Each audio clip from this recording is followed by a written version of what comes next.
Chapter 10. Letter. Dr. Seward to Honorable Arthur Holmwood. 6 September. My dear Art, my news today is not so good. Lucy this morning had gone back a bit. There is, however, one good thing which has arisen from it. Mrs. Westenra was naturally anxious concerning Lucy, and has consulted me professionally about her. I took advantage of the opportunity and told her that my old master, Van Helsing, the great specialist, was coming to stay with me, and that I would put her in his charge conjointly with myself. So now we can come and go without alarming her unduly, for a shock to her would mean sudden death, and this, in Lucy's weak condition, might be disastrous to her. We are hedged in with difficulties, all of us, my poor fellow, but please God, we shall come through them all right. If any need, I shall write, so that if you do not hear from me, take it for granted that I am simply waiting for news. In haste, yours ever, John Seward. Dr. Seward's Diary. 7 September. The first thing Van Helsing said to me when we met at Liverpool Street was, "Have you said anything to our young friend, to lover of her?" "No," I said. "I waited till I had seen you, as I said in my telegram.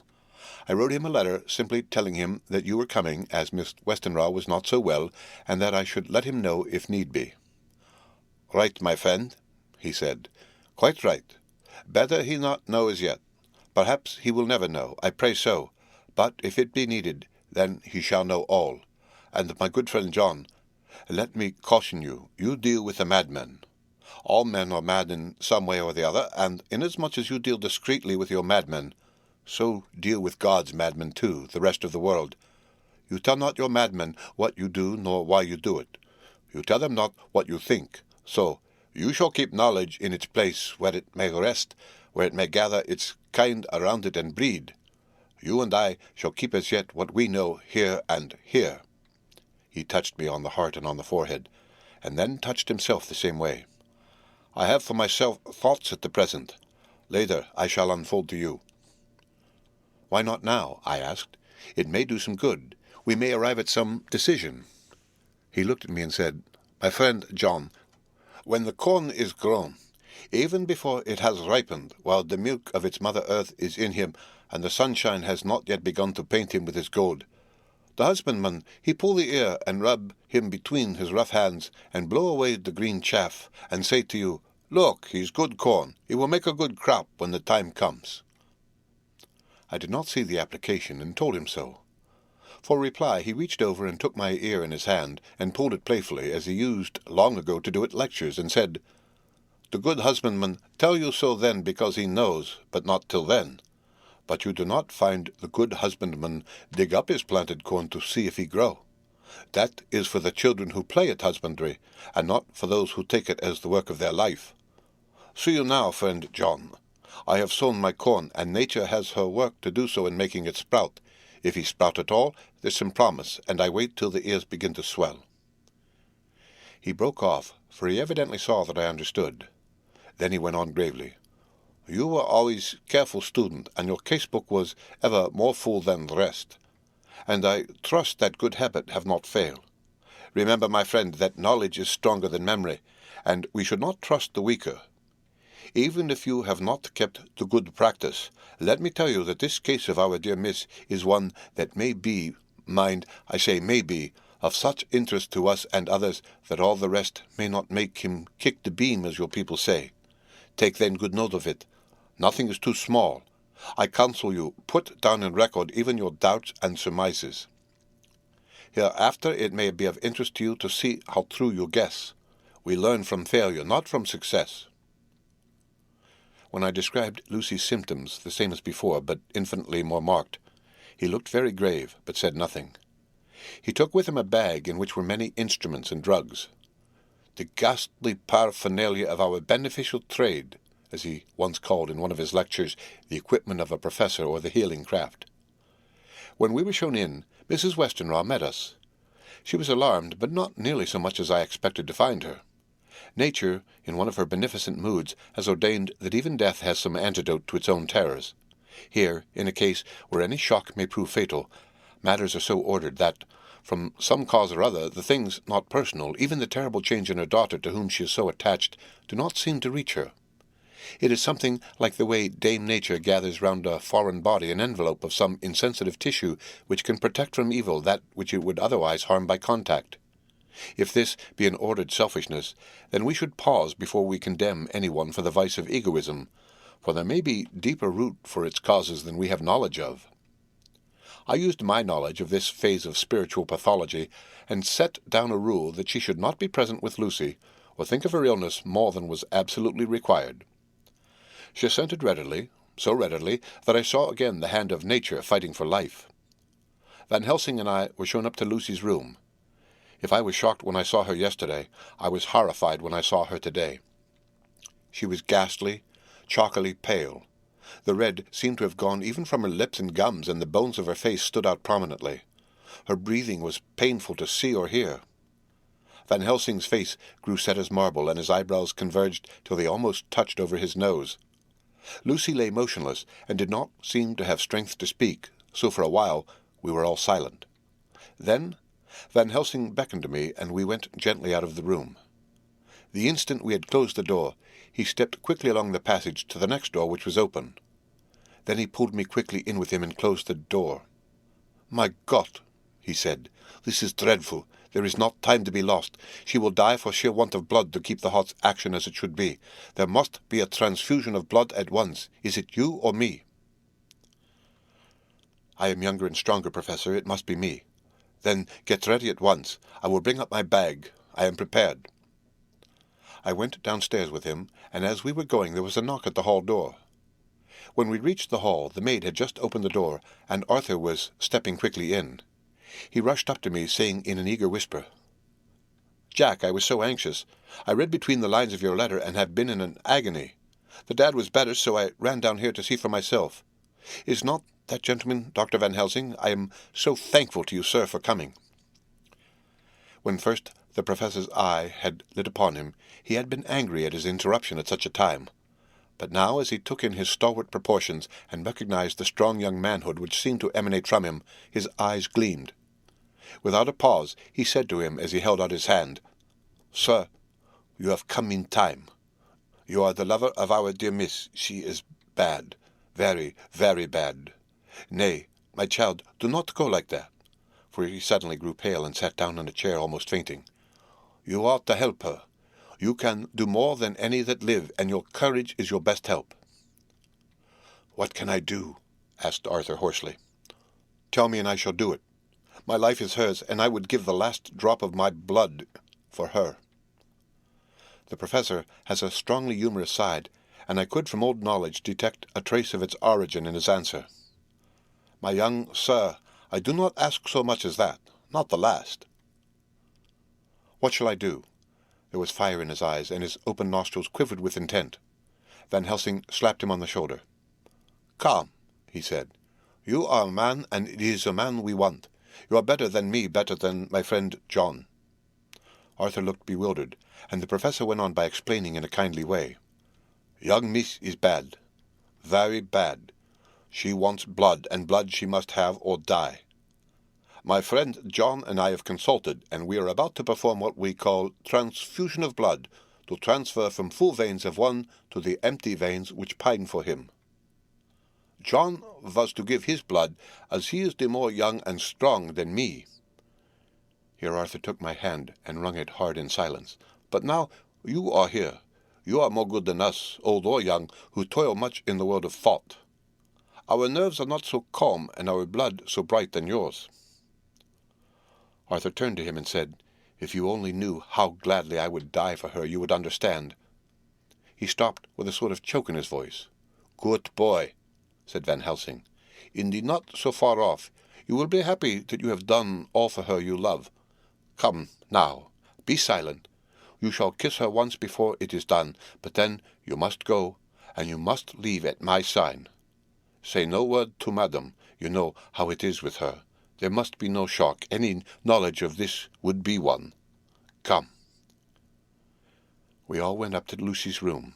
Arthur, by direction, remained outside. Lucy turned her head and looked at us, but said nothing.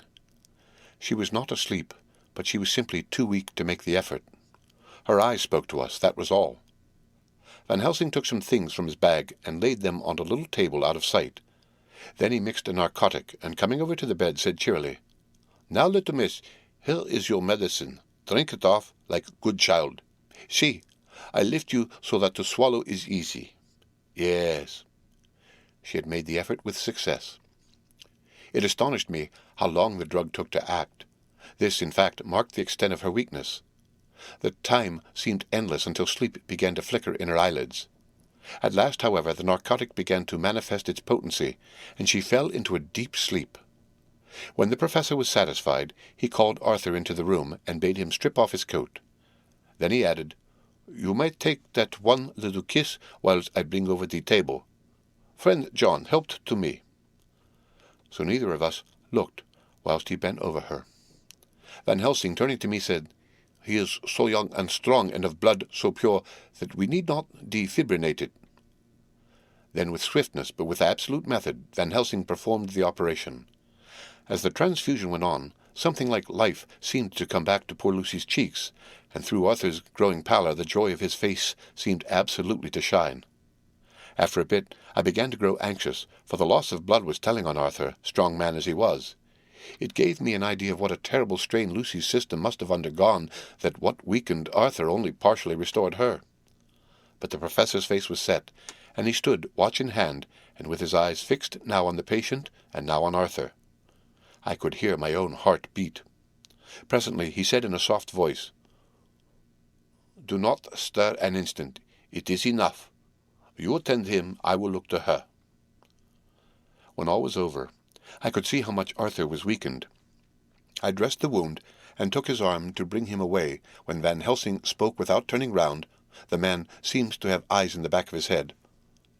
"The brave lover, I think, deserve another kiss, which he shall have presently." And as he had now finished his operation, he adjusted the pillow to the patient's head. As he did so, the narrow black velvet band, which she seemed always to wear round her throat, buckled with an old diamond buckle which her lover had given her, was dragged a little up, and showed a red mark on her throat. Arthur did not notice it, but I could hear the deep hiss of indrawn breath, which is one of Van Helsing's way of betraying emotion. He said nothing at the moment, but turned to me, saying, "Now take down our brave young lover, give him of the port wine, and let him lie down a while. He must then go home and rest, sleep much and eat much, that he may be recruited of what he has given so to his love. He must not stay here. Hold a moment. I may take it, sir, that you are anxious of result. Then bring it with you, that in all ways the operation is successful. You have saved her life this time, and you can go home and rest easy in mind that all that can be is. I shall tell her all when she is well. She shall love you none the less for what you have done. Goodbye." When Arthur had gone, I went back to the room. Lucy was sleeping gently, but her breathing was stronger. I could see the counterpane move as her breast heaved. By the bedside sat Van Helsing, looking at her intently. The velvet band again covered the red mark. I asked the professor in a whisper, "What do you make of that mark on her throat?" "What do you make of it?" "I have not examined it yet," I answered, and then and there proceeded to loose the band.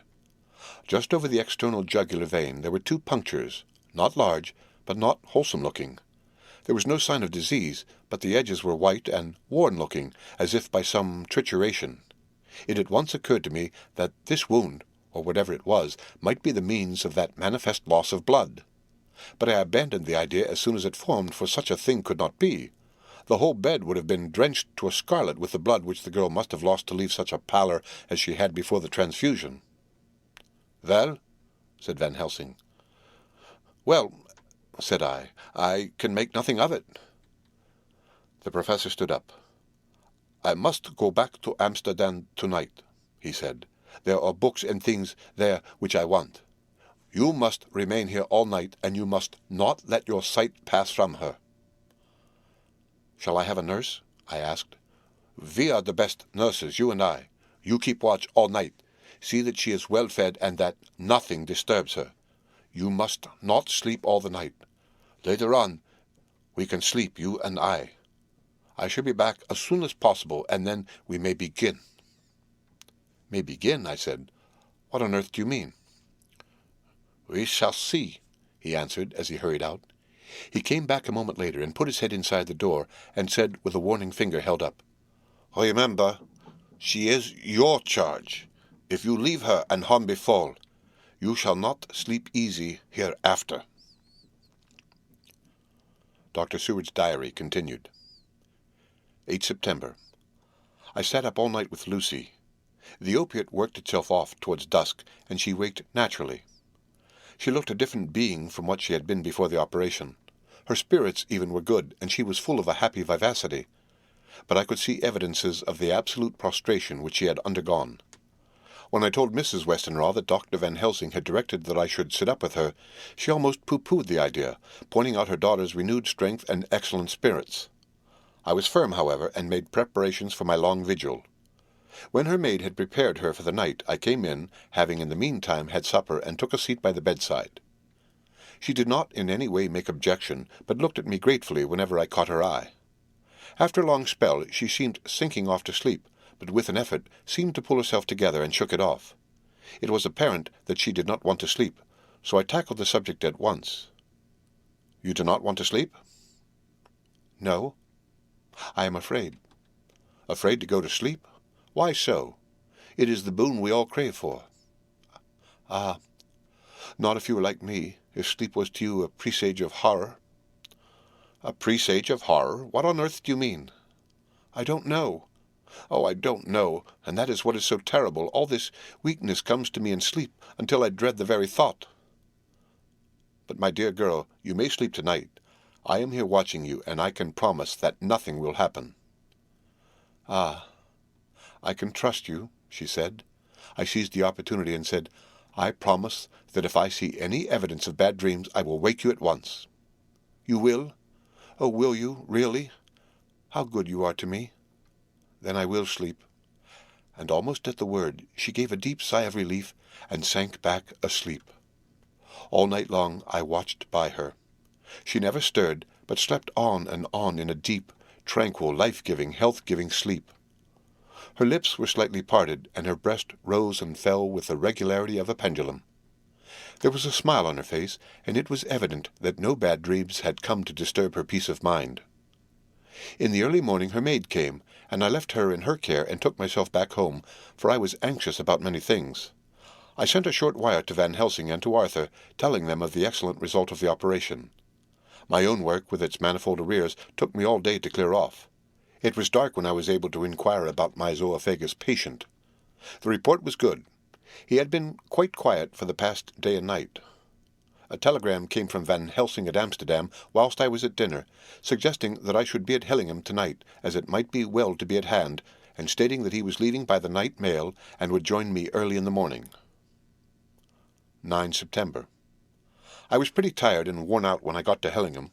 For 2 nights I had hardly had a wink of sleep, and my brain was beginning to feel that numbness which marks cerebral exhaustion. Lucy was up and in cheerful spirits. When she shook hands with me, she looked sharply in my face and said, "No sitting up tonight for you. You are worn out." "I am quite well again. Indeed, I am, and if there is to be any sitting up, it is I who will sit up with you." I would not argue the point, but went and had my supper. Lucy came with me, and, enlivened by her charming presence, I made an excellent meal, and had a couple of glasses of the more than excellent port. Then Lucy took me upstairs, and showed me a room next to her own, where a cosy fire was burning. "Now," she said, "you must stay here. I shall leave this door open, and my door too. You can lie on the sofa, for I know that nothing would induce any of you doctors to go to bed whilst there is a patient above the horizon. If I want anything, I shall call out, and you can come to me at once." I could not but acquiesce, for I was dog-tired and could not have sat up had I tried. So, on her renewing her promise to call me if she should want anything, I lay on the sofa and forgot all about everything. Lucy Westenra's Diary, 9 September. I feel so happy tonight. I have been so miserably weak that to be able to think and move about is like feeling sunshine after a long spell of east wind out of a steel sky. Somehow Arthur feels very, very close to me. I seem to feel his presence warm about me. I suppose it is that sickness and weakness are selfish things and turn our inner eyes in sympathy on ourselves, whilst health and strength give love rein, and in thought and feeling he can wander where he wills. I know where my thoughts are. If only Arthur knew. My dear, your ears must tingle as you sleep as mine do waking. Oh, the blissful rest of last night! How I slept with that dear good Dr. Seward watching me! And tonight I shall not fear to sleep, since he is close at hand and within call. Thank everybody for being so good to me. Thank God. Good night, Arthur. Dr. Seward's Diary. 10 September. I was conscious of the professor's hand on my head, and started awake all in a second. That is one of the things that we learn in an asylum, at any rate. And how is our patient? Well, when I left her, or rather, when she left me, I answered. Come, let us see, he said, and together we went into the room. The blind was down, and I went over to raise it gently, whilst Van Helsing stepped with his soft, cat-like tread over to the bed. As I raised the blind, and the morning sunlight flooded the room, I heard the professor's low hiss of inspiration, and knowing its rarity, a deadly fear shot through my heart. As I passed over, he moved back, and his exclamation of horror, Gott in Himmel, needed no enforcement from his agonized face.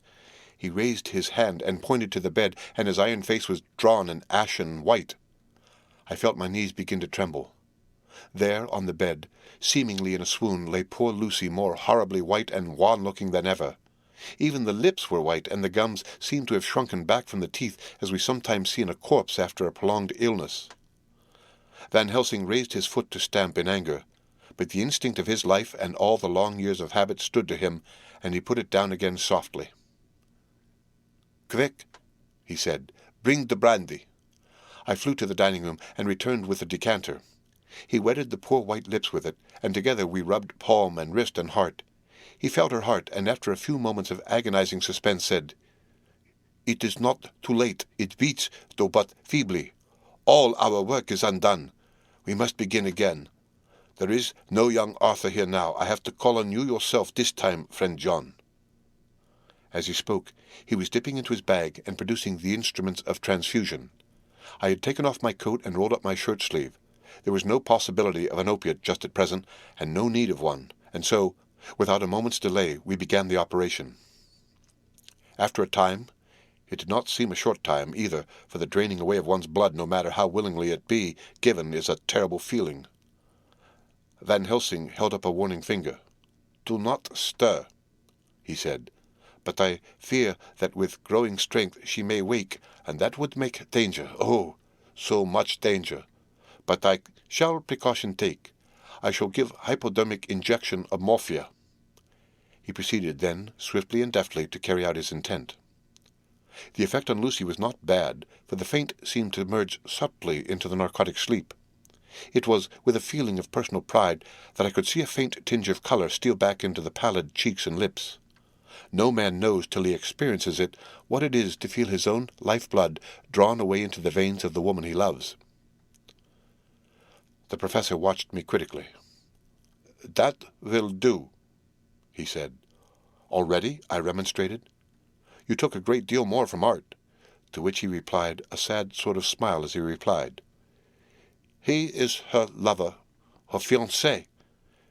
You have work, much work to do for her and for others, and the present will suffice. When we stopped the operation, he attended to Lucy whilst I applied digital pressure to my own incision. I laid down while I waited his leisure to attend to me, for I felt faint and a little sick. By and by he bound up my wound and sent me downstairs to get a glass of wine for myself. As I was leaving the room, he came after me and half whispered, Mind, nothing must be said of this. If our young lover should turn up unexpected as before, no word to him. It would at once frighten him and jealous him too. There must be none. So. When I came back, he looked at me carefully and then said, You're not much the worse. Go into the room and lie on your sofa and rest a while, then have much breakfast and come here to me. I followed out his orders, for I knew how right and wise they were. I had done my part, and now my next duty was to keep up my strength. I felt very weak, and in the weakness lost something of the amazement at what had occurred. I fell asleep on the sofa, however, wondering over and over again how Lucy had made such a retrograde movement, and how she could have been drained of so much blood with no sign anywhere to show for it. I think I must have continued my wonder in my dreams, for, sleeping and waking, my thoughts always came back to the little punctures in her throat and the ragged, exhausted appearance of their edges, tiny though they were. Lucy slept well into the day, and when she woke she was fairly well and strong, though not nearly so much so as the day before. When Van Helsing had seen her, he went out for a walk, leaving me in charge with strict injunctions that I was not to leave her for a moment. I could hear his voice in the hall asking the way to the nearest telegraph office.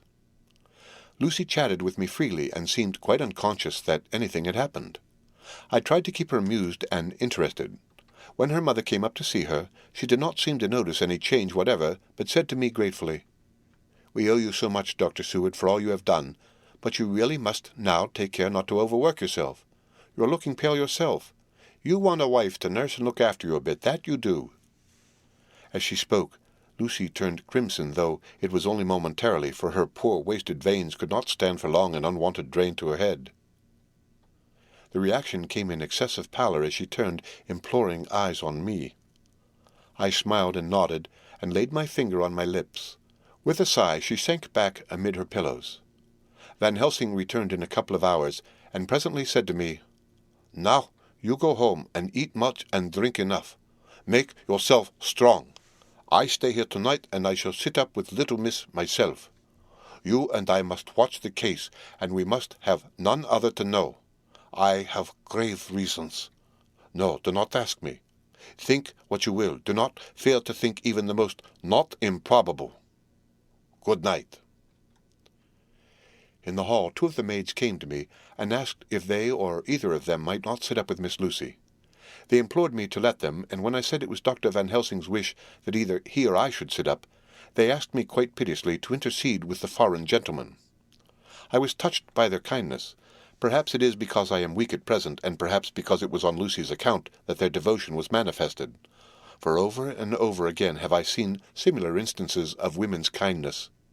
I got back here in time for a late dinner, went my rounds, all well, and set this down whilst waiting for sleep. It is coming. 11 September. This afternoon I went over to Hillingham, found Van Helsing in excellent spirits, and Lucy much better. Shortly after I had arrived, a big parcel from abroad came for the professor. He opened it with much impressment, assumed of course, and showed a great bundle of white flowers. "These are for you, Miss Lucy," he said. "For me, oh, Dr. Van Helsing?" "Yes, my dear, but not for you to play with. These are medicines." Here Lucy made a wry face. "Nay, but they are not to take in a decoction or in nauseous form, so you need not snub that so charming nose, or I shall point out to my friend Arthur what woes he may have to endure in seeing so much beauty that he so loves so much distort. Ah, my pretty miss, that bring the so nice nose all straight again. This is medicinal, but you do not know how. I put him in your window, I make pretty wreath, and hang him round your neck, so you sleep well." "Oh, yes, they, like lotus flower, make your trouble forgotten. It smells so like the waters of Lethe, and of that fountain of youth that the conquistadores sought for in the Floridas, and find him all too late." Whilst he was speaking, Lucy had been examining the flowers and smelling them. Now she threw them down, saying with half laughter and half disgust, "Oh, Professor, I believe you are only putting up a joke on me. Why, these flowers are only common garlic." To my surprise, Van Helsing rose up and said with all his sternness, his iron jaw set and his bushy eyebrows meeting, "No trifling with me, I never jest. There is grim purpose in what I do, and I warn you that you do not thwart me. Take care for the sake of others, if not for your own." Then, seeing poor Lucy scared, as she might well be, he went on more gently, "Oh, little miss, my dear, do not fear me, I only do for your good. But there is much virtue to you in those so common flowers. See, I place them myself in your room. I make myself the wreath that you ought to wear, but hush! No telling to others that make so inquisitive questions. We must obey, and silence is a part of obedience, and obedience is to bring you strong and well into loving arms that wait for you. Now, sit still a while. Come with me, friend John, and you shall help me deck the room with my garlic, which is all the way from Haarlem, where my friend Van der Poel raised herb in his glass houses all the year. I had to telegraph yesterday, or they would not have been here. We went into the room, taking the flowers with us. The professor's actions were certainly odd, and not to be found in any pharmacopoeia that I ever heard of. First, he fastened up the windows and latched them very securely. Next, taking a handful of the flowers, he rubbed them all over the sashes, as though to ensure that every whiff of air that might get in would be laden with the garlic smell. Then, with the wisp, he rubbed all over the jamb of the door, above, below, and at each side, and round the fireplace in the same way. It all seemed grotesque to me, and presently I said, "Well, Professor, I know you always have a reason for what you do, but this certainly puzzles me. It is well we have no skeptic here, or he would say that you are working some spell to keep out an evil spirit." "Perhaps I am," he answered quickly and quietly as he began to make the wreath which Lucy was to wear around her neck. We then waited whilst Lucy made her toilet for the night, and when she was in bed, he came and fixed himself the wreath of garlic around her neck. The last words he said to her were, "Take care you do not disturb it, and even if the room feel close, do not tonight open the window or the door." "I promise," said Lucy, "and thank you both 1,000 times for all your kindness to me. Oh, what have I done to be blessed with such friends?" As we left the house in my fly, which was waiting, Van Helsing said, "Tonight I can sleep in peace, and sleep I want. 2 nights of travel, much reading in the day between, and much anxiety on the day to follow, and a night to sit up without to wink. Tomorrow, in the morning early, you call for me, and we come together here to see our pretty miss, so much more strong for my spell which I have work. Ha ha, ho ho." He seemed so confident that I, remembering my own confidence 2 nights before, and with the baneful result, felt awe and vague terror. It must have been my weakness that made me hesitate to tell it to my friend, but I felt it all the more, like unshed tears. Chapter 11. Lucy Westenra's Diary, 12 September. How good they all are to me. I quite love that dear Dr. Van Helsing. I wonder why he was so anxious about these flowers. He positively frightened me, he was so fierce. And yet he must have been right, for I feel comfort from them already. Somehow I do not dread being alone tonight, and I can go to sleep without fear. I shall not mind any flapping outside the window. Oh, the terrible struggle that I have had against sleep so often of late, the pain of sleeplessness, or the pain of the fear of sleep, and with such unknown horrors as it has been for me. How blessed are some people whose lives have no fears, no dreads, to whom sleep is a blessing that comes nightly, and brings nothing but sweet dreams. Well, here I am tonight, hoping for sleep, and lying like Ophelia in the play with virgin krantz and maiden struments. I never liked garlic before, but tonight it is delightful. There is peace in its smell. I feel sleep coming already. Good night, everybody. Dr. Seward's Diary, 13 September. Called at the Berkeley and found Van Helsing as usual up to time. The carriage ordered from the hotel was waiting. The professor took his bag, which he always brings with him now. Let all be put down exactly. Van Helsing and I arrived at Hillingham at 8 o'clock. It was a lovely morning. The bright sunshine and all the fresh feeling of early autumn seemed like the completion of nature's annual work. The leaves were turning to all kinds of beautiful colors, but had not yet begun to drop from the trees. When we entered, we met Mrs. Westenra coming out of the morning-room. She is always an early riser. She greeted us warmly and said, "You will be glad to know that Lucy is better. The dear child is still asleep. I looked into her room and saw her, but did not go in, lest I should disturb her." The professor smiled and looked quite jubilant. He rubbed his hands together and said, "Aha! I thought I had diagnosed the case. My treatment is working." To which she replied, "You must not take all the credit to yourself, doctor. Lucy's state this morning is due in part to me." "How do you mean, ma'am?" asked the professor. "Well, I was anxious about the dear child in the night and went into her room. She was sleeping soundly, so soundly that even my coming did not wake her. But the room was awfully stuffy. There were a lot of those horrible, strong-smelling flowers about everywhere, and she had actually a bunch of them around her neck. I feared that the heavy odor would be too much for the dear child in her weak state, so I took them all away and opened a bit of the window to let in a little fresh air. You will be pleased with her, I am sure." She moved off into her boudoir, where she usually breakfasted early. As she had spoken, I watched the professor's face, and saw it turn ashen grey. He had been able to restrain his self-command whilst the poor lady was present, for he knew her state and how mischievous a shock would be. He actually smiled on her as he held open the door for her to pass into her room. But the instant she had disappeared, he pulled me suddenly and forcibly into the dining-room and closed the door. Then, for the first time in my life, I saw Van Helsing break down. He raised his hands over his head in a sort of mute despair, and then beat his palms together in a hapless way. Finally, he sat down on a chair, and putting his hands before his face began to sob, with loud, dry sobs that seemed to come from the very racking of his heart. Then he raised his arms again, as though appealing to the whole universe. "God, God, God," he said, "what have we done? What has this poor thing done that we are so sore beset?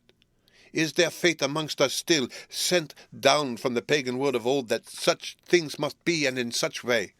This poor mother, all unknowing, and all for the best as she think, does such thing as lose her daughter body and soul, and we must not tell her, we must not even warn her, or she die, then both die. Oh, how we are beset! How are all the powers of the devils against us?" Suddenly he jumped to his feet. "Come," he said, "come, we must see and act. Devils or no devils, or all the devils at once, it matters not, we must fight him all the same." He went to the hall door for his bag, and together we went up to Lucy's room. Once again I drew up the blind, whilst Van Helsing went towards the bed. This time he did not start as he looked on the poor face with the same awful waxen pallor as before. He wore a look of stern sadness and infinite pity. "As I expected," he murmured, with that hissing inspiration of his which meant so much. Without a word he went and locked the door, and then began to set out on the little table the instruments for yet another operation of transfusion of blood. I had long ago recognized the necessity, and began to take off my coat, but he stopped me with a warning hand. "No," he said, "today you must operate. I shall provide. You are weakened already." As he spoke he took off his coat and rolled up his shirt-sleeve. Again the operation. Again the narcotic. Again some return of colour to the ashy cheeks and the regular breathing of healthy sleep. This time I watched whilst Van Helsing recruited himself and rested. Presently he took an opportunity of telling Mrs. Westenra that she must not remove anything from Lucy's room without consulting him, that the flowers were of medicinal value, and that the breathing of their odour was a part of the system of cure. Then he took over the care of the case himself, saying that he would watch this night and the next, and would send me word when to come. After another hour, Lucy waked from her sleep, fresh and bright, and seemingly not much the worse for her terrible ordeal. What does it all mean? I am beginning to wonder if my long habit of life amongst the insane is beginning to tell upon my own brain. Lucy Westenra's Diary. 17 September. 4 days and nights of peace. I am getting so strong again that I hardly know myself. It is as if I had passed through some long nightmare and had just awakened to see the beautiful sunshine and feel the fresh air of the morning round me. I have a dim half-remembrance of long, anxious times of waiting and fearing, darkness in which there was not even the pain of hope to make present distress more poignant. And then long spells of oblivion, and the rising back to life as a diver coming up through a great press of water. Since, however, Dr. Van Helsing has been with me, all this bad dreaming seems to have passed away. The noises that used to frighten me out of my wits, the flapping against the windows, the distant voices which seemed so close to me, the harsh sounds that came from I know not where and commanded me to do I know not what, have all ceased. I go to bed now without any fear of sleep. I do not even try to keep awake. I have grown quite fond of the garlic, and a boxful arrives for me every day from Haarlem. Today, Dr. Van Helsing is going away as he has to be for a day in Amsterdam. But I need not be watched. I am well enough to be left alone. Thank God for Mother's sake and dear Arthur's, and for all our friends who have been so kind. I shall not even feel the change, for last night Dr. Van Helsing slept in his chair a lot of the time. I found him asleep twice when I awoke, but I did not fear to go to sleep again, although the boughs or bats or something flapped almost angrily against the window panes. The Pall Mall Gazette, 18 September. The escaped wolf perilous adventure of our interview with the keeper in the Zoological Gardens. After many inquiries and almost as many refusals, and perpetually using the word Pall Mall Gazette as a sort of talisman, I managed to find the keeper of the section of the Zoological Gardens in which the wolf department is included. Thomas Builder lives in one of the cottages in the enclosure behind the elephant house, and was just sitting down to his tea when I found him. Thomas and his wife are hospitable folk, elderly and without children, and if the specimen I enjoyed of their hospitality be of the average kind, their lives must be pretty comfortable. The keeper would not enter on what he called business until the supper was over, and we were all satisfied. Then, when the table was cleared and he had lit his pipe, he said, "Now, sir, you can go on and ask me what you want. You'll excuse me refusing to talk of professional subjects afore meals.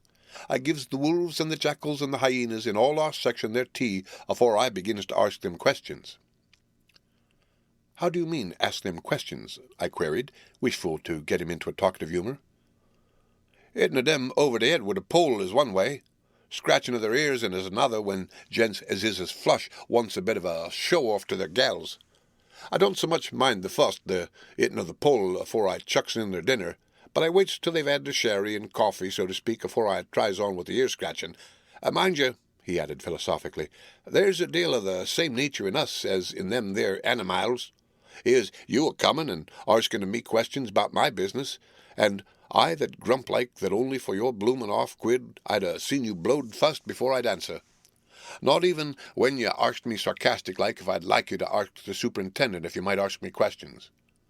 Without offence, did I tell you to go to hell?" "You did."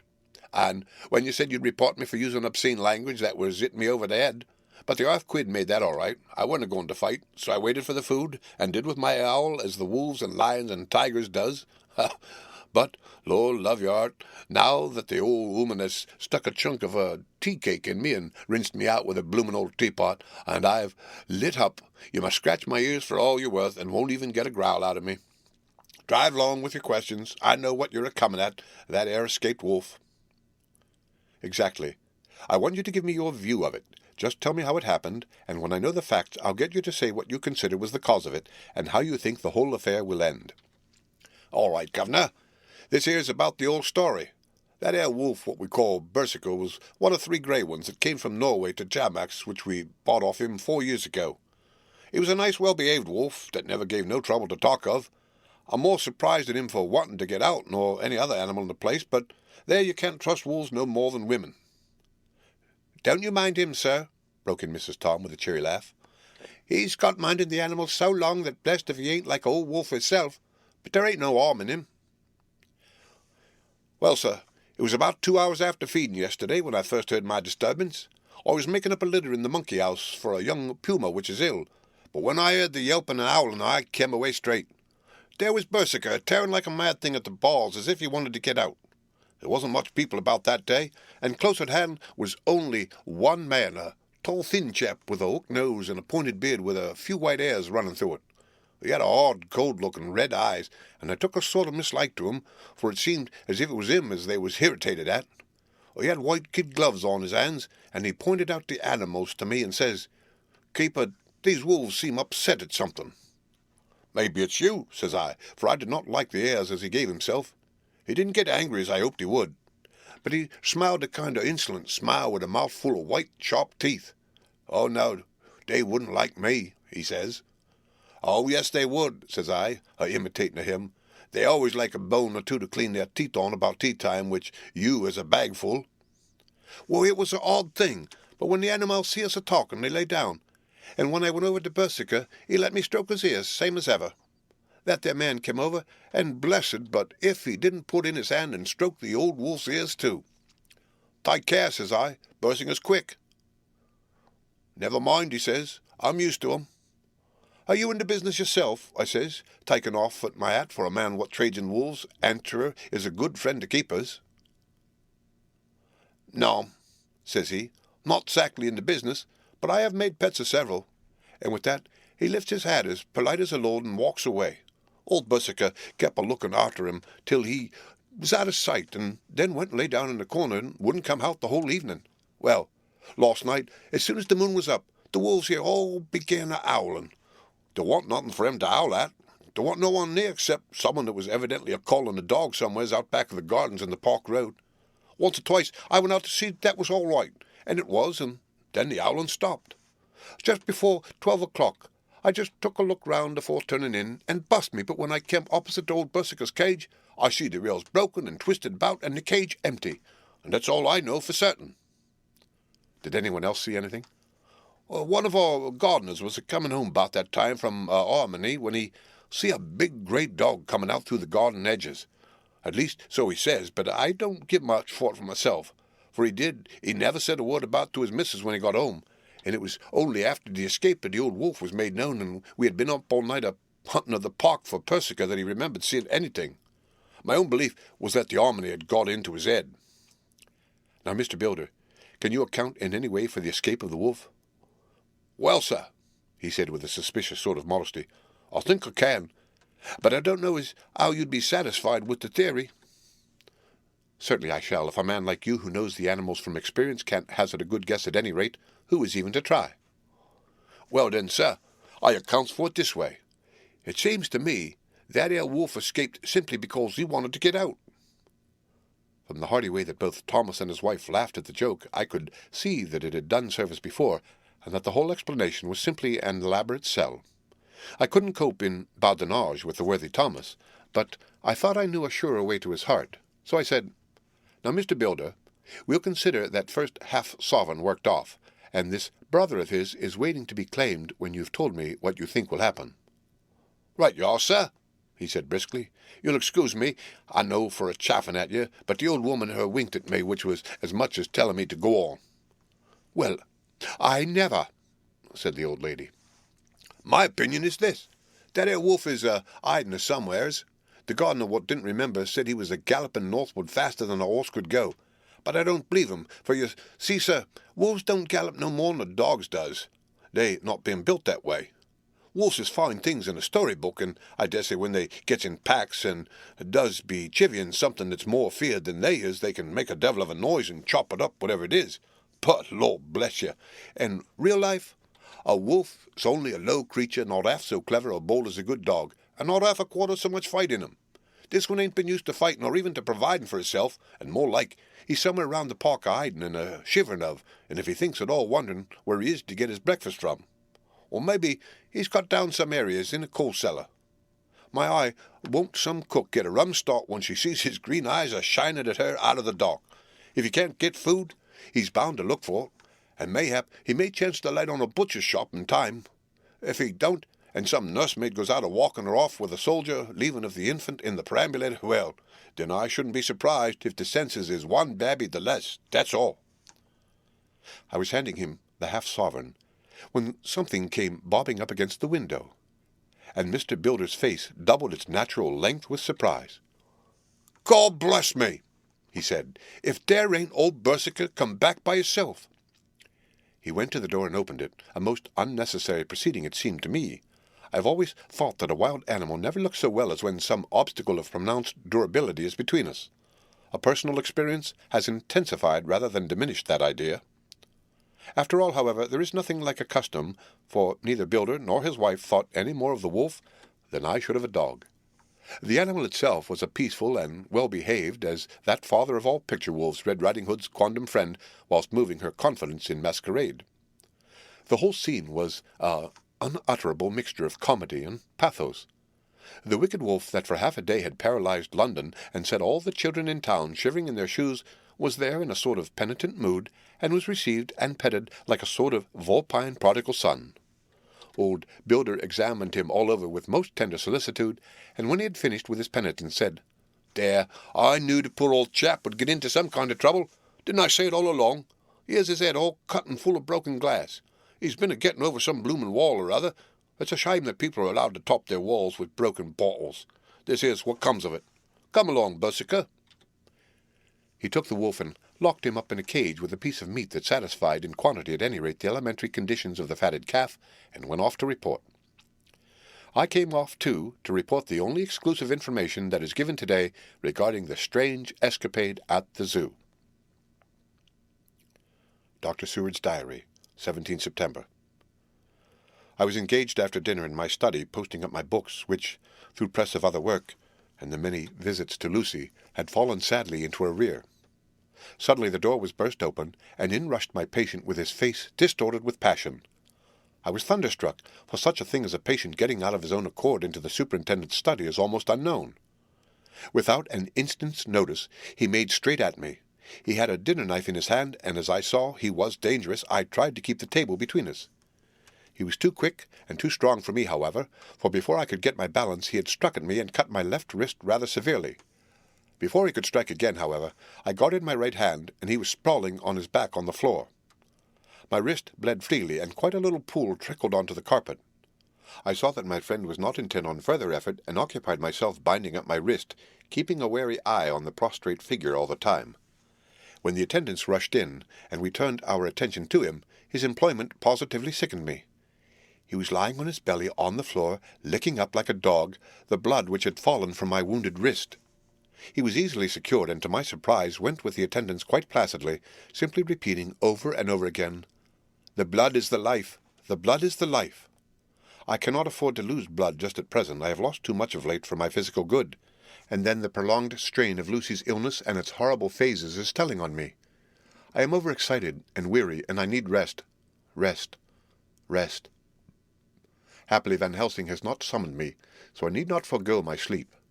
Tonight I could not well do without it. Telegram. Van Helsing, Antwerp, to Seward, Carfax. Sent to Carfax, Sussex, as no county given, delivered late by 22 hours. 17 September. Do not fail to be at Hillingham tonight. If not watching all the time, frequently visit and see that flowers are as placed. Very important, do not fail. Shall be with you as soon as possible after arrival. Dr. Seward's Diary, 18 September. Just off train to London. The arrival of Van Helsing's telegram filled me with dismay. A whole night lost, and I know by bitter experience what may happen in a night. Of course, it is possible that all may be well. But what may have happened? Surely there is some horrible doom hanging over us that every possible accident should thwart us in all we try to do. I shall take this cylinder with me, and then I can complete my entry on Lucy's phonograph. Memorandum left by Lucy Westenra. 17 September. Night. I write this and leave it to be seen, so that no one may by any chance get into trouble through me. This is an exact record of what took place tonight. I feel I am dying of weakness, and have barely strength to write, but it must be done if I die in the doing. I went to bed as usual, taking care that the flowers were placed as Dr. Van Helsing directed, and soon fell asleep. I was awakened by the flapping at the window, which had begun after that sleepwalking on the cliff at Whitby, when Mina saved me, and which now I know so well. I was not afraid, but I did wish that Dr. Seward was in the next room, as Dr. Van Helsing said he would be, so that I might have called him. I tried to sleep, but I could not. Then there came to me that old fear of sleep, and I determined to keep awake. Perversely, sleep would try to come, then, when I did not want it. So as I feared to be alone, I opened my door and called out, "Is there anybody there?" There was no answer. I was afraid to wake Mother, and so closed my door again. Then outside in the shrubbery, I heard a sort of howl like a dog's, but more fierce and deeper. I went to the window and looked out, but could see nothing except a big bat, which had evidently been buffeting its wings against the window. So I went back to bed again, but determined not to go to sleep. Presently the door opened, and Mother looked in. Seeing by my moving that I was not asleep, she came in and sat by me. She said to me even more sweetly and softly than her wont, "I was uneasy about you, darling, and came in to see that you were all right." I feared she might catch cold sitting there, and asked her to come in and sleep with me. So she came into bed and lay down beside me. She did not take off her dressing-gown, for she said she would only stay a while and then go back to her own bed. As she lay there in my arms and I in hers, the flapping and buffeting came to the window again. She was startled and a little frightened, and cried out, "What is that?" I tried to pacify her, and at last succeeded, and she lay quiet. But I could hear her poor heart still beating terribly. After a while there was the howl again out in the shrubbery, and shortly after there was a crash at the window, and a lot of broken glass was hurled on the floor. The window blind blew back with the wind that rushed in, and in the aperture of the broken panes there was the head of a great, gaunt, grey wolf. Mother cried out in a fright, and struggled up into a sitting posture, and clutched wildly at anything that would help her. Amongst other things, she clutched the wreath of flowers that Dr. Van Helsing insisted on my wearing round my neck, and tore it away from me. For a second or two she sat up, pointing at the wolf, and there was a strange and horrible gurgling in her throat. Then she fell over as if struck with lightning, and her head hit my forehead and made me dizzy for a moment or two. The room and all round seemed to spin round. I kept my eyes fixed on the window, but the wolf drew his head back, and a whole myriad of little specks seemed to come blowing in through the broken window, and wheeling and circling round like a pillar of dust that travellers describe when there is a simoon in the desert. I tried to stir, but there was some spell upon me, and dear mother's poor body, which seemed to grow cold already, for her dead heart had ceased to beat, weighed me down, and I remembered no more for a while. The time did not seem long, but very, very awful, till I recovered consciousness again. Somewhere near, a passing bell was tolling. The dogs all round the neighbourhood were howling, and in our shrubbery, seemingly just outside, a nightingale was singing. I was dazed and stupid with pain and terror and weakness, but the sound of the nightingale seemed like the voice of my dead mother come back to comfort me. The sounds seemed to have awakened the maids, too, for I could hear their bare feet pattering outside my door. I called to them, and they came in, and when they saw what had happened, and what it was that lay over me on the bed, they screamed out. The wind rushed in through the broken window, and the door slammed to. They lifted off the body of my dear mother, and laid her covered up with a sheet on the bed after I had got up. They were all so frightened and nervous that I directed them to go to the dining-room and each have a glass of wine. The door flew open for an instant and closed again. The maids shrieked, and then went in a body to the dining-room, and I laid what flowers I had on my dear mother's breast. When they were there, I remembered what Dr. Van Helsing had told me, but I didn't like to remove them, and besides, I would have some of the servants to sit up with me now. I was surprised that the maids did not come back. I called them, but got no answer, so I went to the dining-room to look for them. My heart sank when I saw what had happened. They all four lay helpless on the floor, breathing heavily. The decanter of sherry was on the table, half full, but there was a queer, acrid smell about. I was suspicious, and examined the decanter. It smelled of laudanum, and looking on the sideboard, I found that the bottle which mother's doctor uses for her, did use, was empty. What am I to do? What am I to do? I am back in the room with mother. I cannot leave her, and I am alone, save for the sleeping servants, whom someone has drugged. Alone with the dead. I dare not go out, for I can hear the low howl of the wolf through the broken window. The air seems full of specks, floating and circling in the draught from the window, and the lights burn blue and dim. What am I to do? God shield me from harm this night. I shall hide this paper in my breast, where they shall find it when they come to lay me out. My dear mother gone, it is time that I go too. Good-bye, dear Arthur. If I should not survive this night, God keep you dear, and God help me. Chapter 12. Dr. Seward's Diary. 18 September. I drove at once to Hillingham and arrived early. Keeping my cab at the gate, I went up the avenue alone. I knocked gently and rang as quietly as possible, for I feared to disturb Lucy or her mother, and hoped to only bring a servant to the door. After a while, finding no response, I knocked and rang again. Still no answer. I cursed the laziness of the servants that they should lie abed at such an hour, for it was now 10 o'clock, and so rang and knocked again, but more impatiently. But still without response. Hitherto I had blamed only the servants, but now a terrible fear began to assail me. Was this desolation but another link in the chain of doom which seemed drawing tight around us? Was it indeed a house of death to which I had come too late? I know that minutes, even seconds of delay might mean hours of danger to Lucy if she had had again one of those frightful relapses, and I went round the house to try if I could find by chance an entry anywhere. I could find no means of ingress. Every window and door was fastened and locked, and I returned baffled to the porch. As I did so, I heard the rapid pit-pat of a swiftly driven horse's feet. They stopped at the gate, and a few seconds later I met Van Helsing running up the avenue. When he saw me, he gasped out, "Then it was you, and just arrived. How is she? Are we too late? Did you not get my telegram?"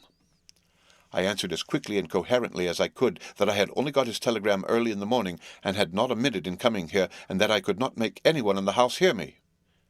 He paused and raised his hat as he said solemnly, "Then I fear we are too late. God's will be done." With his usual recuperative energy, he went on, "Come.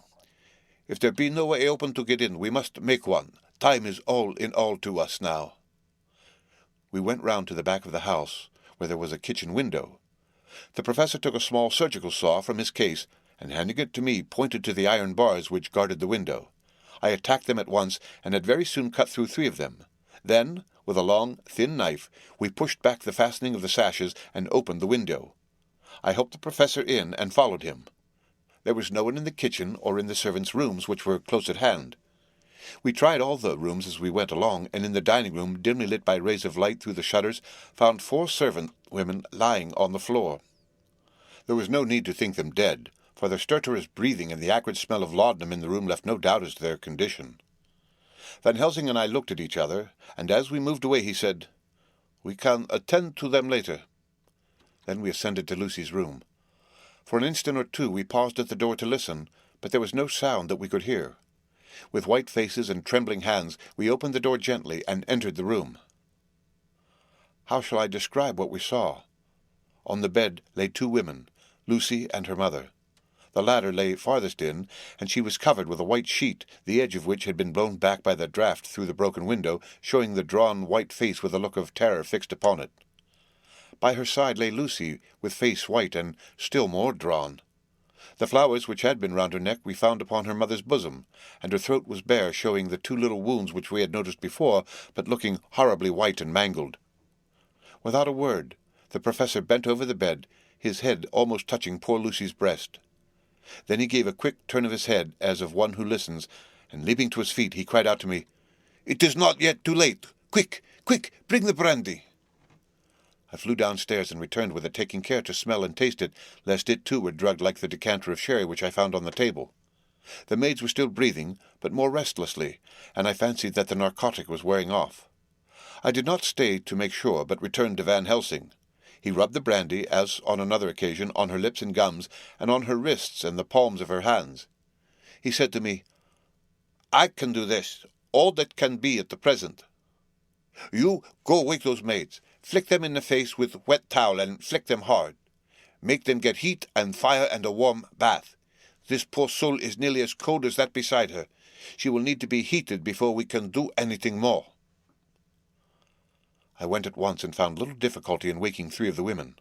The 4th was only a young girl, and the drug had evidently affected her more strongly, so I lifted her on the sofa and let her sleep. The others were dazed at first, but as remembrance came back to them, they cried and sobbed in a hysterical manner. I was stern with them, however, and would not let them talk. I told them that 1 life was bad enough to lose, and if they delayed they would sacrifice Miss Lucy. So sobbing and crying, they went about their way, half-clad as they were, and prepared fire and water. Fortunately, the kitchen and boiler fires were still alive, and there was no lack of hot water. We got a bath, and carried Lucy out as she was, and placed her in it. Whilst we were busy chafing her limbs, there was a knock at the hall door. One of the maids ran off, hurried on some more clothes, and opened it. Then she returned and whispered to us that there was a gentleman who had come with a message for Mr. Holmwood.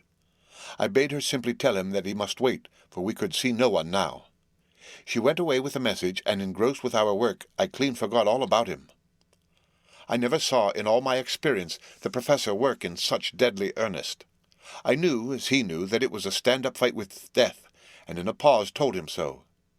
He answered me in a way that I did not understand, but with the sternest look that his face could wear. "If that were all, I would stop here where we are now and let her fade away into peace, for I see no light in life over her horizon." He went on with his work, with, if possible, renewed and more frenzied vigor. Presently, we both began to be conscious that the heat was beginning to be of some effect. Lucy's heart beat a trifle more audibly to the stethoscope, and her lungs had a perceptible movement. Van Helsing's face almost beamed, and as we lifted her from the bath and rolled her in a hot sheet to dry her, he said to me, "The first gain is ours. Check to the king."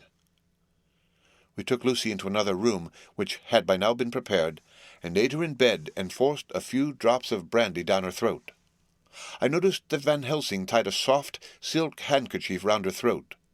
She was still unconscious, and was quite as bad as, if not worse than, we had ever seen her. Van Helsing called in one of the women, and told her to stay with her, and not to take her eyes off her till we returned, and then beckoned me out of the room. "We must consult as to what is to be done," he said as we descended the stairs. In the hall he opened the dining-room door, and we passed in, he closing the door carefully behind him. The shutters had been opened, but the blinds were already down, with that obedience to the etiquette of death which the British women of the lower classes always rigidly observes. The room was therefore dimly dark. It was, however, light enough for our purposes. Van Helsing's sternness was somewhat relieved by a look of perplexity. He was evidently torturing his mind about something, so I waited for an instant, and he spoke. "What are we to do now? Where are we to turn for help? We must have another transfusion of blood, and that soon, or that poor girl's life won't be worth an hour's purchase. You are exhausted already. I am exhausted too. I fear to trust those women, even if they would have courage to submit. What are we to do for someone who will open his veins for her?" "What's the matter with me, anyhow?" The voice came from the sofa across the room, and its tones brought relief and joy to my heart, for they were those of Quincy Morris. Van Helsing started angrily at the first sound, but his face softened, and a glad look came into his eyes as I cried out, "Quincy Morris!" and rushed towards him with outstretched hands. "What brought you here?" I cried as our hands met. "I guess art is the cause." He handed me a telegram. "Have not heard from Seward for 3 days, and am terribly anxious. Cannot leave. Father still in same condition. Send me word how Lucy is. Do not delay. Homeward." "I think I came just in the nick of time. You know, you have only to tell me what to do." Van Helsing strode forward and took his hand, looking him straight in the eyes as he said, "A brave man's blood is the best thing on this earth when a woman is in trouble. You're a man and no mistake. Well, the devil may work against us for all he's worth, but God sends us men when we want them." Once again we went through that ghastly operation. I have not the heart to go through with the details. Lucy had got a terrible shock, and it told on her more than before, for though plenty of blood went into her veins, her body did not respond to the treatment as well as on the other occasions. Her struggle back into life was something frightful to see and hear. However, the action of both heart and lungs improved, and Van Helsing made a subcutaneous injection of morphia as before, and with good effect.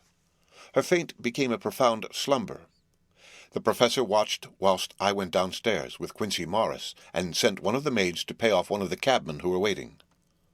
I left Quincy lying down after having a glass of wine, and told the cook to get ready a good breakfast. Then a thought struck me, and I went back to the room where Lucy now was. When I came softly in, I found Van Helsing with a sheet or two of notepaper in his hand. He had evidently read it, and was thinking it over as he sat with his hand to his brow. There was a look of grim satisfaction in his face, as of one who has had a doubt solved. He handed me the paper, saying only, "It dropped from Lucy's breast when we carried her to the bath." When I had read it, I stood looking at the professor, and after a pause asked him, "In God's name, what does it all mean? Was she, or is she mad, or what sort of horrible danger is it?" I was so bewildered that I did not know what to say more. Van Helsing put out his hand and took the paper, saying, "Do not trouble about it now. Forget it for the present. You shall know and understand it all in good time, but it will be later. And now, what is it that you came to me to say?" This brought me back to fact, and I was all myself again. "I came to speak about the certificate of death. If we do not act properly and wisely, there may be an inquest, and that paper would have to be produced. I am in hopes that we need have no inquest, for if we had, it surely would kill poor Lucy, if nothing else did. I know, and you know, and the other doctor who attended her knows, that Mrs. Westenra had a disease of the heart, and we can certify that she died of it. Let us fill up the certificate at once, and I shall take it to myself to the registrar, and go on to the undertaker." Good. Oh, my friend John, well thought of. Truly, Miss Lucy, if she be sad in the foes that beset her, is at least happy in the friends that love her. 1, 2, 3, all open their veins for her, besides one old man. Yes, I know, friend John, I am not blind. I love you all the more for it. Now go. In the hall I met Quincy Morris with a telegram for Arthur, telling him that Mrs. Westenra was dead, that Lucy also had been ill, but was now going on better, and that Van Helsing and I were with her. I told him where I was going, and he hurried me out, but as I was going, said, "When you come back, Jack, may I have 2 words with you, all to ourselves?" I nodded in reply and went out. I found no difficulty about the registration, and arranged with the local undertaker to come up in the evening to measure for the coffin and to make arrangements. When I got back, Quincy was waiting for me. I told him I would see him as soon as I knew about Lucy, and went up to her room. She was still sleeping, and the professor seemingly had not moved from his seat at her side. From his putting his finger to his lips, I gathered that he expected her to wake before long, and was afraid of forestalling nature. So I went down to Quincy and took him into the breakfast-room where the blinds were not drawn down, and which was a little more cheerful, or rather less cheerless, than the other rooms. When we were alone, he said to me, "Jack Seward, I don't want to shove myself in anywhere where I've no right to be, but this is no ordinary case. You know I loved that girl and wanted to marry her, but although that's all past and gone, I can't help feeling anxious about her all the same. What is it that's wrong with her? The Dutchman, and a fine old fellow he is, I can see that, said that time you 2 came into the room that you must have another transfusion of blood, and that both you and he were exhausted. Now I know well that you medical men speak in camera, and that a man must not expect to know what they consult about in private. But this is no common matter, and whatever it is, I have done my part. Is not that so?" "That's so," I said, and he went on. "I take it that both you and Van Helsing have done already what I did today. Is not that so?" "That's so. And I guess Art was in it too. When I saw him 4 days ago down at his own place, he looked queer. I have not seen anything pulled down so quick since I was on the pampas and had a mare that I was fond of go to grass all in a night. One of those big bats that they call vampires had got at her in the night, and what with his gorge and the vein left open, there wasn't enough blood in her to let her stand up, and I had to put a bullet through her as she lay. Jack, if you may tell me without betraying confidence, Arthur was the first. Is not that so?" As he spoke, the poor fellow looked terribly anxious. He was in a torture of suspense regarding the woman he loved, and his utter ignorance of the terrible mystery which seemed to surround her intensified his pain.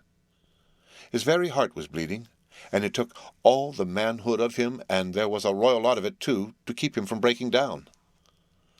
I paused before answering, for I felt that I must not betray anything which the professor wished kept secret, but already he knew so much, and guessed so much, that there could be no reason for not answering, so I answered in the same phrase. "That's so." "And how long has this been going on?" "About 10 days. 10 days! Then I guess, Jack Seward, that poor pretty creature that we all love has had to put into her veins within that time the blood of 4 strong men. Man alive, her whole body wouldn't hold it." Then coming close to me, he spoke in a fierce half-whisper. "What took it out?" I shook my head.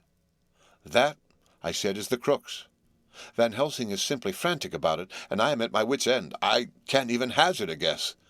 There's been a series of little circumstances which have thrown out all our calculations as to Lucy being properly watched, but these shall not occur again. Here we stay until all be well or ill." Quincy held out his hand. "Count me in," he said. "You and the Dutchman will tell me what to do, and I'll do it." When she woke late in the afternoon, Lucy's first movement was to feel in her breast, and to my surprise produced the paper which Van Helsing had given me to read. The careful professor had replaced it where it had come from, lest on waking she should be alarmed. Her eyes then lit on Van Helsing, and on me too, and gladdened. Then she looked round the room, and seeing where she was, shuddered. She gave a loud cry, and put her poor thin hands before her pale face. We both understood what was meant, that she had realized to the full her mother's death. So we tried what we could to comfort her. Doubtless sympathy eased her somewhat, but she was very low in thought and spirit, and wept silently and weakly for a long time. We told her that either or both of us would now remain with her all the time, and that seemed to comfort her. Towards dusk she fell into a doze. Here a very odd thing occurred. Whilst still asleep, she took the paper from her breast and tore it in two. Van Helsing stepped over and took the pieces from her. All the same, however, she went on with the action of tearing, as though the material were still in her hands. Finally she lifted her hands and opened them, as though scattering the fragments. Van Helsing seemed surprised, and his brows gathered as if in thought, but he said nothing. 19 September. All last night she slept fitfully, being always afraid to sleep, and something weaker when she woke from it. The professor and I took in turns watch, and we never left her for a moment unattended. Quincy Morris said nothing about his intention, but I knew that all night long he patrolled round and round the house. When the day came, its searching light showed the ravages in poor Lucy's strength. She was hardly able to turn her head, and the little nourishment which she could take seemed to do her no good. At times she slept, and both Van Helsing and I noticed the difference in her between sleeping and waking. Whilst asleep she looked stronger, although more haggard, and her breathing was softer. Her open mouth showed the pale gums drawn back from the teeth, which looked positively longer and sharper than usual. When she woke, the softness of her eyes evidently changed the expression, for she looked her own self, although a dying one. In the afternoon she asked for Arthur, and we telegraphed for him. Quincy went off to meet him at the station. When he arrived it was nearly 6 o'clock, and the sun was setting full and warm, and the red light streamed in through the window and gave more colour to the pale cheeks. When he saw her, Arthur was simply choking with emotion, and none of us could speak. In the hours that had passed, the fits of sleep, or the comatose condition that passed for it, had grown more frequent, so that the pauses, when conversation was possible, were shortened. Arthur's presence, however, seemed to act as a stimulant. She rallied a little, and spoke to him more brightly than she had done since we arrived. He too pulled himself together, and spoke as cheerily as he could, so that the best was made of everything. It is now nearly 1 o'clock, and he and Van Helsing are sitting with her. I am to relieve them in a quarter of an hour, and I am entering this on Lucy's phonograph. Until 6 o'clock they are to try to rest. I fear that tomorrow will end our watching, for the shock has been too great. The poor child cannot rally. God help us all. Letter, Mina Harker, to Lucy Westenra, unopened by her. 17 September. My dearest Lucy, it seems an age since I heard from you, or indeed since I wrote. You will pardon me, I know, for all my faults when you have read all my budget of news. Well, I got my husband back all right.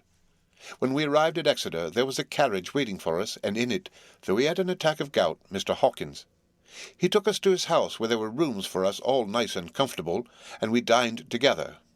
After dinner, Mr. Hawkins said, My dears, I want to drink your health and prosperity, and may every blessing attend you both.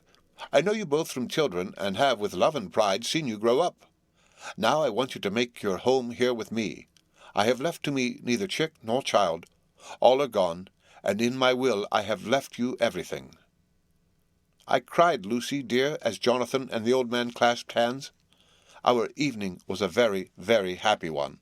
So here we are, installed in this beautiful old house, and from both my bedroom and the drawing-room I can see the great elms of the cathedral close, with their great black stems standing out against the old yellow stone of the cathedral, and I can hear the rooks overhead cawing and chattering and gossiping all day, after the manner of rooks and humans. I am busy, I need not tell you, arranging things and housekeeping. Jonathan and Mr. Hawkins are busy all day, for now that Jonathan is a partner, Mr. Hawkins wants to tell him all about the clients. How is your dear mother getting on?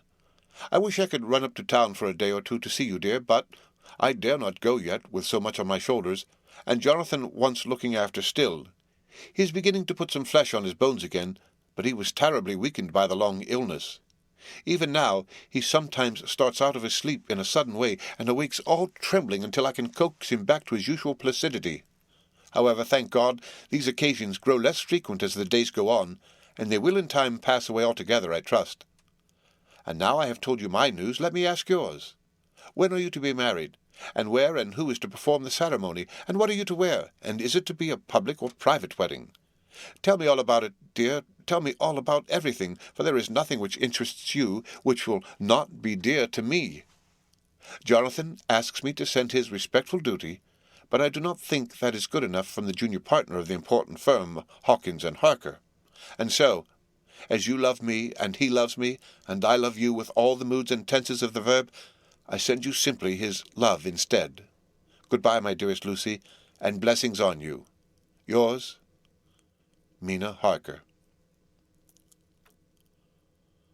Report from Patrick Hennessy, M.D., MRCSLK, QCPI, etc., etc., to John Seward, M.D. 20 September.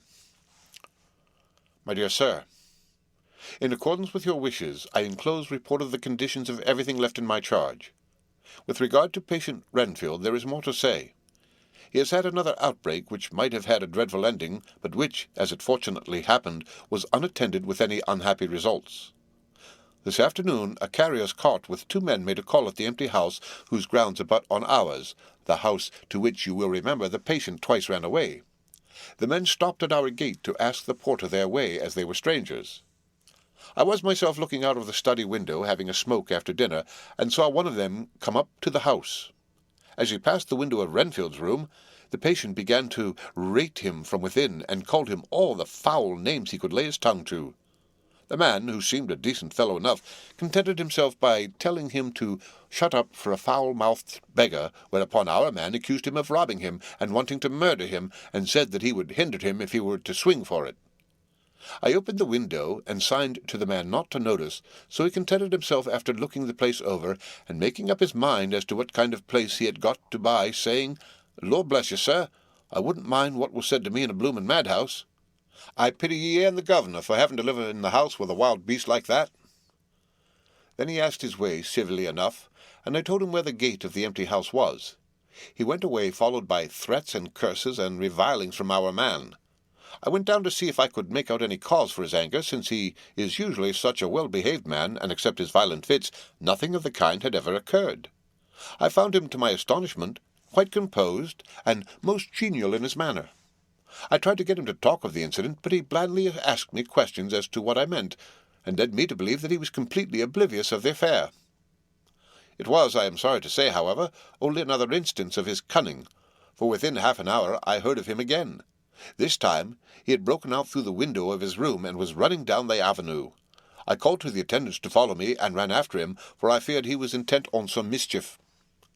My fear was justified when I saw the same cart which had passed before coming down the road, having on it some great wooden boxes. The men were wiping their foreheads, and were flushed in the face as if with violent exercise.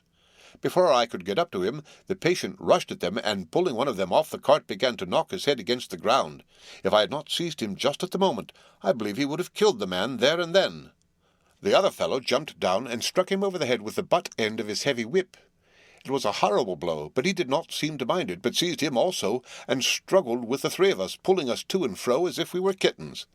You know I am no lightweight, and the others were both burly men. At first he was silent in his fighting, but as we began to master him, and the attendants were putting a strait waistcoat on him, he began to shout, "I'll frustrate them! They shan't rob me! They shan't murder me by inches! I'll fight for my lord and master!" and all sorts of similar incoherent ravings. It was with very considerable difficulty that they got him back to the house and put him in the padded room. One of the attendants, Hardy, had a finger broken. However, I set it all right, and he is going on well.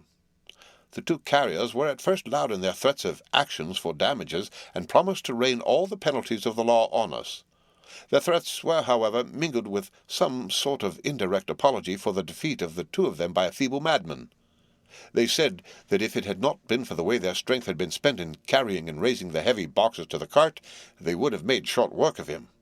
They gave as another reason for their defeat the extraordinary state of drought to which they had been reduced by the dusty nature of their occupation, and the reprehensible distance from the scene of their labours of any place of public entertainment. I quite understood their drift, and after a stiff glass of strong grog, or rather more of the same, and with each a sovereign in hand, they made light of the attack, and swore that they would encounter a worse madman any day for the pleasure of meeting so bloomin' good a bloke as your correspondent. I took their names and addresses in case they might be needed. They are as follows: Jack Smollett, of Dudding's Rents, King George's Road, Great Walworth, and Thomas Snelling, Peter Farley's Row, Guide Court, Bethnal Green. They are both in the employment of Harris and Sons Moving and Shipment Company, Orange Masters Yard, Soho. I shall report to you any matter of interest occurring here, and shall wire you at once if there is anything of importance. Believe me, dear sir, yours faithfully, Patrick Hennessy. Letter. Mina Harker to Lucy Westenra, unopened by her. 18 September. My dearest Lucy, such a sad blow has befallen us. Mr. Hawkins has died very suddenly. Some may not think it so sad for us, but we had both come to so love him that it really seems as though we had lost a father. I never knew either father or mother, so that the dear old man's death is a real blow to me. Jonathan is greatly distressed. It is not only that he feels sorrow, deep sorrow, for the dear good man who has befriended him all his life, and now, at the end, has treated him like his own son, and left him a fortune which, to people of our modest bringing up, is wealth beyond the dream of avarice, but Jonathan feels it on another account. He says the amount of responsibility which it puts upon him makes him nervous. He begins to doubt himself. I try to cheer him up, and my belief in him helps him to have a belief in himself, but it is here that the grave shock that he experienced tells upon him the most. Oh, it is too hard that a sweet, simple, noble, strong nature such as his, a nature which enabled him by our dear good friend's aid to rise from clerk to master in a few years, should be so injured that the very essence of its strength is gone. Forgive me, dear, if I worry you with my troubles in the midst of your own happiness. But, Lucy, dear, I must tell someone, for the strain of keeping up a brave and cheerful appearance to Jonathan tries me, and I have no one here that I can confide in. I dread coming up to London, as we must do that day after tomorrow, for poor Mr. Hawkins left in his will that he was to be buried in the grave with his father. As there are no relations at all, Jonathan will have to be chief mourner. I shall try to run over to see you, dearest, if only for a few minutes. Forgive me for troubling you. With all blessings, your loving Mina Harker. Dr. Seward's Diary, 20 September. Only resolution and habit can let me make an entry tonight. I am too miserable, too low-spirited, too sick of the world and all in it, including life itself, that I would not care if I heard this moment the flapping of the wings of the angel of death. And he has been flapping those grim wings to some purpose of late, Lucy's mother, and Arthur's father, and now let me get on with my work. I duly relieved Van Helsing in his watch over Lucy. We wanted Arthur to go to rest also, but he refused at first. It was only when I told him that we should want him to help us during the day, and that we must not all break down for want of rest, lest Lucy should suffer, that he agreed to go. Van Helsing was very kind to him. "Come, my child," he said. "Come with me. You are sick and weak, and have had much sorrow and much mental pain, as well as that tax on your strength that we know of. You must not be alone, for to be alone is to be full of fears and alarms. Come to the drawing-room, where there is a big fire and there are 2 sofas. You shall lie on one and I on the other, and our sympathy will be to comfort each other, even though we do not speak and even if we sleep."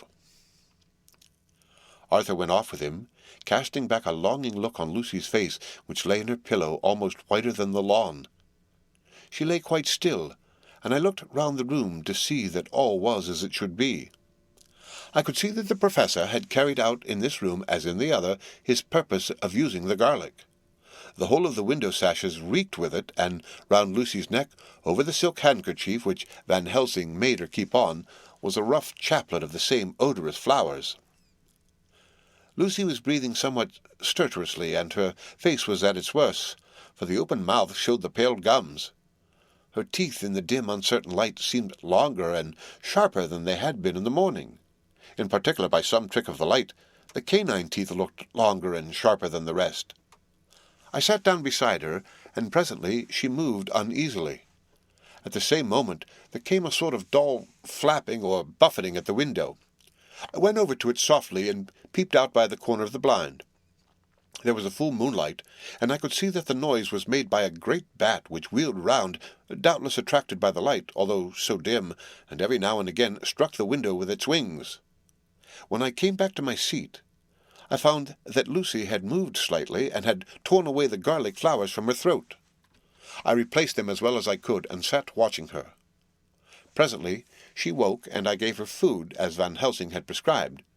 She took but a little, and that languidly. There did not seem to be within her now the unconscious struggle for life and strength that had hitherto so marked her illness.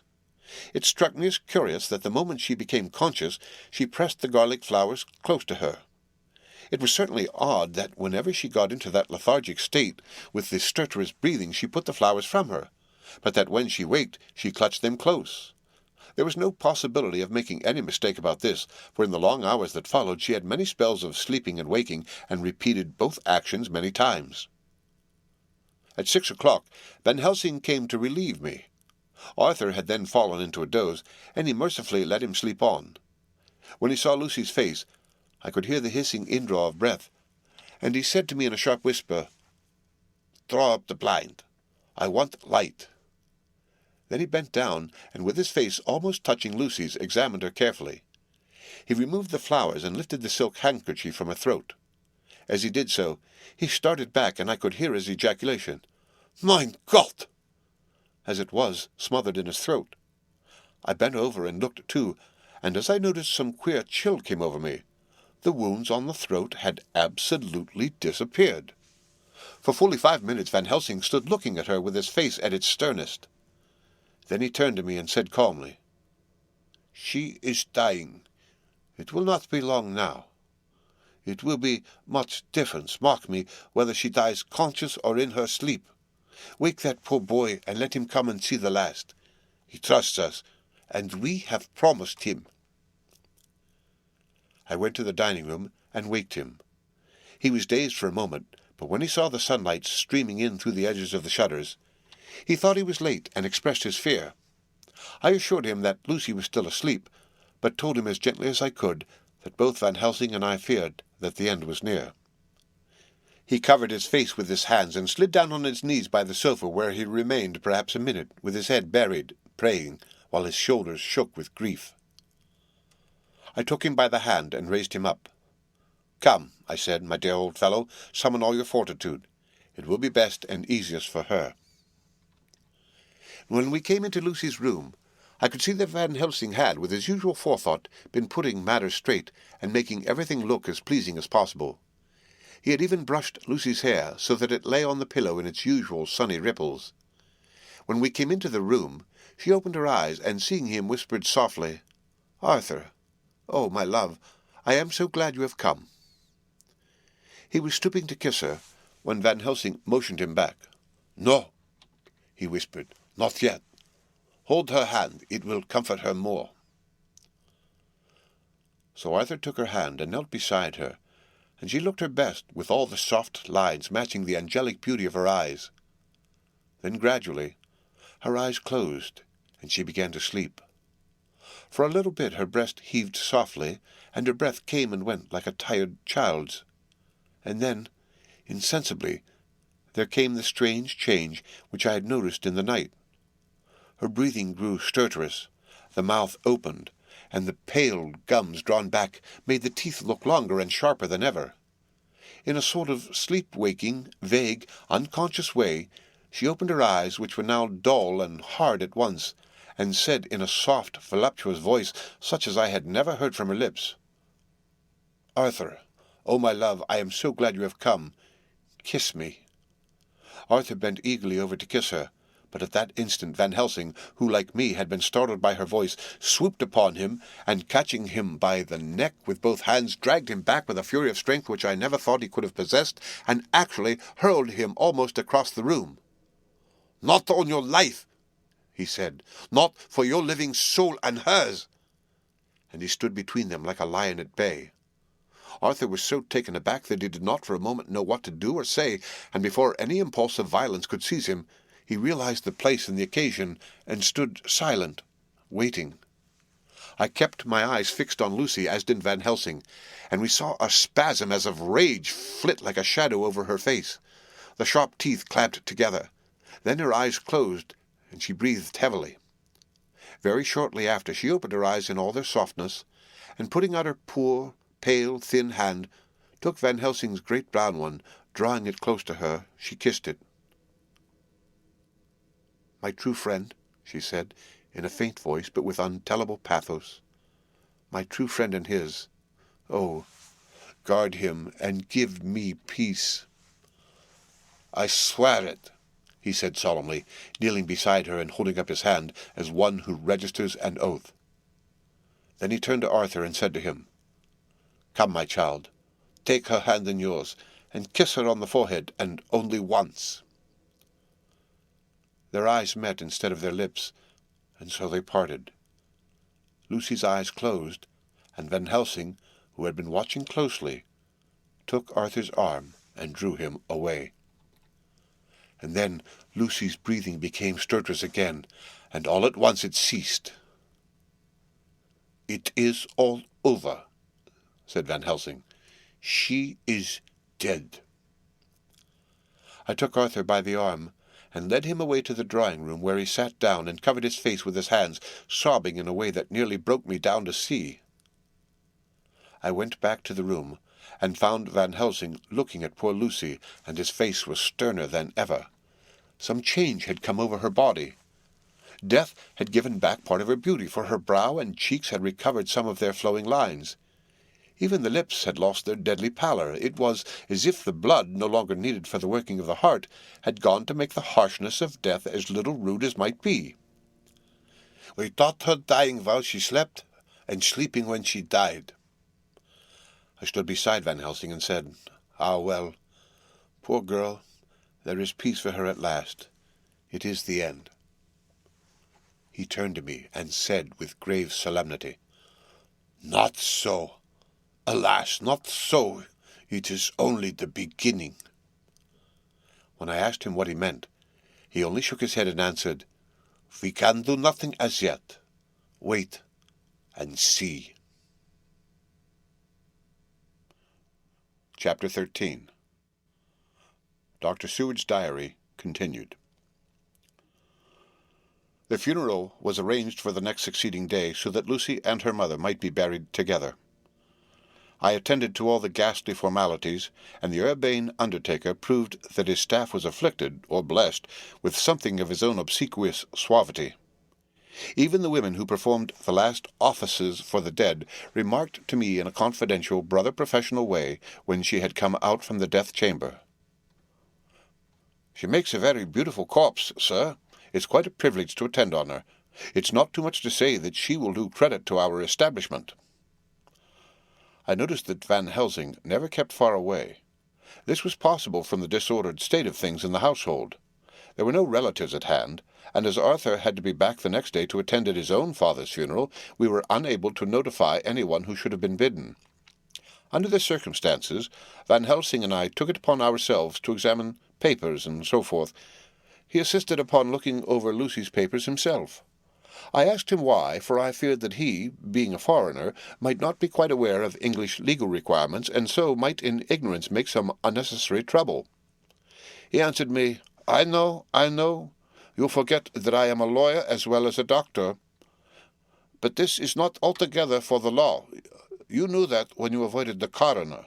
I have more than him to avoid. There may be papers, more, such as this." As he spoke, he took from his pocket-book the memorandum which had been in Lucy's breast and which she had torn in her sleep. "When you find anything of the solicitor who is for the late Mrs. Westenra, seal all her papers and write him tonight. For me, I watch here in the room and in Miss Lucy's old room all night, and I myself search for what may be. It is not well that her very thoughts go into the hands of strangers." I went on with my part of the work, and in another half-hour had found the name and address of Mrs. Westenra's solicitor, and had written to him. All the poor lady's papers were in order. Explicit directions regarding the place of burial were given.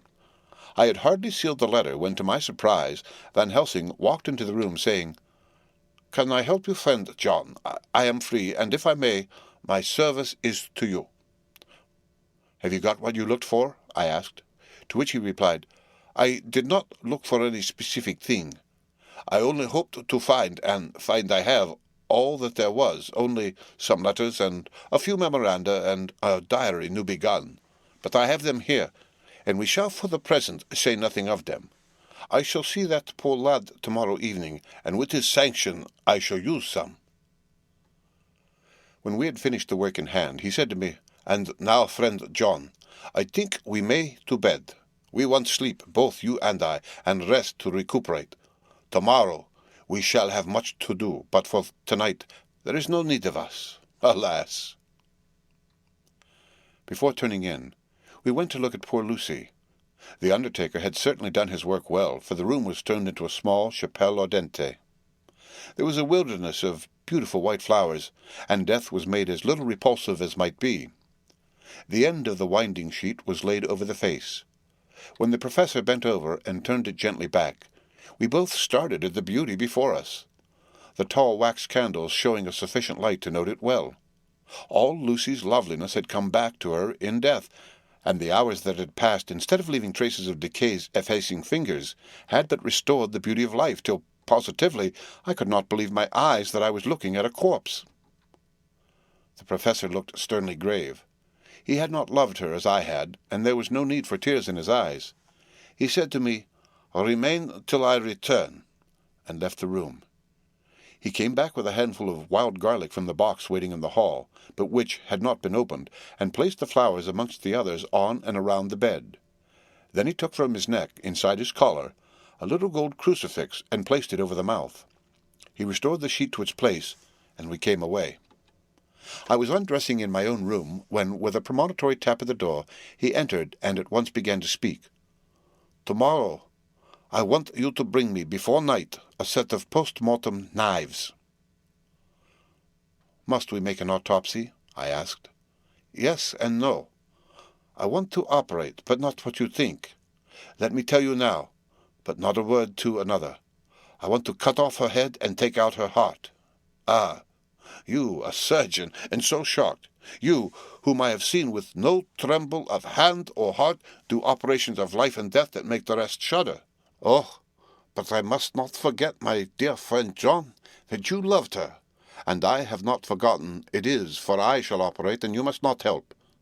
I would like to do it tonight, but for Arthur I must not. He will be free after his father's funeral tomorrow, and he will want to see her, to see it.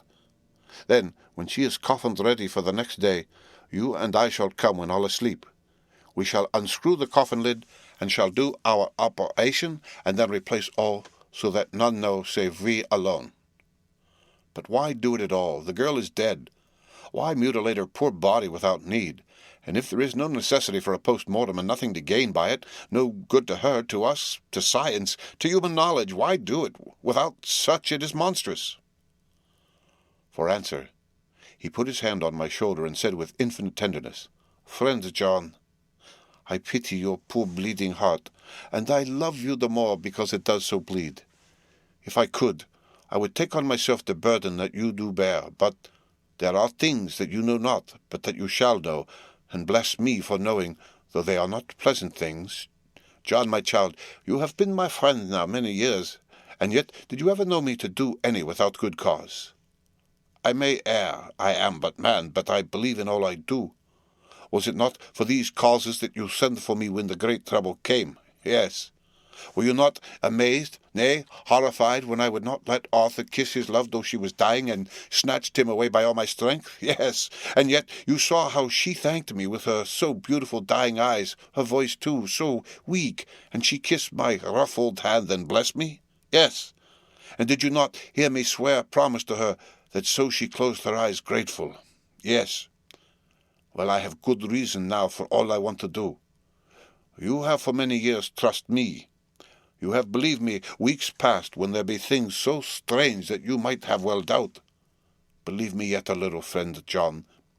If you trust me not, then I must tell what I think, and that is perhaps not well. And if I work, as work I shall, no matter trust or no trust, without my friend trusting me, I work with heavy heart and feel, oh, so lonely when I want all help and courage that may be." He paused a moment, and went on solemnly, "Friend John, There are strange and terrible days before us. Let us not be two, but one, that so we work to a good end. Will you not have faith in me?" I took his hand and promised him. I held my door open as he went away, and watched him go to his room and close the door. As I stood without moving, I saw one of the maids pass silently along the passage. She had her back to me, so she did not see me, and go into the room where Lucy lay. The sight touched me. Devotion is so rare, and we are so grateful to those who show it unasked to those we love. Here was a poor girl putting aside the terrors which she naturally had of death, to go watch alone by the bier of the mistress whom she loved, so that the poor clay might not be lonely till laid to eternal rest. I must have slept long and soundly, for it was broad daylight when Van Helsing waked me by coming into my room. He came over to my bedside and said, "You need not trouble about the knives. We shall not do it." "Why not?" I asked, for a solemnity of the night before had greatly impressed me. "Because," he said sternly, "it is too late, or too early. See!" Here he held up the little golden crucifix. "This was stolen in the night." "How stolen?" I asked in wonder, "since you have it now?" "Because I get it back from the worthless wretch who stole it, from the woman who robbed the dead and the living. Her punishment will surely come, but not through me. She knew not altogether what she did, and thus unknowing she only stole. Now we must wait." He went away on the word, leaving me with a new mystery to think of, a new puzzle to grapple with. The forenoon was a dreary time, but at noon the solicitor came, Mr. Marquand, of Holman Sons, Marquand and Lidderdale. He was very genial and very appreciative of what we had done, and took off our hands all cares as to details. During lunch he told us that Mrs. Westenra had for some time expected sudden death from her heart, and had put her affairs in absolute order. He informed us that, with the exception of a certain entailed property of Lucy's father, which now, in default of direct issue, went back to a distant branch of the family, the whole estate, real and personal, was left absolutely to Arthur Holmwood. When he had told us so much, he went on. "Frankly, we did our best to prevent such a testamentary disposition, and pointed out certain contingencies that might leave her daughter either penniless or not so free as she should be to act regarding a matrimonial alliance. Indeed, we pressed the matter so far that we almost came into collision, for she asked us if we were or were not prepared to carry out her wishes. Of course, we then had no alternative but to accept. We were right in principle, and 99 times out of 100 we should have proved, by the logic of events, the accuracy of our judgment. Frankly, however, I must admit that in this case any other form of disposition would have rendered impossible the carrying out of her wishes.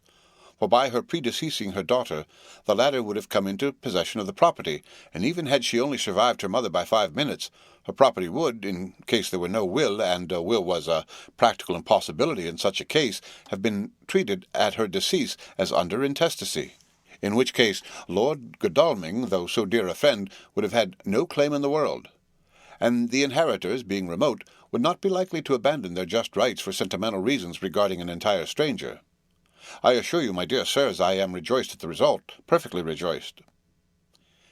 He was a good fellow, but his rejoicing at the one little part in which he was officially interested of so great a tragedy was an object lesson in the limitations of sympathetic understanding. He did not remain long, but said he would look in later in the day and see Lord Godalming.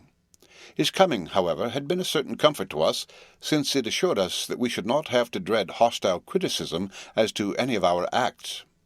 Arthur was expected at 5 o'clock, so a little before that time we visited the death-chamber. It was so in very truth, for now both mother and daughter lay in it. The undertaker, true to his craft, had made the best display he could of his goods, and there was a mortuary air about the place that lowered our spirits at once. Van Helsing ordered the former arrangement to be adhered to, explaining that, as Lord Godalming was coming very soon, it would be less harrowing to his feelings to see all that was left of his fiancée quite alone. The undertaker seemed shocked at his own stupidity, and exerted himself to restore things to the condition in which we left them the night before, so that, when Arthur came, such shocks to his feelings as we could avoid were saved. Poor fellow! He looked desperately sad and broken. Even his stalwart manhood seemed to have shrunk somewhat under the strain of his much-tried emotions. He had, I knew, been very genuinely and devotedly attached to his father, and to lose him, and at such a time, was a bitter blow to him. With me he was warm as ever, and to Van Helsing he was sweetly courteous, but I could not help seeing that there was some constraint within him. The Professor noticed it too, and motioned me to bring him upstairs. I did so, and left him at the door of the room, as I felt he would like to be quite alone with her, but he took my arm and led me in, saying huskily, "You loved her too, old fellow. She told me all about it, and there was no friend had a closer place in her heart than you. I don't know how to thank you for all you have done for her. I can't think yet." Here he suddenly broke down, and threw his arms round my shoulders, and laid his head on my breast, crying, "Oh, Jack, Jack, what shall I do? The whole of life seems gone from me all at once, and there is nothing in the wide world for me to live for." I comforted him as well as I could. In such cases men do not need much expression. A grip of the hand, the tightening of an arm over the shoulder, a sob in unison, are expressions of sympathy dear to a man's heart. I stood still and silent till his sobs died away, and then I said softly to him, "Come and look at her." Together we moved over to the bed, and I lifted the lawn from her face. God, how beautiful she was! Every hour seemed to be enhancing her loveliness. It frightened and amazed me somewhat. And as for Arthur, he fell to trembling, and finally was shaken with doubt as to with an egg. At last, after a long pause, he said to me in a faint whisper, "Jack, is she really dead?" I assured him sadly that it was so, and went on to suggest, for I felt that such a horrible doubt should not have life for a moment longer than I could help, that it often happened that after death faces become softened, and even resolved into their youthful beauty, that this was especially so when death had been preceded by an acute or prolonged suffering. I seemed to quite do away with any doubt, and after kneeling beside the couch for a while and looking at her lovingly and long, he turned aside. I told him that must be good-bye, as the coffin had to be prepared, so he went back and took her dead hand in his and kissed it, and bent over and kissed her forehead. He came away, fondly looking back over his shoulder at her as he came. I left him in the drawing-room, and told Van Helsing that he had said good-bye, so the latter went to the kitchen to tell the undertaker's men to proceed with the preparations and to screw up the coffin. When he came out of the room again, I told him of Arthur's question, and he replied, "I am not surprised. Just now I doubted for a moment myself." We all dined together, and I could see that poor Art was trying to make the best of things. Van Helsing had been silent all dinner-time, but when we had lit our cigars, he said, "Lord—" But Arthur interrupted him. "No, no, not that, for God's sake. Not yet, at any rate. Forgive me, sir. I do not mean to speak offensively. It is only because my loss is so recently." The Professor answered very sweetly, "I only used that name because I was in doubt. I must not call you Mr., and I have grown to love you, yes, my dear boy, to love you as Arthur." Arthur held out his hand and took the old man's warmly. "Call me what you will," he said. "I hope I may always have the title of a friend, and let me say that I am at a loss for words to thank you for your goodness to my poor dear." He paused a moment and went on.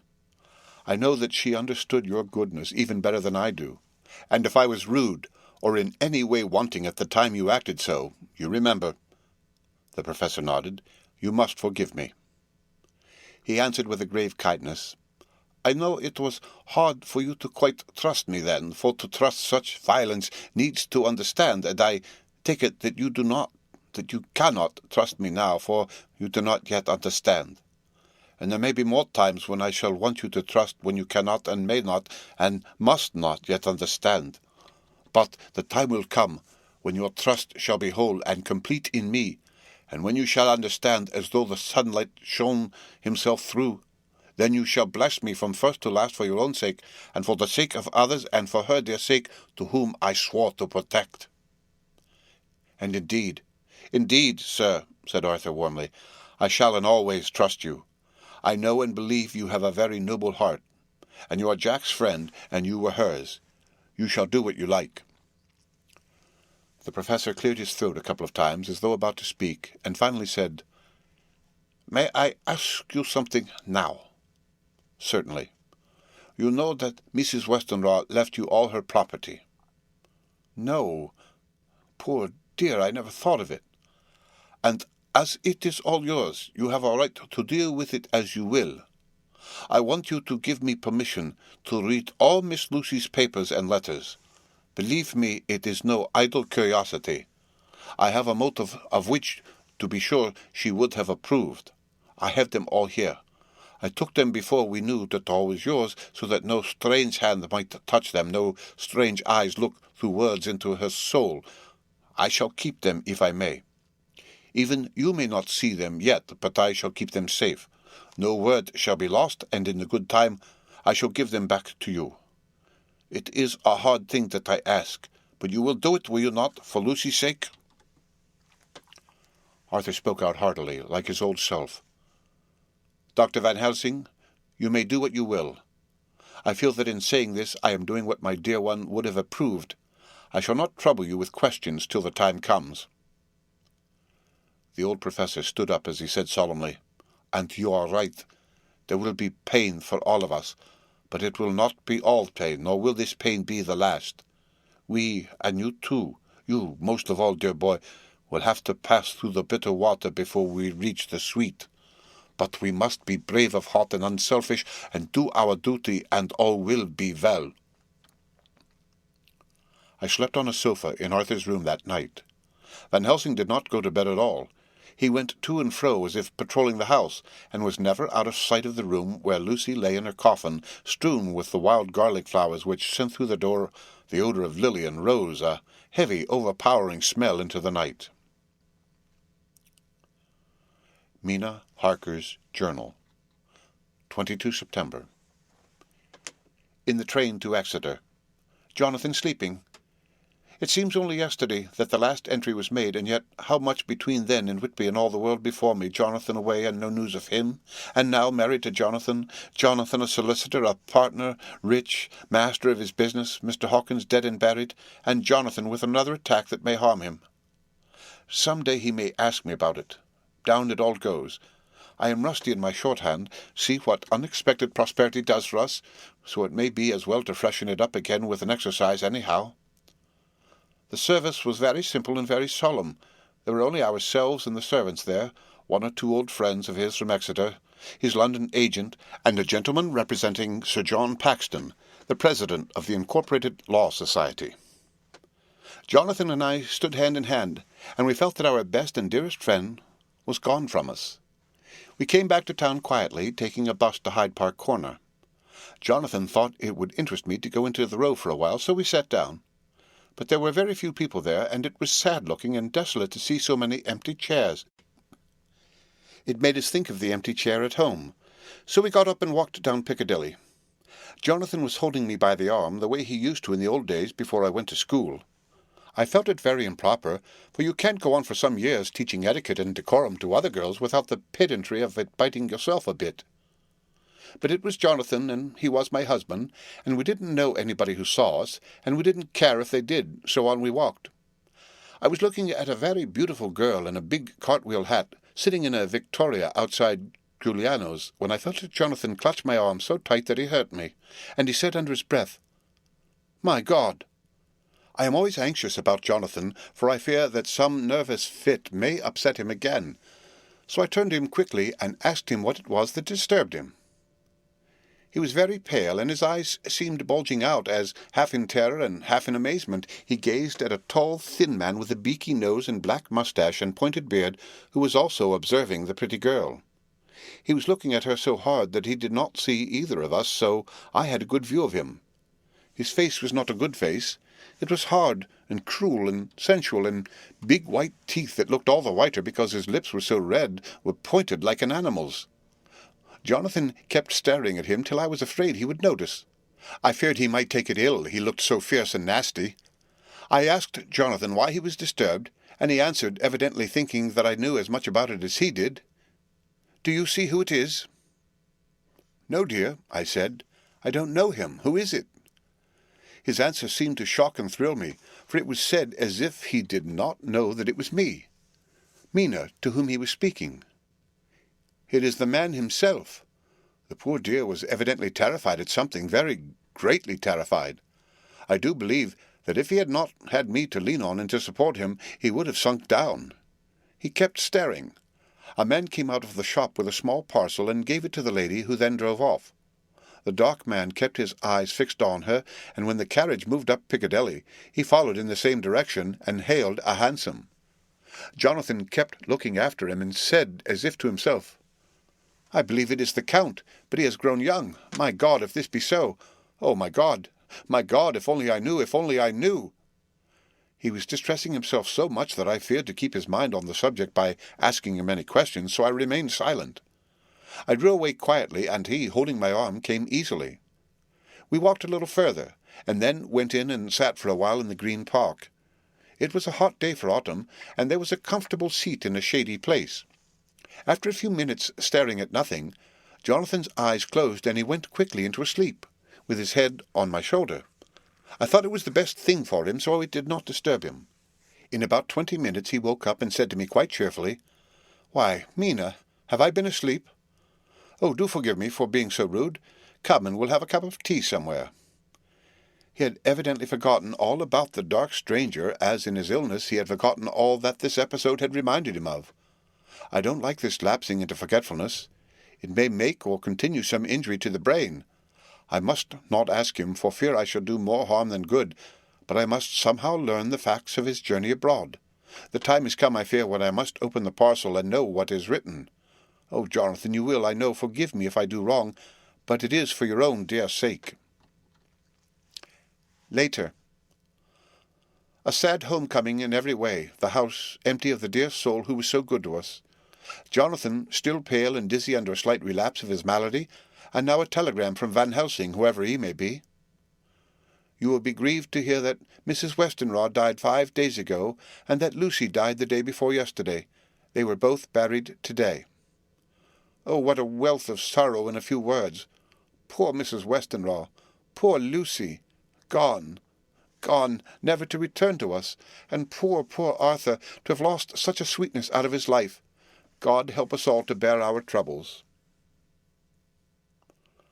Dr. Seward's diary continued. 22 September. It is all over. Arthur has gone back to Ring, and has taken Quincy Morris with him. What a fine fellow is Quincy! I believe in my heart of hearts that he suffered as much about Lucy's death as any of us, but he bore himself through it like a moral Viking.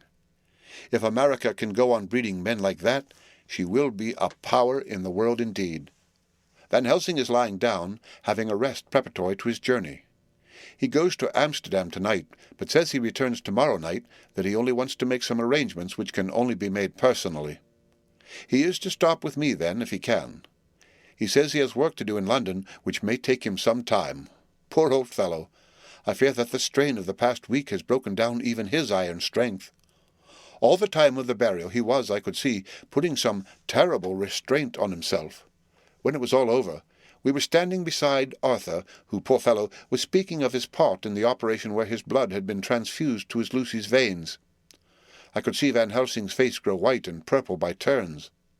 Arthur was saying that he felt since then as if they two had been really married, and that she was his wife in the sight of God. None of us said a word of the other operations, and none of us ever shall. Arthur and Quincy went away together to the station, and Van Helsing and I came on here. The moment we were alone in the carriage, he gave way to a regular fit of hysterics. He has denied to me since that it was hysterics, and insisted that it was only his sense of humour asserting itself under very terrible conditions. He laughed till he cried, and I had to draw down the blinds lest anyone should see us and misjudge. And then he cried till he laughed again, and laughed and cried together just as a woman does. I tried to be stern with him, as one is to a woman under the circumstances, but it had no effect. Men and women are so different in manifestations of nervous strength or weakness. Then, when his face grew grave and stern again, I asked him why his mirth, and why at such a time. His reply was in a way characteristic of him, for it was logical and forceful and mysterious. He said, "Ah, you don't comprehend, friend John. Do not think that I am not sad, though I laugh. See, I have cried even when the laugh did choke me. But no more think that I am all sorry when I cry, for the laugh he come just the same. keep it always with you that laughter who knock at your door and say, "May I come in?" is not true laughter. No, he is a king, and he come when and how he like. He ask no person, he choose no time of suitability. He say, "I am here. Behold an example, I grieve my heart out for that so sweet young girl. I give my blood for her, though I am old and worn. I give my time, my skill, my sleep. I let my other sufferers want, that she may have all. And yet I can laugh at her very grave, laugh when the clay from the spade of the sexton drop upon her coffin, and say, thud, thud, to my heart, till it send back the blood from my cheek.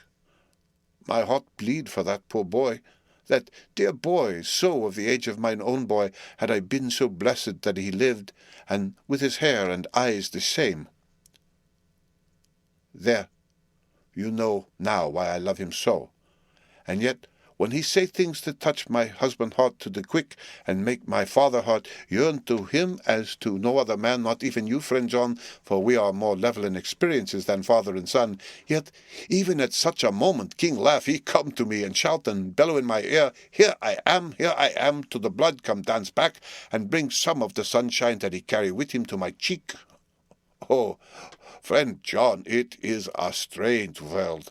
A sad world, a world full of miseries and woes and troubles. And yet when King Laugh come, he make them all dance to the tune he play.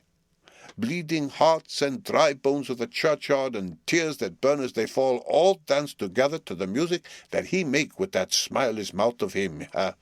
Oh, and believe me, friend John, that he is good to come and kind. Ach, we men and women are like ropes drawn tight with strain that pull us different ways. Then tears come, and like the rain on the ropes, they brace us up, until perhaps the strain become too great and we break. But King Laugh, he come like the sunshine, and he ease off the strain again, and we bear to go on with our labor, what it may be. I did not like to wound him by pretending not to see his idea, but as I did not yet understand the cause of his laughter, I asked him.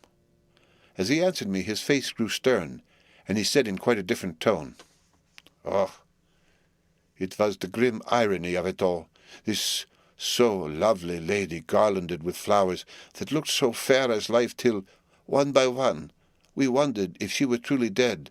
She laid in that so fine marble house in that lonely churchyard, where rest so many of her kin, laid there with the mother who loved her, and whom she loved, and that sacred bell going toll, toll, toll, so sad and slow, and those holy men with the white garments of the angel pretending to read books, and yet all the time their eyes never on the page, and all of us with the bowed head. And all for what? She is dead, so, is it not?" "Well, for the life of me, Professor," I said, "I can't see anything to laugh at in all that. Why, your expression makes it a harder puzzle than before. But even if the burial service was comic, what about poor Art and his trouble? Why, his heart was simply breaking."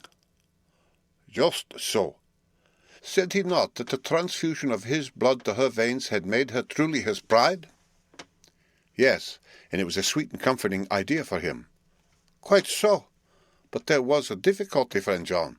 If so that, then what about the others? Ho, ho! Then this so sweet maid is a polyandrist, and me, with my poor wife dead to me but alive by church's law, though no wits, all gone, even I, who am faithful husband to this now no wife, am bigamist."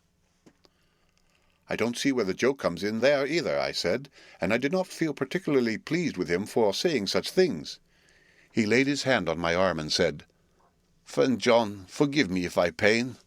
I showed not my feeling to others when it would wound, but only to you, my old friend, whom I can trust. If you could have looked into my heart then when I want to laugh, if you could have done so when the laugh arrived, if you could do so now when King Laugh have packed up his crown and all that is to him, for he go far, far away from me, and for a long, long time, maybe you would perhaps pity me the most of all." I was touched by the tenderness of his tone, and asked why. "Because I know." And now we are all scattered, and for many a long day loneliness will sit over our roofs with brooding wings. Lucy lies in the tomb of her kin. a lordly death-house in a lonely churchyard, away from teeming London, where the air is fresh, and the sun rises over Hampstead Hill, and where wildflowers grow of their own accord. So I can finish this diary, and God only knows if I shall ever begin another. If I do, or if I even open this again, it will be to deal with different people and different themes, for here, at the end, where the romance of my life is told, ere I go back to take up the thread of my life work, I say sadly and without hope, finis. The Westminster Gazette, 25 September. A Hampstead Mystery. The neighbourhood of Hampstead is just at present exercised with a series of events which seem to run on lines parallel to those of what was known to the writers of headlines as the Kensington Horror, or the Stabbing Woman, or the Woman in Black. During the past 2 or 3 days, several cases have occurred of young children straying from home or neglecting to return from their playing on the heath. In all these cases, the children were too young to give any properly intelligible account of themselves, but the consensus of their excuses is that they have been with a bloofer lady. It has always been late in the evening when they have been missed, and on 2 occasions the children have not been found until early in the morning the following day. It is generally supposed in the neighbourhood that, as the first child missed gave as his reason for being away that a bloofer lady had asked him to come for a walk, the others had picked up the phrase and used it as occasion served. This is the more natural, as the favourite game of the little ones at present is luring each other away by wiles. A correspondent writes us that to see some of the tiny tots pretending to be the bloofer lady is supremely funny. Some of our caricaturists might, he says, take a lesson in the irony of grotesque by comparing the reality and the picture. It is only in accordance with general principles of human nature that the bloofer lady should be the popular role at these al fresco performances. Our correspondent naively says that even Ellen Terry could not be so winningly attractive as some of these grubby-faced little children pretend and even imagine themselves to be. There is, however, possibly a serious side to the question, for some of the children, indeed all who have been missed at night, have been slightly torn or wounded in the throat. The wounds seem such as might be made by a rat or a small dog, and although of not much importance individually, would tend to show that whatever animal inflicts them has a system or method of its own. The police of the division have been instructed to keep a sharp lookout for straying children, especially when very young, in and around Hampstead Heath, and for any stray dog which may be about. The Westminster Gazette, 25 September. Extra Special. The Hampstead Horror, another child injured, the bloofer lady. We have just received intelligence that another child missing last night was only discovered late in the morning under a furze bush at the Shooter's Hill side of Hampstead Heath, which is perhaps less frequented than the other parts. It has the same tiny wound in the throat as has been noticed in other cases. It was terribly weak and looked quite emaciated. It, too, when partially restored, had the common story to tell of being lured away by the bloofer lady. Chapter 14. Mina Harker's Journal. 23 September. Jonathan is far better after a bad night. I am so glad that he has plenty of work to do, for that keeps his mind off the terrible things, and oh, I am rejoiced that he is not now weighed down with the responsibility of his new position. I knew he would be true to himself, and now how proud I am to see my Jonathan rising to the height of his advancement and keeping pace in all ways with the duties that come upon him. He will be away all day till late, for he said he could not lunch at home. My household work is done, so I shall take his foreign journal and lock myself up in my room and read it. 24 September. I hadn't the heart to write last night. That terrible record of Jonathan's upset me so. Poor dear! How he must have suffered, whether it be true or only imagination. I wonder if there is any truth in it at all. Did he get his brain fever and then write all these terrible things, or had he some cause for it all? I suppose I shall never know, for I dare not open the subject to him. And yet that man we saw yesterday, he seemed quite certain of him, poor fellow. I suppose it was the funeral upset him and sent his mind back on some train of thought. He believes it all himself. I remember how on our wedding day he said, unless some solemn duty come upon me to go back to the bitter hours, asleep or awake, mad or sane, there seems to be through it all some thread of continuity. That fearful Count was coming to London. If it should be, and he came to London with its teeming millions, there may be a solemn duty, and if it come, we must not shrink from it. I shall be prepared. I shall get my typewriter this very hour and begin transcribing. Then we shall be ready for other eyes if required, and if it be wanted, then, perhaps, if I am ready, poor Jonathan may not be upset, for I can speak for him, and never let him be troubled or worried with it at all. If ever Jonathan quite gets over the nervousness, he may want to tell me of it all, and I can ask him questions and find out things, and see how I may comfort him. Letter. Van Helsing to Mrs. Harker, 24 September, in confidence. Dear Madam, I pray you to pardon my writing in that I am so far friend as that I sent to you sad news of Miss Lucy Westenra's death. By the kindness of Lord Godalming, I am empowered to read her letters and papers, for I am deeply concerned about certain matters vitally important. In them I find some letters from you, which show how great friends you were and how you love her. Oh, Madam Mina, by that love I implore you help me. It is for others' good that I ask to redress great wrong, and to lift much and terrible troubles that may be more great than you can know. May it be that I see you. You can trust me. I am friend of Dr. John Seward and of Lord Godalming. That was Arthur of Miss Lucy.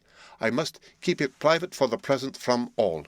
I should come to Exeter to see you at once if you tell me I am privileged to come, and where and when. I implore your pardon, madam.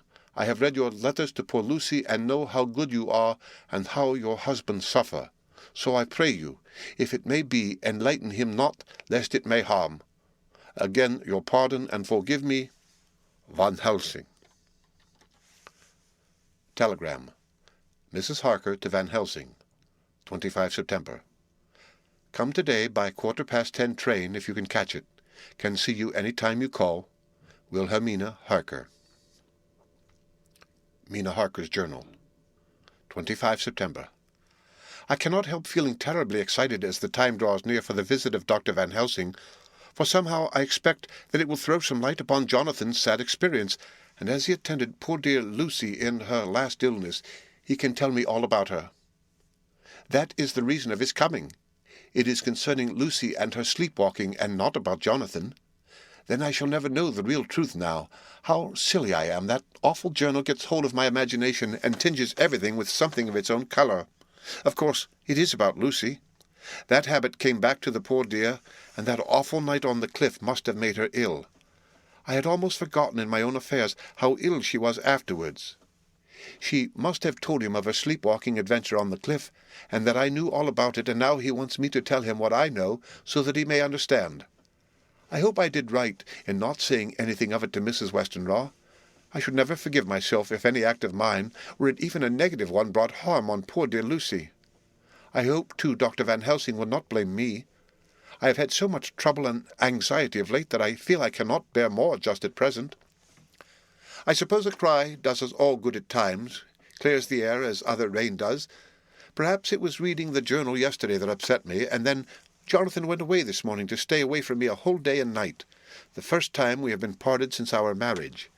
I do hope the dear fellow will take care of himself, and that nothing will occur to upset him. It is 2:00, and the doctor will be here soon now. I shall say nothing of Jonathan's journal unless he asks me. I am so glad I have typewritten out my own journal, so that, in case he asks about Lucy, I can hand it to him. It will save much questioning. Later. He has come and gone. Oh, what a strange meeting, and how it all makes my head whirl round. I feel like one in a dream. Can it be all possible, or even a part of it? If I had not read Jonathan's journal first, I should never have accepted even a possibility. Poor, poor dear Jonathan, how he must have suffered. Please the good God, all this may not upset him again. I shall try to save him from it, but it may be even a consolation and help to him, terrible though it be, and awful in its consequences, to know for certain that his eyes and ears and brain did not deceive him, and that it is all true. It may be that it is the doubt which haunts him, that when the doubt is removed, no matter which, waking or dreaming, may prove the truth, he will be more satisfied and better able to bear the shock.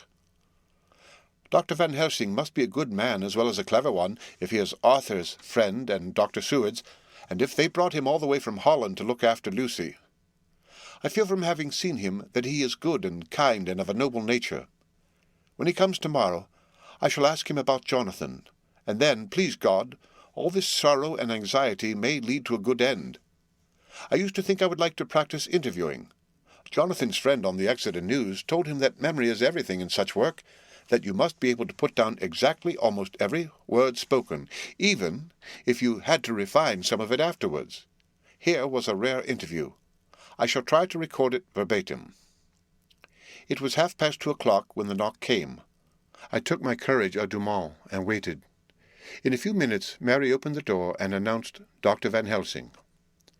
I rose and bowed, and he came towards me, a man of medium weight, strongly built, with his shoulders set back over a broad, deep chest, and a neck well balanced on the trunk as the head is on the neck.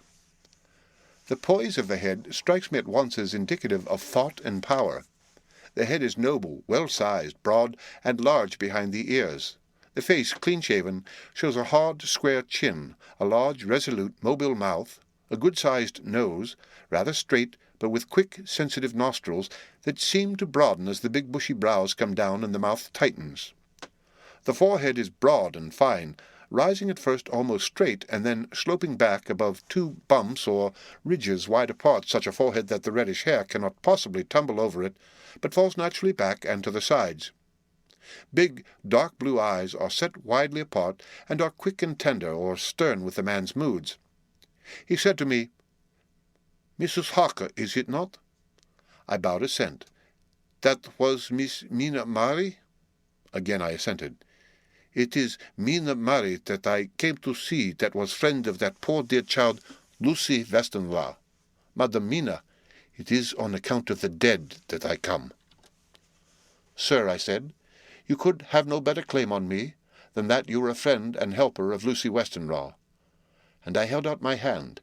He took it and said tenderly, "Oh, Madam Mina, I know that the friend of that poor little girl must be good, but I had yet to learn."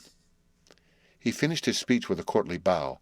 I asked him what it was that he wanted to see me about, so he began at once. "I have read your letters to Miss Lucy. Forgive me, but I had to begin to inquire somewhere, and there was none to ask. I know that you were with her at Whitby. She sometime kept a diary. You need not look surprised, Madam Mina. It was begun after you had left, and was an imitation of you, and in that diary she traces by inference certain things to a sleepwalking in which she puts down that you saved her. In great perplexity, then I come to you, and asked you out of your so much kindness to tell me all of it that you can remember." "I can tell you, I think, Dr. Van Helsing, all about it." "Ah, then you have good memory for facts, for details. It is not always so with young ladies." "No, doctor, but I wrote it all down at the time. I can show it to you if you like." "Oh, Madam Mina, I will be grateful. You will do me much favour." I could not resist the temptation of mystifying him a bit. I suppose it is some taste of the original apple that remains still in our mouths, so I handed him the shorthand diary. He took it with a grateful bow and said, "May I read it?" "If you wish," I answered as demurely as I could. He opened it, and for an instant his face fell. Then he stood up and bowed. "Oh, you so clever woman," he said. "I know long that Mr. Jonathan was a man of much thankfulness, but see, his wife have all the good things. And will you not so much honour me and so help me as to read it for me? Alas, I know not the shorthand." By this time my little joke was over, and I was almost ashamed, so I took the typewritten copy from my work-basket and handed it to him. "Forgive me," I said. "I could not help it, but I had been thinking that it was of dear Lucy that you wished to ask, and so that you might not have to wait, not on my account, but because I know your time must be precious, I have written it out on the typewriter for you." He took it, and his eyes glistened. "You are so good," he said, "and may I read it now? I may want to ask you some things when I have read." "By all means," I said. "Read it over whilst I order lunch, and then you can ask me questions whilst we eat." He bowed and settled himself in a chair with his back to the light, and became so absorbed in the papers whilst I went to see after lunch, chiefly in order that he might not be disturbed. When I came back, I found him walking hurriedly up and down the room, his face all ablaze with excitement. He rushed up to me and took me by both hands. "Och, Madam Mina," he said, "how can I say what I owe you? This paper is as sunshine. It opens the gate to me. I am dazed, I am dazzled with so much light, and yet clouds roll in behind the light every time. But that you cannot comprehend. Oh, but I am grateful to you, you so clever woman. Madam," he said this very solemnly, "if ever Abraham Van Helsing can do anything for you or yours, I trust you will let me know. It will be pleasure and delight if I may serve you as a friend, but all I have ever learned, all I can ever do, shall be for you and those you love. There are darknesses in life, and there are lights. You are one of the lights. You will have a happy life and a good life, and your husband will be blessed in you. But, doctor, you praise me too much, and you do not know me." "Not know you, I, who am old and who have studied all my life men and women, I who have made my specialty the brain and all that belongs to him and all that follow from him, and I have read your diary that you have so goodly written for me, and which breathes out truth in every line. I, who have read your so sweet letter to poor Lucy of your marriage and your trust, not know you? Oh, Madam Mina, good women tell all their lives, and by day and by hour and by minute, such things that angels can read, and we men who wish to know have in us something of angels' eyes. Your husband is noble nature, and you are noble too, for you trust, and trust cannot be where there is mean nature. And your husband, tell me of him. Is he quite well? Is all that fever gone, and is he strong and hearty?" I saw here an opening to ask him about Jonathan, so I said, "He was almost recovered, but he has been greatly upset by Mr. Hawkins' death." He interrupted. "Oh, yes, I know. I have read your last 2 letters. I went on. "I suppose this upset him, for when we were in town on Thursday last, he had a sort of shock." "A shock, and after brain fever so soon? That is not good. What kind of shock was it?" "He thought he saw someone who recalled something terrible, something which led to his brain fever." And here the whole thing seemed to overwhelm me in a rush. The pity for Jonathan, the horror which he experienced, the whole fearful mystery of his diary, and the fear that has been brooding over me ever since, all came in a tumult. I suppose I was hysterical, for I threw myself on my knees and held up my hands to him and implored him to make my husband well again. He took my hands and raised me up, and made me sit on the sofa, and sat by me. He held my hand in his, and said to me with, oh, such infinite sweetness, "My life is a barren and lonely one, and so full of work that I have not had much time for friendships, but since I have been summoned to here by my friend John Seward, I have known so many good people, and seen such nobility, that I feel more than ever, and it has grown with my advancing years, the loneliness of my life.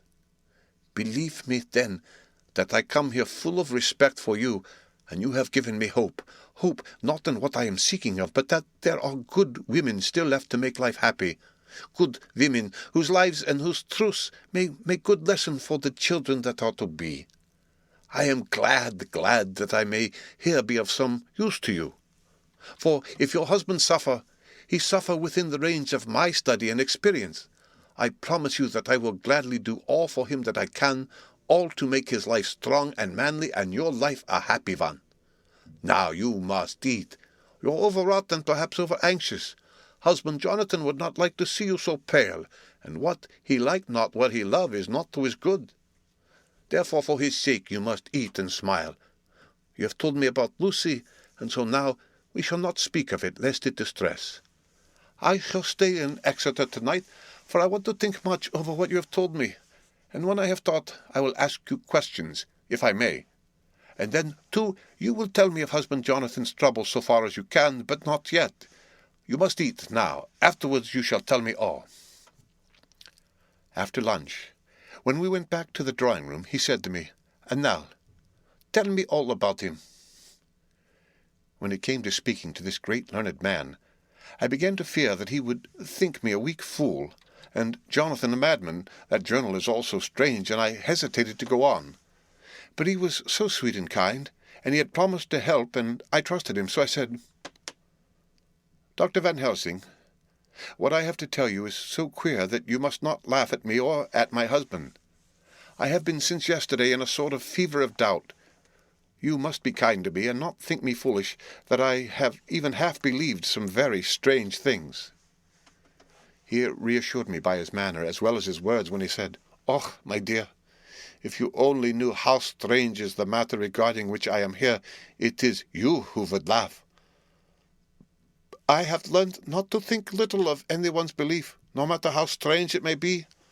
I have tried to keep an open mind, and it is not the ordinary things of life that could close it, but the strange things, the extraordinary things, the things that make one doubt if they be mad or sane." Thank you 1,000 times. You have taken a weight off my mind. If you will let me, I shall give you a paper to read. It is long, but I have typewritten it out. It will tell you my trouble and Jonathan's. It is the copy of his journal when abroad, and all that happened. I dare not say anything of it. You will read for yourself and judge. And then, when I see you, perhaps you will be very kind and tell me what you think. "I promise," he said as I gave him the papers, "I shall in the morning, as soon as I can, come to see you and your husband, if I may. Jonathan will be here at 11:30, and you must come to lunch with us and see him then. You could catch the quick 3:34 train, which will leave you at Paddington before 8. He was surprised at my knowledge of the trains offhand, but he does not know that I have made up all the trains to and from Exeter, so that I might help Jonathan in case he is in a hurry. So he took the papers with him and went away, and I sit here thinking I don't know what. Letter, by hand. Van Helsing to Mrs. Harker, 25 September, 6 o'clock. Dear Madam Mina, I have read your husband's so wonderful diary. You may sleep without doubt. Strange and terrible as it is true. I will pledge my life on it. It may be worse for others, but for him and you there is no dread. He is a noble fellow, and let me tell you from experience of men, that one who would do as he did in going down that wall and to that room, aye, and going a second time, is not one to be injured in permanence by a shock.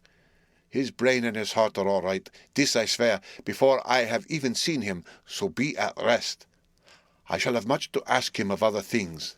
I am blessed that today I come to see you, for I have learned all at once so much that again I am dazzled more than ever, and I must think.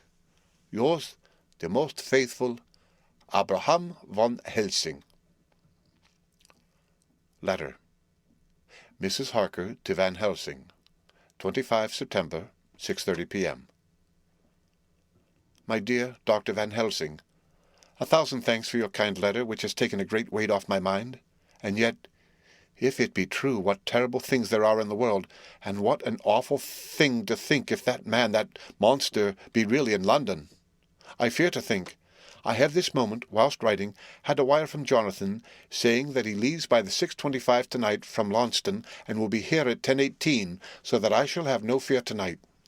Will you therefore, instead of lunching with us, please come to breakfast at 8 o'clock? If this be not too early for you, you can get away if you are in a hurry by the 10:30 train, which will bring you to Paddington by 2:35. Do not answer this, as I shall take it that if I do not hear, you will come to breakfast. Believe me, your faithful and grateful friend, Mina Harker. Jonathan Harker's Journal, 26 September. I thought never to write in this diary again, but the time has come. When I got home last night, Mina had supper ready, and when we had supped, she told me of Van Helsing's visit, and of her having given him the 2 diaries copied out, and of how anxious she has been about me. She showed me in the doctor's letter that all I wrote down was true. It seems to have made a new man of me. It was the doubt as to the reality of the whole thing that knocked me over. I felt impotent, and in the dark, and distrustful. But now that I know, I am not afraid, even of the Count. He has succeeded after all, then, in his design to getting to London, and it was he I saw. He has got younger, and how? Van Helsing is the man to unmask him and hunt him out if he is anything like what Mina says. We sat late and talked it over. Mina is dressing, and I shall call at the hotel in a few minutes and bring him over. He was, I think, surprised to see me. When I came into the room where he was and introduced myself, he took me by the shoulder and turned my face round to the light, and said after a sharp scrutiny, "But Madam Mina told me you were ill, that you had had a shock." It was so funny to hear my wife called Madam Mina by this kindly, strong-faced old man. I smiled and said, "I was ill. I have had a shock, but you have cured me already." "And how?" "By your letter to Mina last night. I was in doubt, and then everything took a hue of unreality, and I did not know what to trust, even the evidence of my own senses. Not knowing what to trust, I did not know what to do, and so had only to keep on working in what had hitherto been the groove of my life. The groove ceased to avail me, and I mistrusted myself. Doctor, you don't know what it is to doubt everything, even yourself. No, you don't. You couldn't with eyebrows like yours." He seemed pleased, and laughed as he said, "So, you are a physiognomist. I learn more here with each hour. I am with so much pleasure coming to you to breakfast, and, oh, sir, you will pardon praise from an old man, but you are blessed in your wife." I would listen to him go on praising Mina for a day, so I simply nodded and stood silent. "She is one of God's women, fashioned by his own hand to show us men and other women that there is a heaven where we can enter, and that its light can be here on earth. So true, so sweet, so noble, so little an egoist, and that, let me tell you, is much in this age so skeptical and selfish, and you, sir, I have read all the letters to poor Miss Lucy, and some of them speak of you. So I know you since some days from the knowing of others, but I have seen your true self since last night. You will give me your hand, will you not, and let us be friends for all our lives." We shook hands, and he was so earnest and so kind that it made me quite choky. "And now," he said, "may I ask you for some more help? I have a great task to do, and at the beginning it is to know. You can help me here. Can you tell me what went before your going to Transylvania? Later on I may ask more help and of a different kind, but at first this will do." "Look here, sir," I said, "does what you have to do concern the Count?" "It does," he said solemnly. "Then I am with you heart and soul. As you go by the 10:30 train, you will not have time to read them, but I shall get the bundle of papers. You can take them with you and read them in the train." After breakfast, I saw him to the station. When we were parting, he said, "Perhaps you will come to town if I send for you and take Madam Mina too?" "We shall both come when you will," I said. I had got him the morning papers and the London papers of the previous night, and while we were talking at the carriage window, waiting for the train to start, he was turning them over. His eyes suddenly seemed to catch something in one of them. The Westminster Gazette. I knew it by the colour, and he grew quite white. He read something intently, groaning to himself. Mein Gott, so soon, so soon." I do not think he remembered me at the moment. Just then the whistle blew, and the train moved off. This recalled him to himself, and he leaned out of the window and waved his hand, calling out, "Love to Madam Mina. I shall write so soon as ever I can." Dr. Seward's Diary. 26 September. Truly there is no such thing as finality. Not a week since I said finis, and yet here I am, starting fresh again, or rather going on with the record. Until this afternoon, I had no cause to think of what is done. Renfield had become to all intents as sane as he ever was. He was already well ahead with his fly business, and he had just started in the spider line also, so he had not been of any trouble to me. I had a letter from Arthur, written on Sunday, and from it I gather that he is bearing up wonderfully well. Quincy Morris is with him, and that is much of a help, for he himself is a bubbling well of good spirits. Quincy wrote me a line, too, and from him I hear that Arthur is beginning to recover something of his old buoyancy, so as to them all my mind is at rest. As for myself, I was settling down to my work with the enthusiasm which I used to have for it, so that I might fairly have said that the wound which poor Lucy left on me was becoming cicatrized. Everything is, however, now reopened, and what is to be the end, God only knows.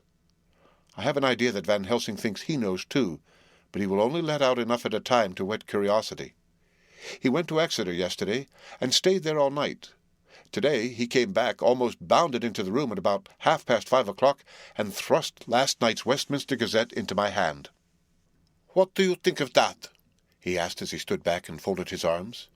I looked over the paper, for I really did not know what he meant, but he took it from me and pointed out a paragraph about children being decoyed away at Hampstead. It did not convey much to me until I reached a passage where it described small puncture wounds on their throats. An idea struck me, and I looked up. "Well," he said, "it is like poor Lucy's. And what do you make of it?" "Simply that there is some cause in common. Whatever it was that injured her has injured them." I did not quite understand his answer. "That is true indirectly, but not directly." "How do you mean, Professor?" I asked. I was a little inclined to take his seriousness lightly, for, after all, 4 days of rest and freedom from burning, harrowing anxiety does help to restore one's spirits. But when I saw his face, it sobered me. Never, even in the midst of our despair about poor Lucy, had he looked more stern. "Tell me," I said. "I can hazard no opinion. I do not know what to think, and I have no data on which to found a conjecture."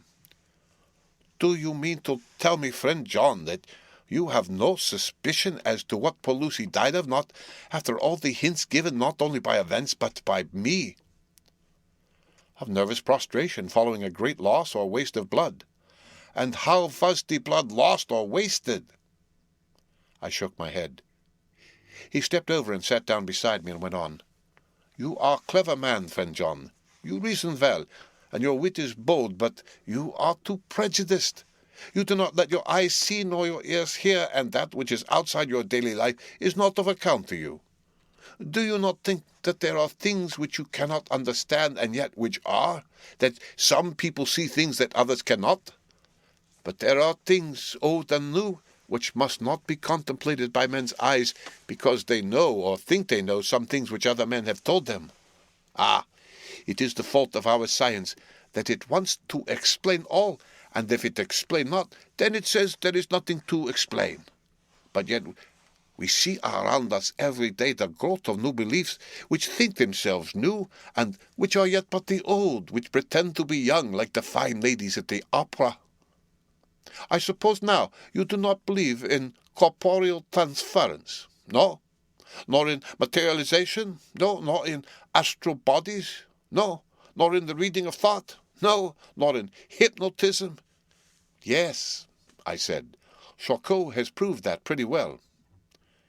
He smiled as he went on.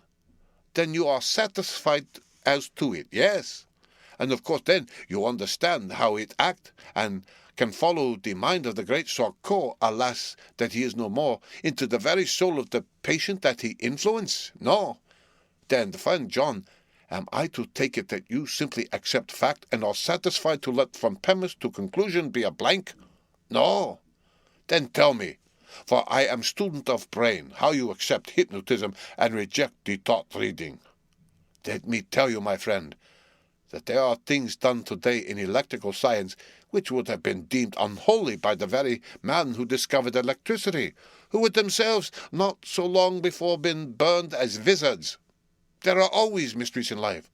Why was it that Methuselah lived 900 years, and old Pa 169, and yet that poor Lucy, with 4 men's blood in her poor veins, could not live even 1 day?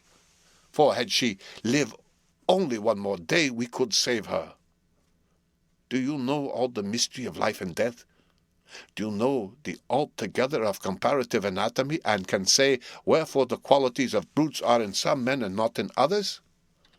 Can you tell me why, when other spiders die small and soon, that one great spider lived for centuries in the tower of the old Spanish church, and grew till on descending he could drink the oil of all the church lamps?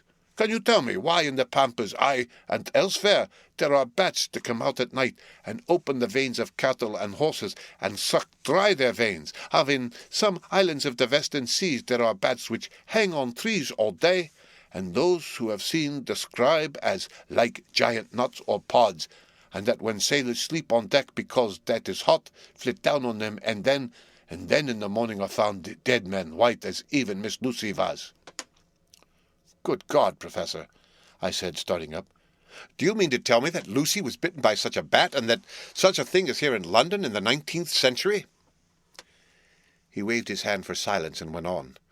"Can you tell me why the tortoise lives more long than generations of men, why the elephant goes on and on till he have seen dynasties, and why parrot never die only of bite of cat, of dog, or other complaint?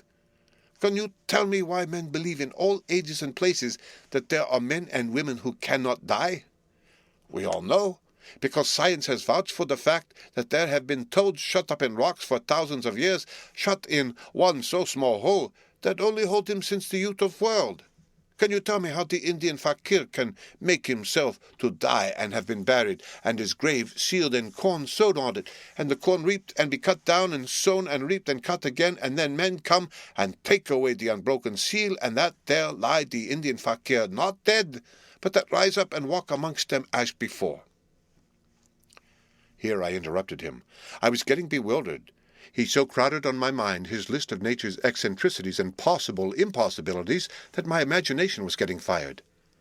I had a dim idea that he was teaching me some lesson, as long ago he used to do in his study at Amsterdam. But he used them to tell me the thing so that I could have the object of thought in mind all the time. But now I was without his help, yet I wanted to follow him, so I said, "Professor, let me be your pet student again. Tell me the thesis, so that I may apply your knowledge as you go on. At present I am going in my mind from point to point as a madman, and not a sane one follows an idea. I feel like a novice lumbering through a bog, and amidst jumping from one tussock to another in the mere blind effort to move on without knowing where I am going." "That is good image," he said. "Well, I shall tell you. My thesis is this. I want you to believe." "To believe what?" "To believe in things that you cannot. Let me illustrate. I heard once of an American who so defined faith, that faculty which enables us to believe things which we know to be untrue. For one, I followed that man. He meant that we shall have an open mind and not let a little bit of truth check the rush of the big truth like a small rock does a railway truck. We get the small truth first, good. We keep him, we value him, but all the same, we must not let him think himself all truth in universe." "Then you want me not to let some previous conviction inure the receptivity of my mind with regard to some strange matter? Do I read your lesson aright?" "Ah, you are my favorite pupil still. It is worth to teach you. Now that you are willing to understand, you have taken the first step to understand. You think, then, that those so small holes in the children's throats were made by the same that made the holes in Miss Lucy?" "I suppose so." He stood up solemnly and said, "Then you are wrong. Oh, would it were so! But alas, no, it is worse. Far, far worse." "In God's name, Professor Van Helsing, what do you mean?" I cried. He threw himself with a despairing gesture into a chair and placed his elbows on the table, covering his face with his hands as he spoke. "They were made by Miss Lucy." Chapter 15. Dr. Seward's Diary continued. For a while sheer anger mastered me. It was as if he had, during her life, struck Lucy on the face. I smote the table hard and rose up as I said to him, "Dr. Van Helsing, are you mad?" He raised his head and looked at me, and somehow the tenderness of his face calmed me at once. "Would I were," he said. "Madness were easy to bear compared with truth like this. Oh, my friend, why, think you, did I go so far round? Why take so long to tell so simple a thing? Was it because I hate you and have hated you all my life? Was it because I wished to give you pain? Was it that I wanted now, so late, revenge for that time when you saved my life and from a fearful death? Ah, no." "Forgive me," said I. He went on, "My friend, it was because I wished to be gentle in the breaking to you, for I know you have loved that so sweet lady. But even yet I do not expect you to believe. It is so hard to accept at once any abstract truth that we may doubt such to be possible when we have always believed the know of it. It is more hard still to accept so sad a concrete truth, and of such a one as Miss Lucy. Tonight I go to prove it. Dare you come with me?" This staggered me. A man does not like to prove such a truth. Byron accepted from the category jealousy. "And prove the very truth he most abhorred." He saw my hesitation and spoke. "The logic is simple. No madman's logic this time, jumping from tussock to tussock in a misty bog. If it not be true, then proof will be relief. At worst it will not harm. If it be true, there is the dread. Yet every dread should help my cause, for it is some need of belief. Come, I tell you what I propose. First, that we go off and see that child in hospital. Dr. Vincent of North Hospital, where the papers say child is friend of mine, and I think of yours since you were in class at Amsterdam. He will let 2 scientists see his case, if he will not let 2 friends. We shall tell him nothing, but only that we wish to learn, and then... And then? He took a key from his pocket and held it up. And then we spend the night, you and I, in the churchyard where Lucy lies. This is the key that locked the tomb. I had it from the coffin man to give to Arthur. My heart sank within me, for I felt that there was some fearful ordeal before us. I could do nothing, however, so I plucked up what heart I could, and said that we had better hasten, as the afternoon was passing. We found the child awake. It had had a sleep and taken some food, and altogether was going on well. Dr. Vincent took the bandage from its throat and showed us the punctures. There was no mistaking the similarity to those which had been on Lucy's throat. They were smaller, and the edges looked fresher, that was all. We asked Vincent to what he attributed them, and he replied that it must have been a bite of some animal, perhaps a rat, but for his own part he was inclined to think it was one of the bats which are so numerous on the northern heights of London. "Out of so many harmless ones," he said, "there may be some wild specimen from the south of a more malignant species.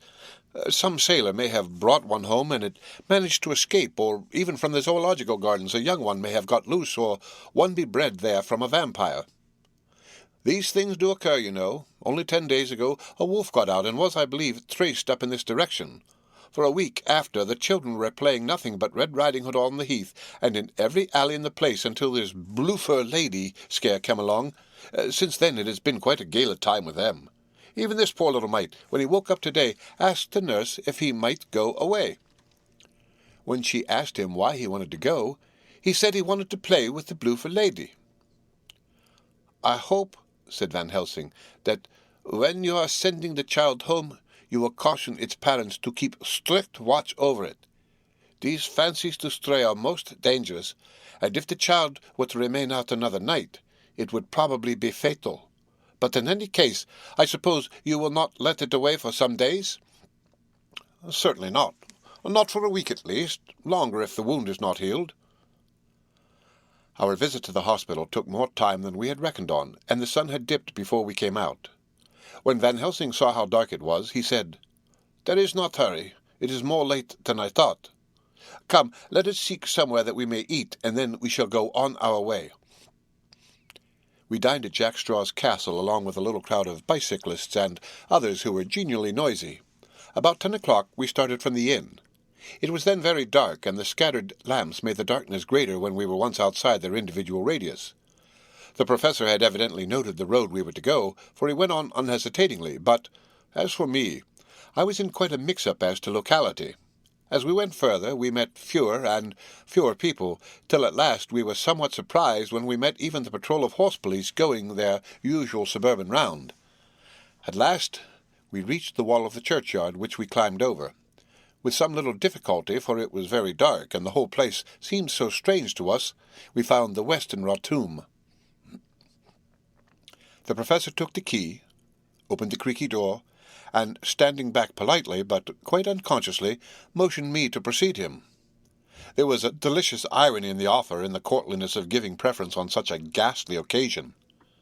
My companion followed me quickly, and cautiously drew the door to after carefully ascertaining that the lock was a falling and not a spring one. In the latter case, we should have been in a bad plight. Then he fumbled in his bag, and taking out a matchbox and a piece of candle, proceeded to make a light.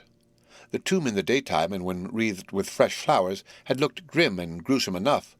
But now, some days afterwards, when the flowers hung lank and dead, their whites turning to rust and their greens to browns, when the spider and the beetle had resumed their accustomed dominance, when the time-discoloured stone and dust-encrusted mortar and rusty, dank iron and tarnished brass and clouded silver plating gave back the feeble glimmer of a candle, the effect was more miserable and sordid than could have been imagined. It conveyed irresistibly the idea that life, animal life, was not the only thing which could pass away.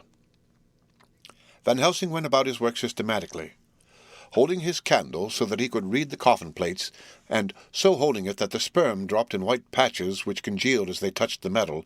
He made assurance of Lucy's coffin. Another search in his bag, and he took out a turn-screw. "What are you going to do?" I asked. "To open the coffin. You shall yet be convinced." Straightway he began taking out the screws, and finally lifted off the lid, showing the casing of lead beneath. The sight was almost too much for me.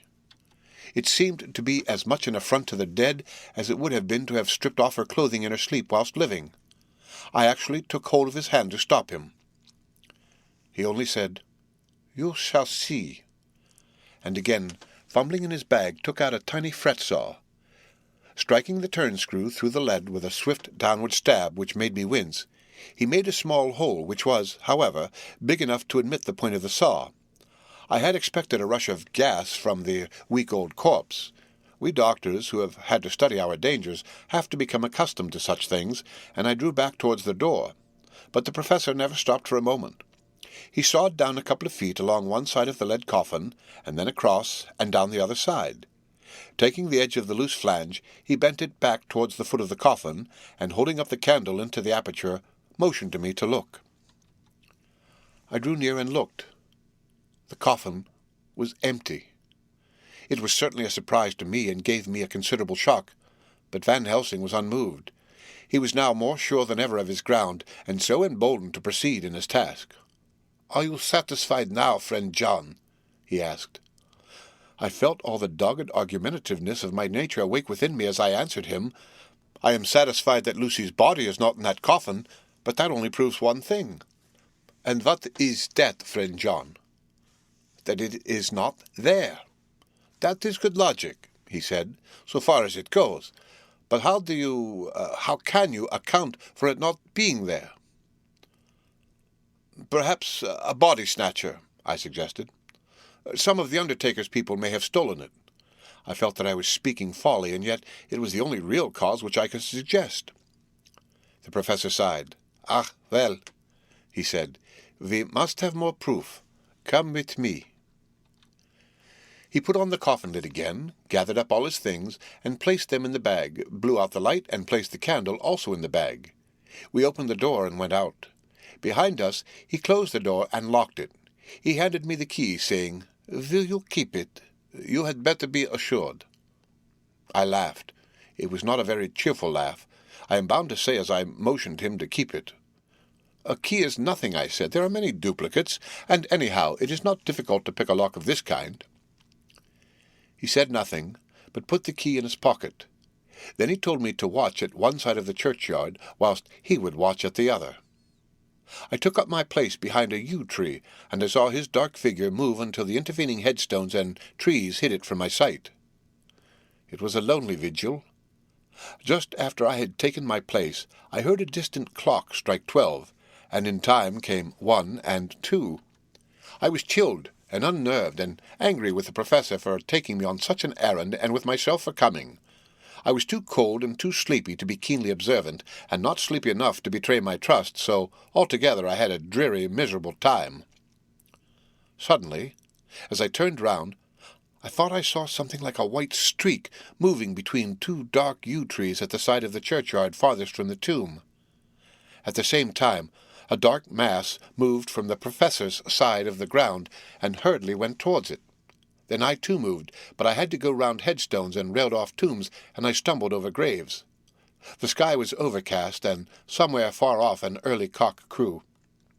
A little ways off, beyond a line of scattered juniper trees which marked the pathway to the church, a white, dim figure flitted in the direction of the tomb. The tomb itself was hidden by trees, and I could not see where the figure had disappeared. I heard the rustle of actual movement where I had first seen the white figure, and coming over, found the professor holding in his arms a tiny child. When he saw me, he held it out to me and said, "Are you satisfied now?" "No," I said in a way that I felt was aggressive. "Do you not see the child?" "Yes, it is a child, but who brought it here, and is it wounded?" "We shall see," said the professor, and with one impulse we took our way out of the churchyard, he carrying the sleeping child. When we had got some little distance away, we went into a clump of trees and struck a match and looked at the child's throat. It was without a scratch or scar of any kind. "Was I right?" I asked triumphantly. "We were just in time," said the professor thankfully. We had now to decide what we were to do with the child, and so consulted about it.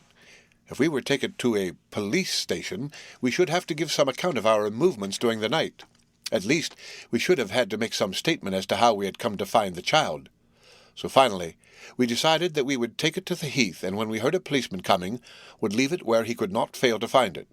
We would then seek our way home as quickly as we could. All fell out well.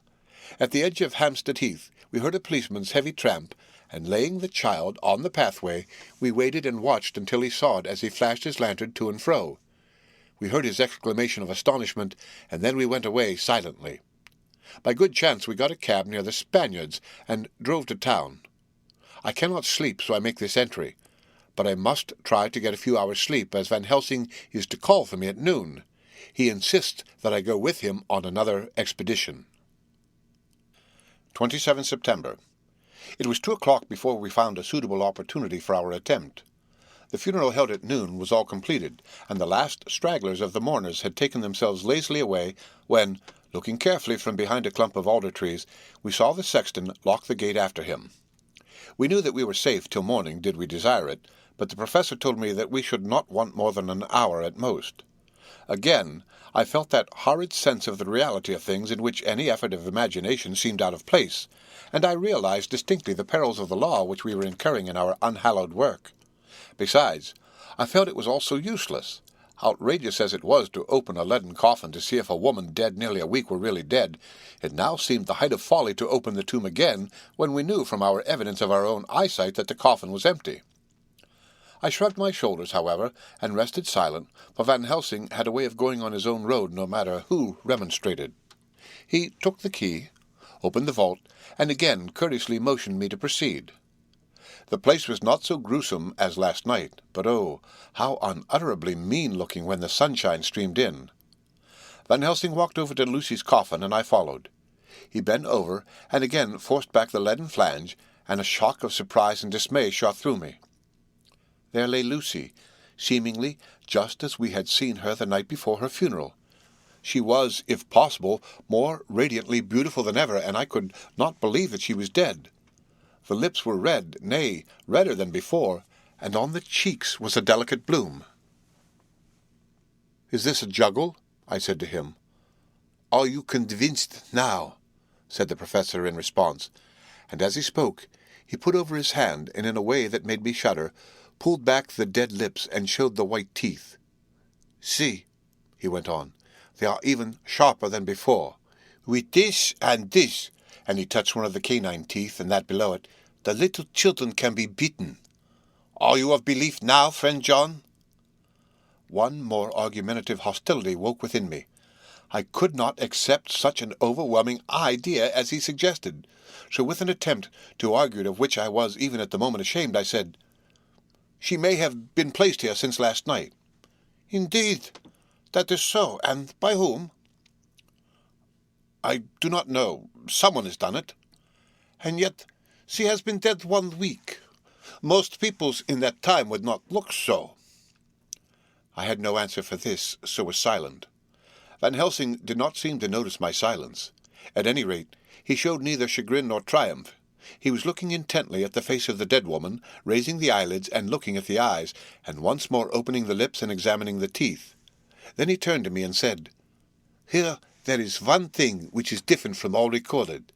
Here is some dual life that is not as the common. She was bitten by the vampire when she was in a trance, sleepwalking." Oh, you start. You do not know that, friend John, but you shall know it later, and in trance could he best come to take more blood. In trance she dies, and in trance she is undead too. So it is that she differ from all other. Usually when the undead sleep at home, as he spoke, he made a comprehensive sweep of his arm to designate what to a vampire was home, their face show what they are. But this, so sweet that was when she not undead, she go back to the nothings of the common dead. There is no malign here, see, and so it make hard that I must kill her in her sleep. This turned my blood cold, and it began to dawn upon me that I was accepting Van Helsing's theories. But if she were really dead, what was there of terror in the idea of killing her? He looked up at me, and evidently saw the change in my face, for he said almost joyously, "Ah, you believe now?" I answered, "Do not press me too hard all at once. I am willing to accept. How will you do this bloody work?" "I shall cut off her head, and fill her mouth with garlic, and I shall drive a stake through her body." It made me shudder to think of so mutilating the body of the woman whom I had loved, and yet the feeling was not so strong as I had expected. I was, in fact, beginning to shudder at the presence of this being, this undead as Van Helsing called it, and to loathe it. Is it possible that love is all subjective or all objective? I waited a considerable time for Van Helsing to begin, but he stood as if wrapped in thought. Presently he closed the catch of his bag with a snap and said, "I have been thinking, and have made up my mind as to what is best. If I did simply follow my inclining, I would do now at this moment what is to be done. But there are other things to follow, and things that are 1,000 times more difficult in that them we do not know. This is simple. She have yet no life taken, though that is of time, and to act now would be to take danger from her forever. But then we may want to have Arthur, and how shall we tell him of this? If you who saw the wounds on Lucy's throat, and saw the wounds so similar on the child's at the hospital, if you who saw the coffin empty last night and full today with a woman who have not changed only to be more rose and more beautiful in a week after she die, if you know of this, and know of the white figure last night that brought the child to the churchyard, and yet of your own senses you did not believe, how then can I expect Arthur, who knows none of these things, to believe?" "He doubted me when I took him from her kiss when she was dying. I know he has forgiven me, because in some mistaken idea I have done things that prevent him say goodbye as he ought, and he may think that in some more mistaken idea this woman was buried alive, and that in most mistake of all we have killed her. He would then argue back that it is we, mistaken ones, that have killed her by our ideas, and so he will be much unhappy always. Yet he can never be sure, and that is worst of all. And he will sometimes think that she he loved was buried alive, and that will paint his dreams with horrors of what she must have suffered. And again, he will think that we may be right, and that his so beloved was, after all, an undead. No. I told him once, and since then I learned much. Now, since I know it is all true, 100,000 times more do I know that he must pass through the bitter waters to reach the sweet.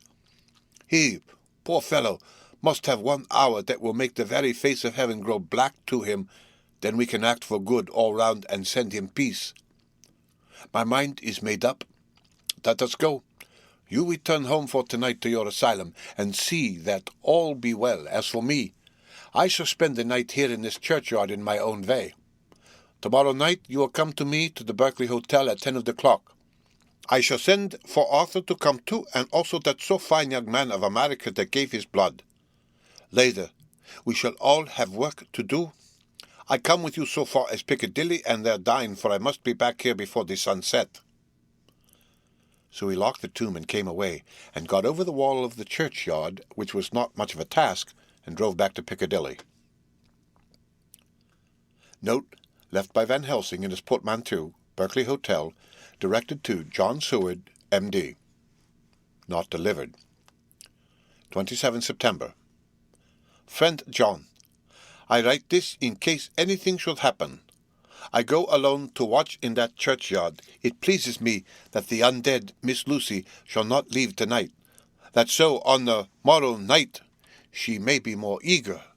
Therefore I shall fix some things she like not, garlic and the crucifix, and so seal up the door of the tomb. She is young as undead, and will heed. Moreover, these are only to prevent her coming out. They may not prevail on her wanting to get in, for then the undead is desperate, and must find the line of least resistance, whatsoever it may be. I shall be at hand all the night, from sunset until after sunrise, and if there be aught that may be learned, I shall learn it. For Miss Lucy, or from her, I have no fear, but that other to whom is there that she is undead, he have not the power to seek her tomb and find shelter. He is cunning, as I know from Mr. Jonathan, and from the way that all along he have fooled us when he played with us for Miss Lucy's life, and we lost, and in many ways the undead are strong. He have always the strength in his hand of 20 men. Even we 4 who gave our strength to Miss Lucy, it also is all to him. Besides, he can summon his wolf, and I know not what. So if it be that he came thither on this night, he shall find me. But none other shall until it be too late. But it may be that he will not attempt the place. There is no reason why he should. His hunting ground is more full of game than the churchyard where the undead woman sleeps, and the old man watch. Therefore, I write this in case. Take the papers that are with this, the diaries of Harker and the rest, and read them, and then find this great undead, and cut off his head, and burn his heart, or drive a stake through it, so that the world may rest from him. If it be so, farewell. Van Helsing. Dr. Seward's Diary. 28 September.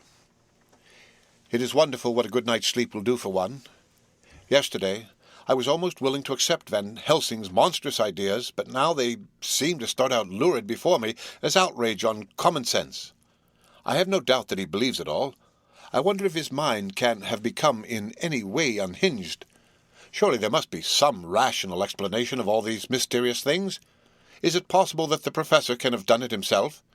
He is so abnormally clever that if he went off his head, he would carry out his intent with regard to some fixed idea in a wonderful way. I am loath to think it, and indeed it would be almost as great a marvel as the other to find that Van Helsing was mad, but anyhow I shall watch him carefully. I may get some light on the mystery.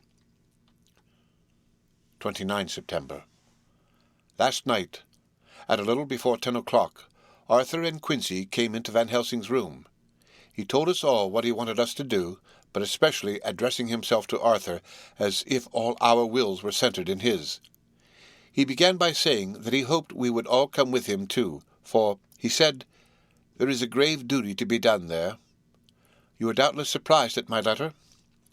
This query was directly addressed to Lord Godalming. I was. It rather upset me for a bit. There has been so much trouble around my house of late that I could do without any more. I have been curious, too, as to what you mean. Quincy and I talked it over, but the more we talked, the more puzzled we got. Till now I can say for myself that I'm about up a tree as to any meaning about anything. Me too, said Quincy Morris, laconically. Oh, said the professor, then you are nearer to the beginning, both of you, than friend John here, who has to go a long way back before he can ever even get so far as to begin. It was evident that he recognized my return to my old doubting frame of mind without my saying a word. Then, turning to the other two, he said with intense gravity, I want your permission to do what I think good this night. It is, I know, much to ask, and when you know what it is I propose to do, you will know, and only then how much. Therefore, may I ask that you promise me in the dark, so that afterwards, though you may be angry with me for a time, I must not disguise from myself the possibility that such may be you shall not blame yourselves for anything. That's frank, anyhow, broke in Quincy. I'll answer for the professor. I don't quite see his drift, but I swear he's honest, and that's good enough for me." "I thank you, sir," said Van Helsing proudly. "I have done myself the honour of counting you one trusting friend, and such endorsement is dear to me." He held out a hand, which Quincy took. Then Arthur spoke out. "Dr. Van Helsing, I don't quite like to buy a pig in a poke, as they say in Scotland, and if it be anything in which my honour as a gentleman or my faith as a Christian is concerned, I cannot make such a promise. If you can assure me that what you intend does not violate either of these two, then I give my consent at once, though for the life of me I cannot understand what you are driving at." "I accept your limitation," said Van Helsing, "and all I ask of you is that if you feel it necessary to condemn any act of mine, you will first consider it well and be satisfied that it does not violate your reservations." "Agreed," said Arthur. "That is only fair. And now that the purperias are over, may I ask what it is we are to do?" "I want you to come with me, and to come in secret to the churchyard at Kingstead." Arthur's face fell as he said in an amazed sort of way, "Where poor Lucy is buried?" The professor bowed. Arthur went on, "And when there?" "To enter the tomb." Arthur stood up. "Professor, are you in earnest, or is it some monstrous joke?" "Pardon me, I see that you are in earnest." He sat down again, but I could see that he sat firmly and proudly as one who is on his dignity. There was silence until he asked again, "And when in the tomb?" "To open the coffin." "That is too much," he said, angrily, rising again. "I am willing to be patient in all things that are reasonable, but in this desecration of the grave of one who—" He fairly choked with indignation. The professor looked pityingly at him. "If I could spare you one pang, my poor friend," he said, "God knows I would. But this night our feet must tread in thorny paths, or later and forever the feet you love must walk in paths of flame." Arthur looked up with set white face and said, "Take care, sir. Take care." "Would it not be well to hear what I have to say?" said Van Helsing, "and then you will at least know the limit of my purpose. Shall I go on?" "That's fair enough," broke in Morris. After a pause, Van Helsing went on, evidently with an effort. "Miss Lucy is dead, is it not so?" "Yes." "Then there can be no wrong to her. But if she be not dead—" Arthur jumped to his feet. "Good God!" he cried. "What do you mean? Has there been any mistake? Has she been buried alive?" He groaned in anguish that not even hope could soften. "I did not say she was alive, my child. I did not think it. I go no further than to say that she might be undead." "Undead? Not alive? What do you mean? Is this all a nightmare, or what is it? There are mysteries which men can only guess at, which age by age they may solve only in part. Believe me, we are now on the verge of one. But I have not done. May I cut off the head of dead Miss Lucy?" "Heavens and earth, no!" cried Arthur in a storm of passion. "Not for the wide world will I consent to any mutilation of a dead body. Dr. Van Helsing, you try me too far. What have I done to you that you should torture me so? What did that poor sweet girl do that you should want to cast such dishonour on her grave? Are you mad that you speak of such things, or am I mad to listen to them? Don't dare think more of such a desecration. I shall not give my consent to anything you do. I have a duty to do in protecting her grave from outrage, and by God I shall do it." Van Helsing rose up from where he had all the time been seated and said gravely and sternly, "My Lord Godalming, I too have a duty to do, a duty to others, a duty to you, a duty to the dead, and by God I shall do it. All I ask you now is that you come with me, that you look and listen, and if when later I make the same request you do not be more eager for its fulfillment even than I am, then I shall do my duty whatever it may seem to me. And then, to follow your lordship's wishes, I shall hold myself at your disposal to render an account to you when and where you will." His voice broke a little, and he went on with a voice full of pity. "But I beseech you, do not go forth in anger with me. In a life long of acts which were often not pleasant to do, and which sometimes did wring my heart, I have never had so heavy a task as now. Believe me that if the time comes for you to change your mind towards me, one look from you will wipe away all this so sad hour, for I would do what a man can to save you from sorrow. Just think, for why should I give myself so much labour and so much of sorrow? I have come here from my own land to do what I can of good, at the first to please my friend John, and then to help a sweet young lady whom too I come to love. For her, I am ashamed to say so much, but I say it in kindness. I gave what you gave, the blood of my veins. I gave it, I, who was not like you her lover, but only her physician and her friend.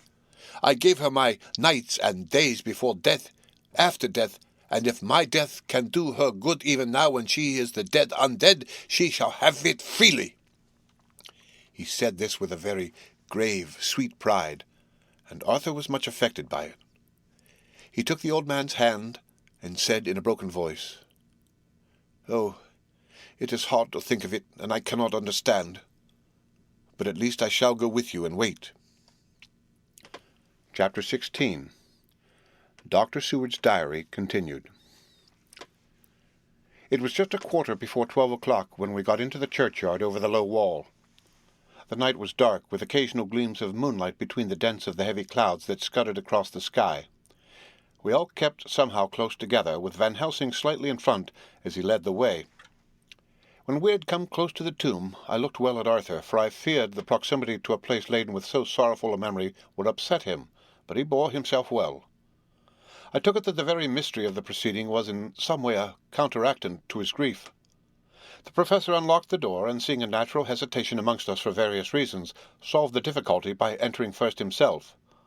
The rest of us followed, and he closed the door. He then lit a dark lantern and pointed to a coffin. Arthur stepped forward hesitatingly. Van Helsing said to me, "You were with me here yesterday. Was the body of Miss Lucy in that coffin?" "It was." The professor turned to the rest, saying, "You hear, and yet there is no one who does not believe with me." He took his screwdriver and again took off the lid of the coffin. Arthur looked on, very pale but silent. When the lid was removed, he stepped forward. He evidently did not know that there was a leaden coffin, or at any rate had not thought of it. When he saw the rent in the lead, the blood rushed to his face for an instant, but as quickly fell away again, so that he remained of a ghastly whiteness. He was still silent. Van Helsing forced back the leaden flange, and we all looked in and recoiled. The coffin was empty. For several minutes no one spoke a word. The silence was broken by Quincy Morris. "Professor, I answered for you. Your word is all I want. I wouldn't ask such a thing ordinarily. I wouldn't so dishonor you as to imply a doubt. But this is a mystery that goes beyond any honor or dishonor. Is this your doing?" "I swear to you by all that I hold sacred that I have not removed or touched her. What happened was this. 2 nights ago, my friend Seward and I came here with good purpose, believe me. I opened that coffin, which was then sealed up, and we found it as now empty. We then waited and saw something white come through the trees. The next day we came here in daytime, and she lay there. Did she not, friend John?" "Yes." "That night we were just in time. One more so small child was missing, and we find it, thank God, unharmed amongst the graves. Yesterday I came here before sundown, for at sundown the undead can move. I waited here all night till the sun rose, but I saw nothing. It was most probable that it was because I had laid over the clamps of those doors garlic, which the undead cannot bear, and other things which they shun.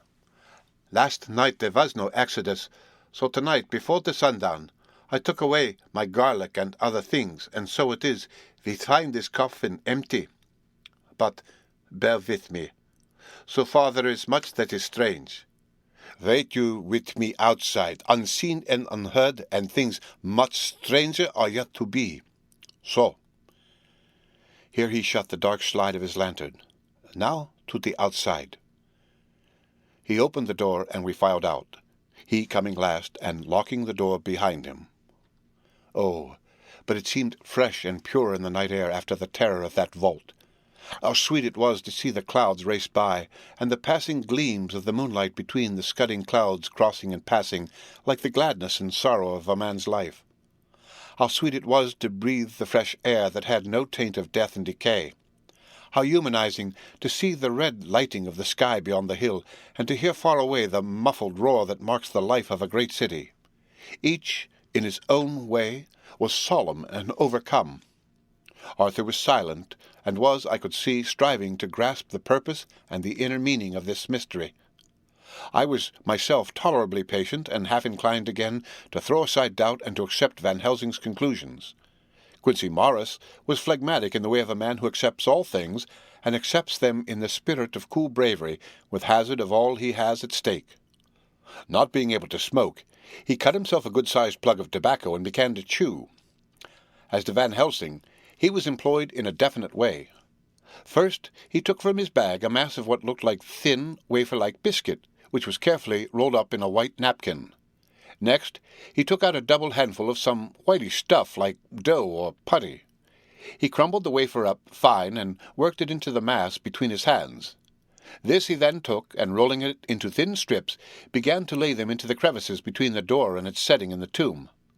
I was somewhat puzzled at this, and being close, asked him what it was that he was doing. Arthur and Quincey drew near also, as they too were curious. He answered, "I am closing the tomb so that the undead may not enter." "And is that stuff you have there going to do it?" "It is." "What is that which you are using?" This time the question was by Arthur. Van Helsing reverently lifted his hat as he answered, "The host. I brought it from Amsterdam. I have an indulgence." It was an answer that appalled the most sceptical of us, and we felt individually that in the presence of such earnest purpose as the Professor's, a purpose which could thus use to him the most sacred of things, it was impossible to distrust. In respectful silence, we took the places assigned to us close round the tomb, but hidden from the sight of anyone approaching. I pitied the others, especially Arthur. I had myself been apprenticed by my former visits to this watching horror, and yet I, who had up to an hour ago repudiated the proofs, felt my heart sink within me. Never did tombs look so ghastly white.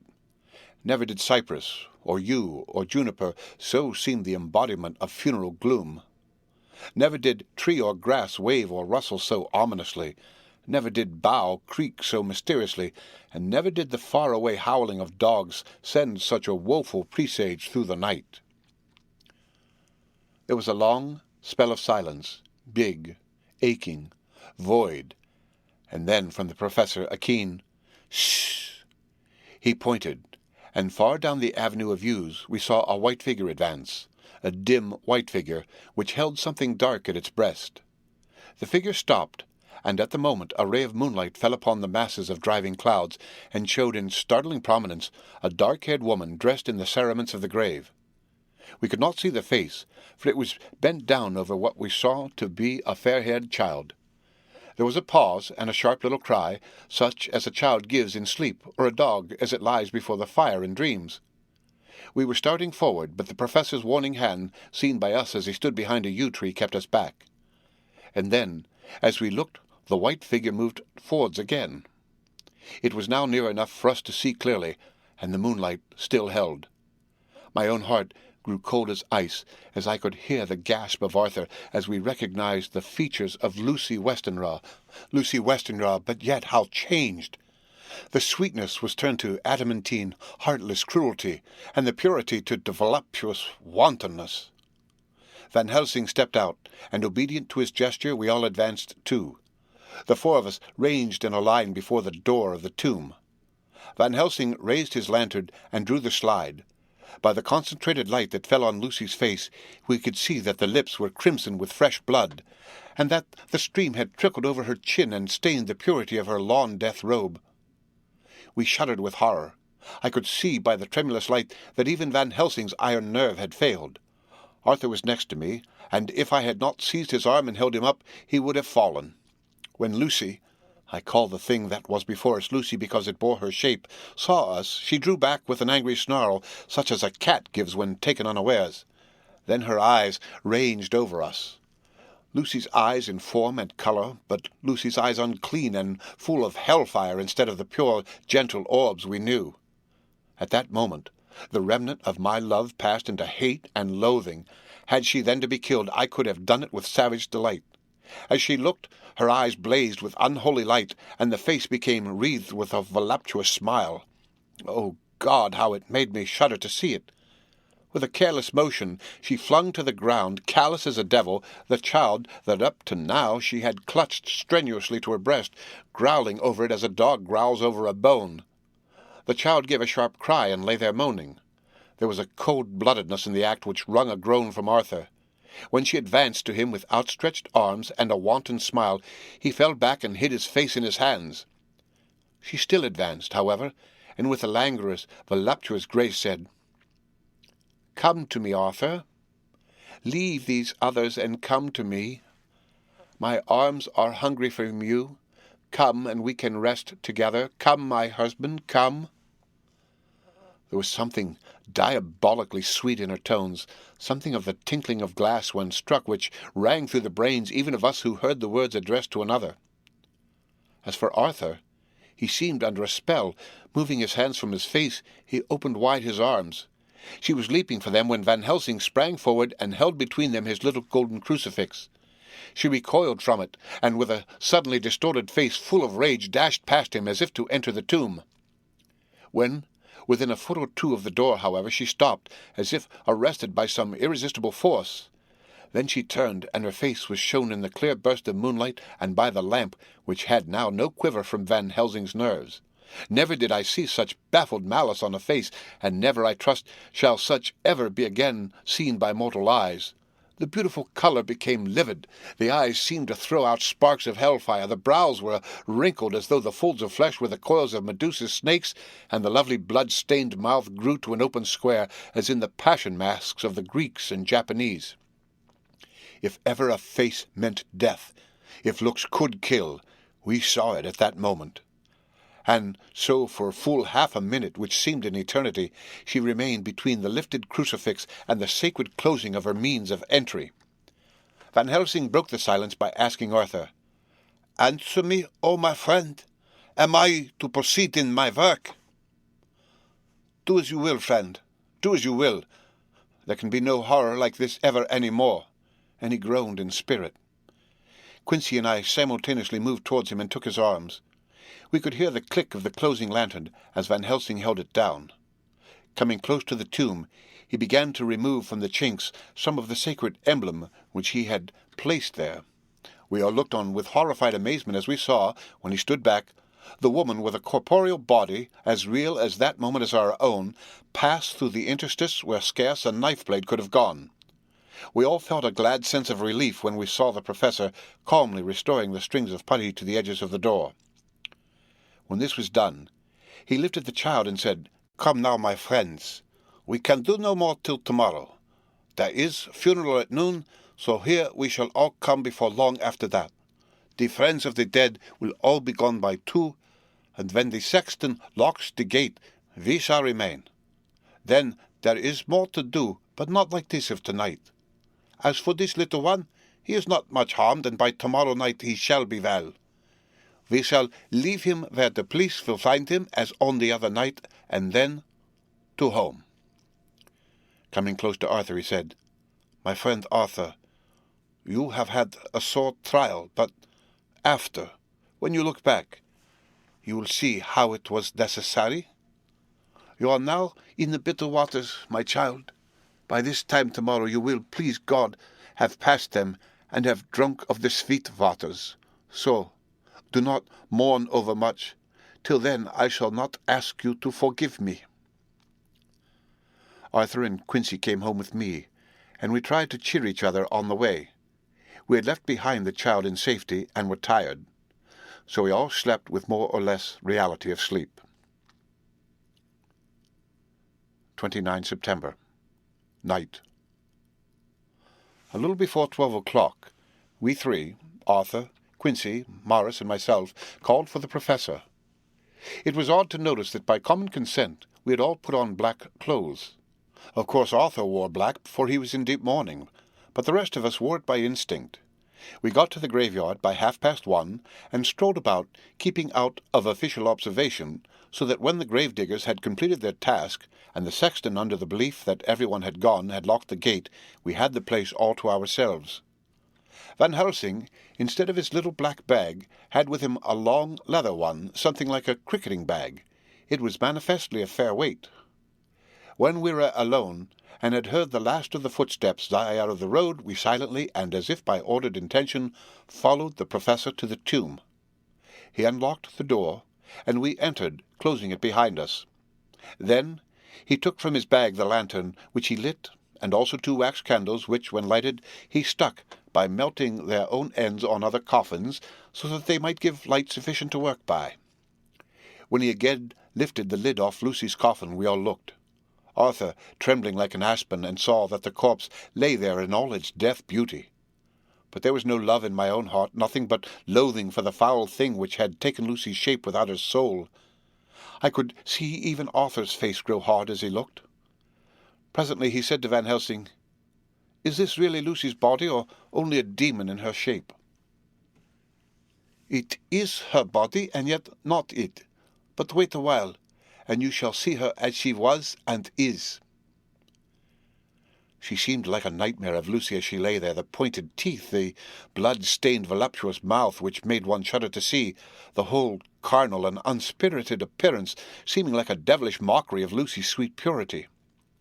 Van Helsing, with his usual methodicalness, began taking the various contents from his bag and placing them ready for use. First he took out a soldering iron and some plumbing solder, and then small oil lamp, which gave out, when lit in a corner of the tomb, gas which burned at a fierce heat with a blue flame, then his operating knives, which he placed to hand, and last a round wooden stake, some 2½ or 3 inches thick, and about 3 feet long. On one end it was hardened by charring in the fire, and was sharpened to a fine point. With this stake came a heavy hammer, such as in households is used in the coal cellar for breaking the lumps. To me, a doctor's preparations for work of any kind are stimulating and bracing, but the effect of these things on both Arthur and Quincy was to cause them a sort of consternation. They both, however, kept their courage, and remained silent and quiet. When all was ready, Van Helsing said, "Before we do anything, let me tell you this. It is out of the lore and experience of the ancients, and of all those who have studied the powers of the undead. When they become such, there comes with the change the curse of immortality. They cannot die, but must go on, age after age, adding new victims and multiplying the evils of the world. For all that die from the preying of the undead become themselves undead, and prey on their kind, and so the circle goes on ever widening, like as the ripples from a stone thrown in the water. Friend Arthur, if you had met that kiss which you know of before Lucy died, or again last night when you opened your arms to her, you would in time, when you had died, have become Nosferatu, as they call it in Eastern Europe, and would for all time make more of those undeads that so have filled us with horror. The career of this so unhappy dear lady is but just begun. Those children whose blood she sucked are not as yet so much the worse, but if she lives on undead, more and more they lose their blood, and by her power over them they come to her, and so she draw their blood with that so wicked mouth. But if she die, in truth, then all cease. The tiny wounds of the throats disappear, and they go back to their play, unknowing ever of what has been. But of the most blessed of all, when this now undead be made to rest as true dead, then the soul of the poor lady whom we love shall again be free. Instead of working wickedness by night, and growing more debased on the assimilating of it by day, she shall take her place with the other angels, so that, my friend, it will be a blessed hand for her that shall strike the blow that sets her free. To this I am willing. But is there none amongst us who has a better right? Will it be no joy to think of hereafter in the silence of the night when sleep is not? It was my hand that sent her to the stars. It was the hand of him that loved her best, the hand that of all she would herself have chosen, had it been to her to choose. Tell me if there be such a one amongst us. We all looked at Arthur. He saw, too, what we all did, the infinite kindness which suggested that his should be the hand which would restore Lucy to us as a holy and not an unholy memory. He stepped forward and said bravely, though his hand trembled, and his face was as pale as snow, "My true friend, from the bottom of my broken heart, I thank you. Tell me what I am to do, and I shall not falter." Van Helsing laid a hand on his shoulder and said, "Brave lad, a moment's courage, and it is done. This stake must be driven through her. It will be a fearful ordeal, be not deceived in that. But it will be only a short time, and you will then rejoice more than your pain was great. From this grim tomb you will emerge as though you tread on air. But you must not falter when once you have begun. Only think that we, your true friends, are around you, and that we pray for you all the time." "Go on," said Arthur hoarsely. "Tell me what I am to do." "Take this stake in your left hand, ready to place to the point over the heart, and the hammer in your right. Then, when we begin our prayer for the dead, I shall read him. I have here the book, and the others shall follow. Strike in God's name, that so all may be well with the dead that we love, and that the undead pass away."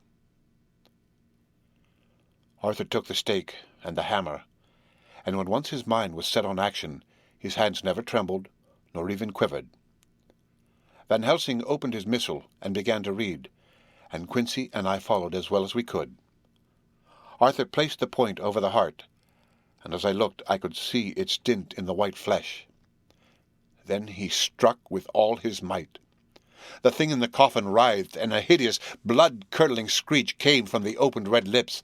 The body shook and quivered and twisted in wild contortions. The sharp white teeth champed together till the lips were cut and the mouth was smeared with a crimson foam. But Arthur never faltered.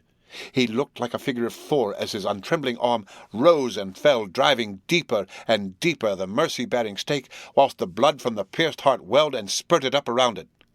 His face was set, and high duty seemed to shine through it. The sight of it gave us courage, so that our voices seemed to ring through the little vault. And then the writhing and quivering of the body became less, and the teeth seemed to champ, and the face to quiver. Finally, it lay still. The terrible task was over. The hammer fell from Arthur's hand. He reeled, and would have fallen had we not caught him.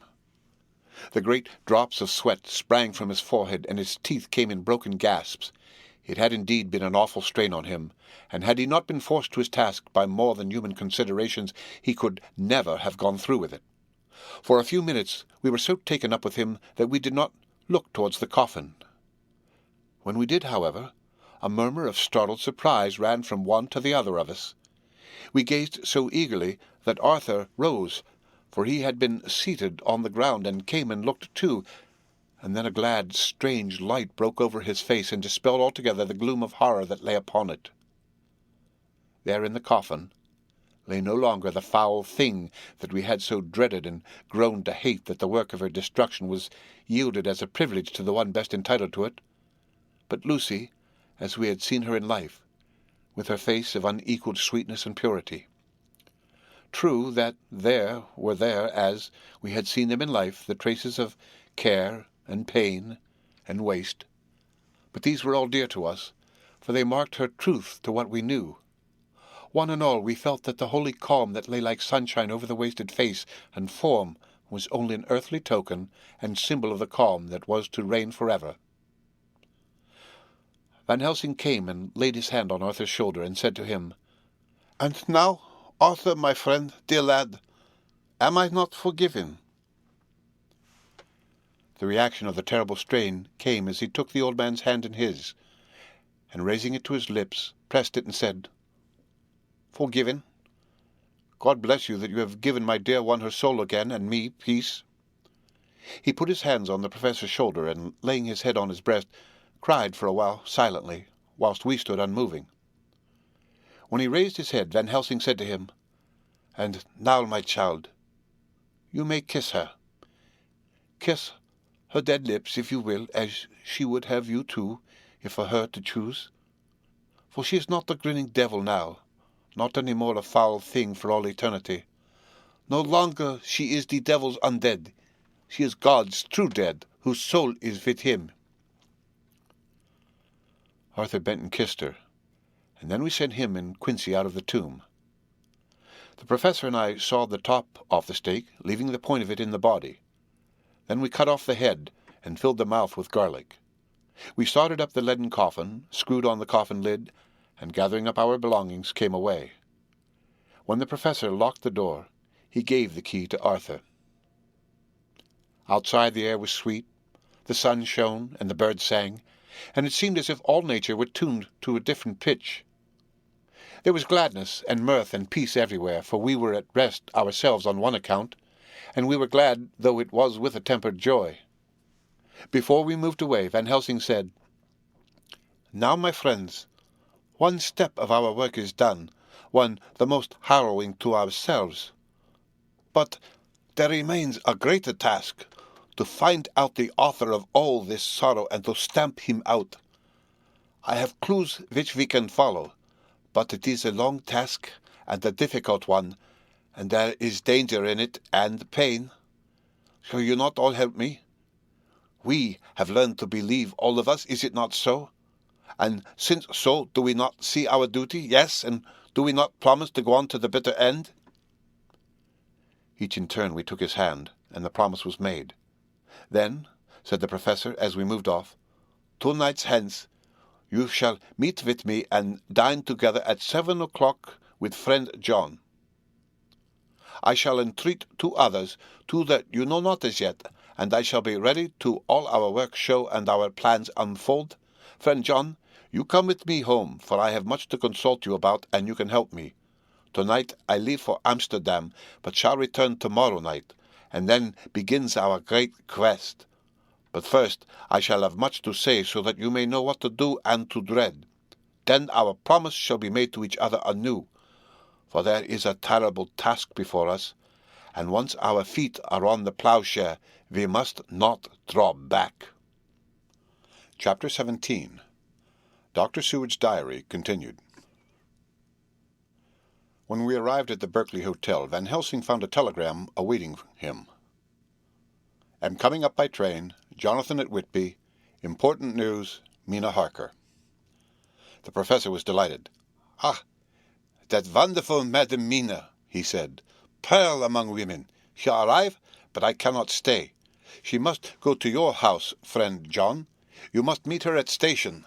Telegraph her en route so that she may be prepared." When the wire was dispatched, he had a cup of tea. Over it he told me of a diary kept by Jonathan Harker when abroad, and gave me a typewritten copy of it, as also of Mrs. Harker's diary at Whitby. "Take these," he said, "and study them well. When I have returned, you will be master of all the facts, and we can then better enter on our inquisition. Keep them safe, for there is in them much of treasure. You will need all your faith, even you who have had such an experience as that of today. What is here told," he laid his hand heavily and gravely on the packet of papers as he spoke, "may be the beginning of the end to you and me and many another, or it may sound the knell of the undead who walk the earth. Read all, I pray you, with the open mind, and if you can add in any way to the story here told, do so, for it is all important. You have kept a diary of all these so strange things, is it not so?" "Yes." "Then we shall go through all these together when we meet." He then made ready for his departure, and shortly drove off to Liverpool Street. I took my way to Paddington, where I arrived about 15 minutes before the train came in. The crowd melted away after the bustling fashion common to arrival platforms, and I was beginning to feel uneasy lest I might miss my guest, when a sweet-faced, dainty-looking girl stepped up to me and after a quick glance said, "Dr. Seward, is it not?" "And you are Mrs. Harker," I answered at once, whereupon she held out her hand. "I knew you from the description of poor dear Lucy, but—" She stopped suddenly, and a quick blush overspread her face. The blush that rose to my own cheeks somehow set us both at ease, for it was a tacit answer to her own. I got her luggage, which included a typewriter, and we took the Underground to Fenford Street, after I had sent a wire to my housekeeper to have a sitting-room and a bedroom prepared at once for Mrs. Harker. In due time we arrived. She knew, of course, that the place was a lunatic asylum, but I could see that she was unable to repress a shudder when we entered. She told me that, if she might, she would come presently to my study, as she had much to say. So here I am, finishing my entry in my phonograph diary, whilst I await her. As yet, I have not had the chance of looking at the papers which Van Helsing left with me, though they lie open before me. I must get her interested in something, so that I may have an opportunity of reading them. She does not know how precious time is, or what a task we have in hand. I must be careful not to frighten her. Here she is. Mina Harker's Journal, 29 September. After I had tidied myself, I went down to Dr. Seward's study. At the door I paused a moment, for I thought I heard him talking with someone. As, however, he had pressed me to be quick, I knocked at the door, and on his calling out, "Come in," I entered. To my intense surprise, there was no one with him. He was quite alone, and on the table opposite him was what I knew at once from the description to be a phonograph. I had never seen one, and was much interested. "I hope I did not keep you waiting," I said, "but I stayed at the door as I heard you talking, and thought there was someone with you." "Oh," he replied with a smile, "I was only entering my diary." "Your diary?" I asked him in surprise. "Yes," he answered, "I keep it in this." As he spoke, he laid his hand on the phonograph. I felt quite excited over it, and blurted out, "Why, this beats even shorthand. May I hear it say something?" "Certainly," he replied with alacrity, and stood up to put it in train for speaking. Then he paused, and a troubled look overspread his face. "The fact is," he began awkwardly, "I only keep my diary in it, and, as it is entirely, almost entirely, about my cases, it may be awkward. That is, I mean—" He stopped, and I tried to help him out of his embarrassment. "You helped to attend dear Lucy at the end. Let me hear how she died. For all that I know of her, I shall be very grateful. She was very, very dear to me." To my surprise, he answered with a horror-struck look in his face, "Tell you of her death? Not for the wide world." "Why not?" I asked, for some grave, terrible feeling was coming over me. Again he paused, and I could see that he was trying to invent an excuse. At length he stammered out, "You see, I do not know how to pick out any particular part of the diary." Even while he was speaking, an idea dawned upon him, and he said with unconscious simplicity, in a different voice, and with the naivete of a child, "That's quite true, upon my honour. Honest Indian."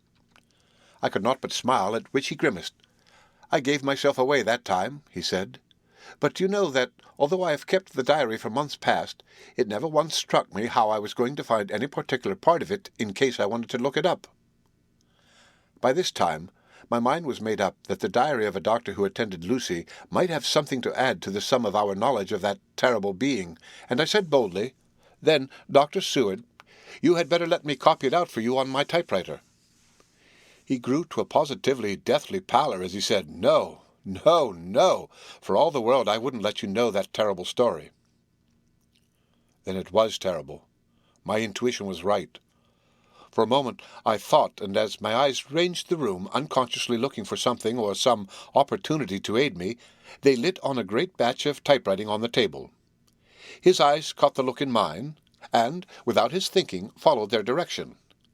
As they saw the parcel, he realized my meaning. "You do not know me," I said. "When you have read those papers, my own diary, and my husband's also, which I have typed, you will know me better. I have not faltered in giving every thought of my own heart in this cause, but of course you do not know me yet, and I must not expect you to trust me so far." He is certainly a man of noble nature. poor dear Lucy was right about him. He stood up and opened a large drawer in which were arranged in order a number of hollow cylinders of metal covered with dark wax, and said, "You are quite right. I did not trust you because I did not know you. But I know you now, and let me say that I should have known you long ago. I know that Lucy told you of me. She told me of you, too. May I make the only atonement in my power? Take the cylinders and hear them. The first half-dozen of them are personal to me, and they will not horrify you. Then you will know me better. Dinner will by then be ready. In the meantime I shall read over some of these documents, and shall be better able to understand certain things." He carried the phonograph himself up to my sitting-room and adjusted it for me. Now I shall learn something pleasant, I am sure, for it will tell me the other side of a true love episode of which I know one side already. Dr. Seward's Diary, 29 September. I was so absorbed in that wonderful diary of Jonathan Harker and that other of his wife that I let the time run on without thinking. Mrs. Harker was not down when the maid came to announce dinner, so I said, "She is possibly tired. Let dinner wait an hour," and I went on with my work. I had just finished Mrs. Harker's diary when she came in. She looked sweetly pretty, but very sad, and her eyes were flushed with crying. This somehow moved me much.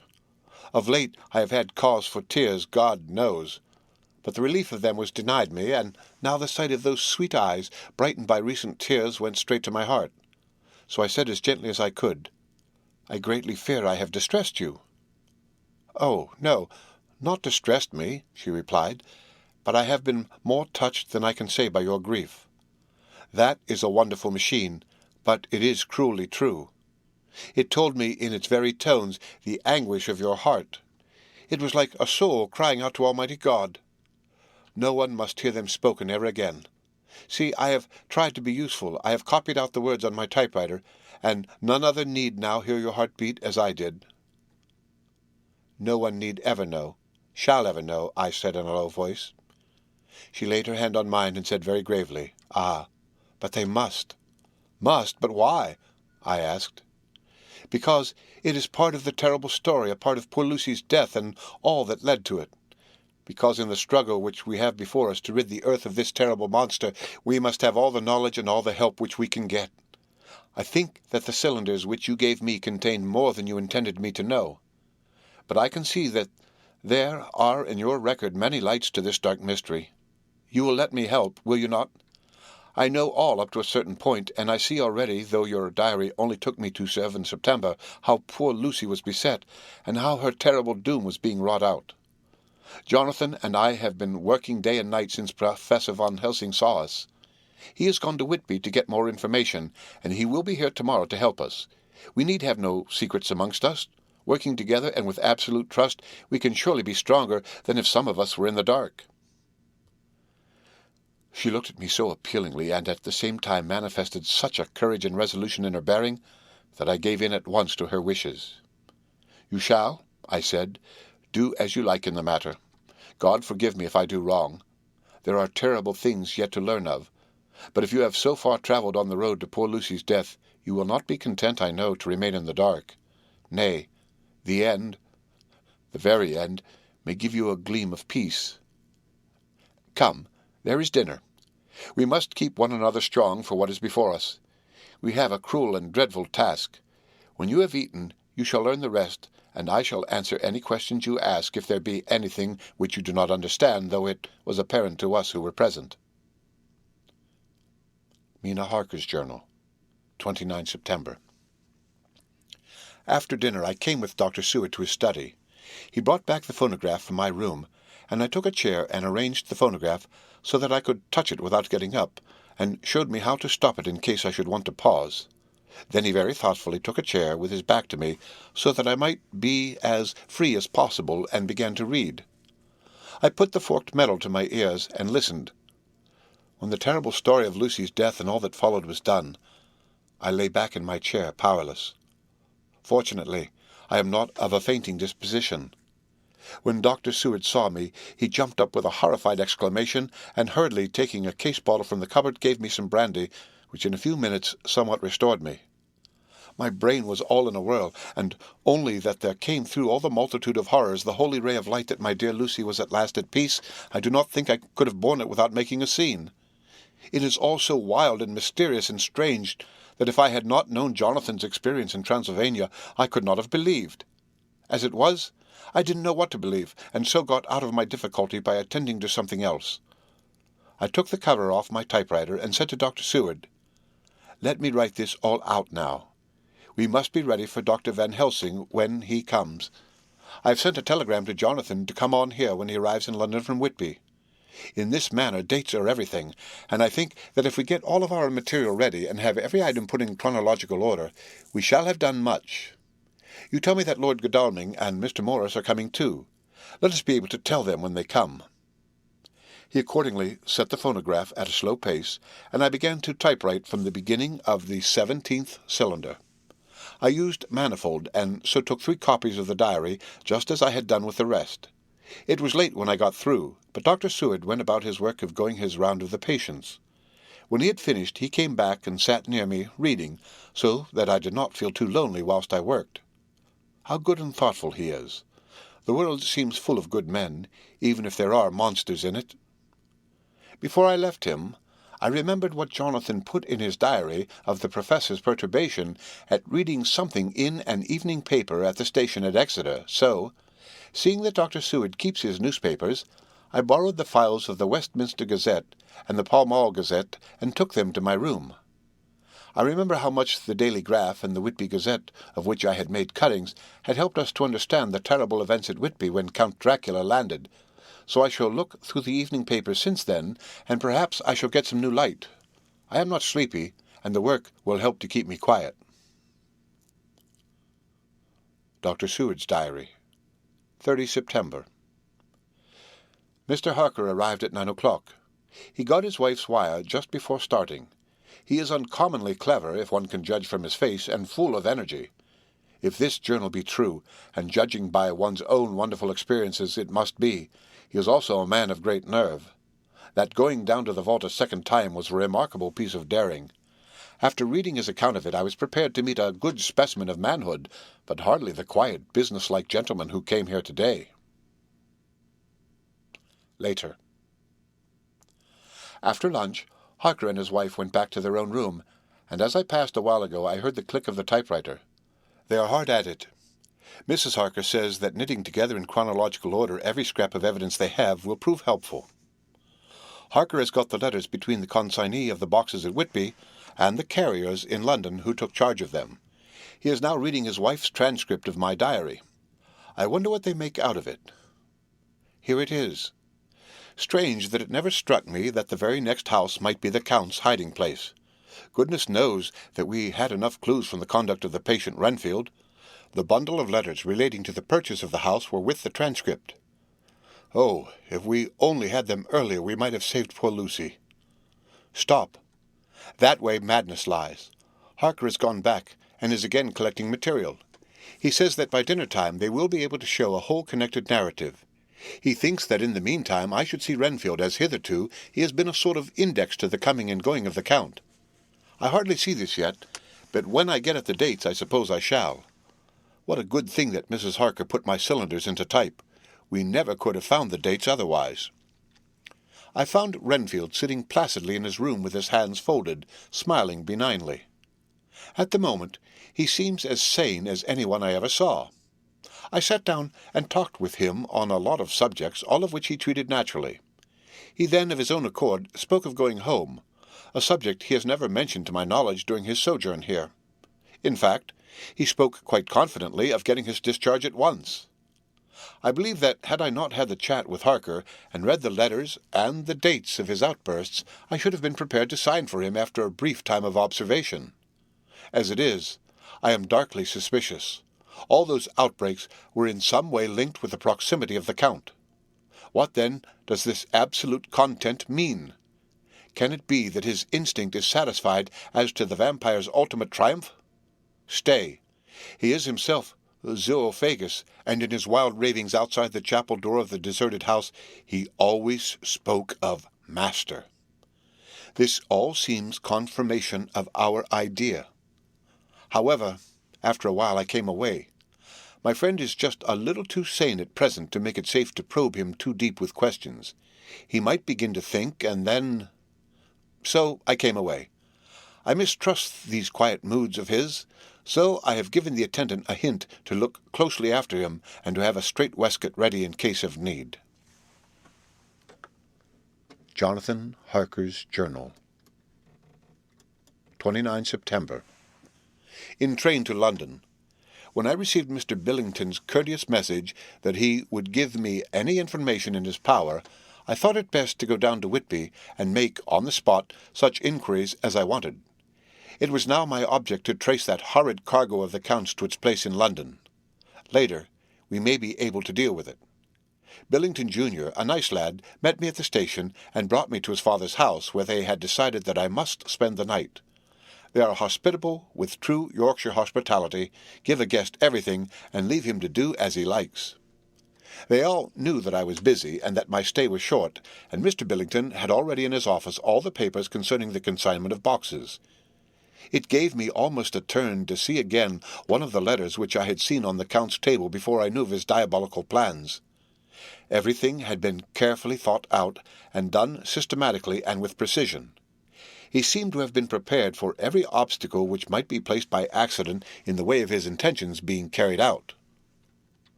To use an Americanism, he had taken no chances, and the absolute accuracy with which his instructions were fulfilled was simply the logical result of his care. I saw the invoice and took note of it. 50 cases of common earth to be used for experimental purposes. Also, the copy of the letter to Carter Patterson and their reply. Of both these I got copies. This was all the information Mr. Billington could give me, so I went down to the port and saw the coast guards, the customs officers, and the harbour master, who kindly put me in communication with the men who had actually received the boxes. Their tally was exact with the list, and they had nothing to add to the simple description, 50 cases of common earth, except that the boxes were main and mortal heavy, and that shifting them was dry work. One of them added that it was hard lines that there wasn't any gentleman, such like yourself, Squire, to show some sort of appreciation of their efforts in a liquid form. Another put in a rider that the thirst then generated was such that even the time which had elapsed had not completely allayed it.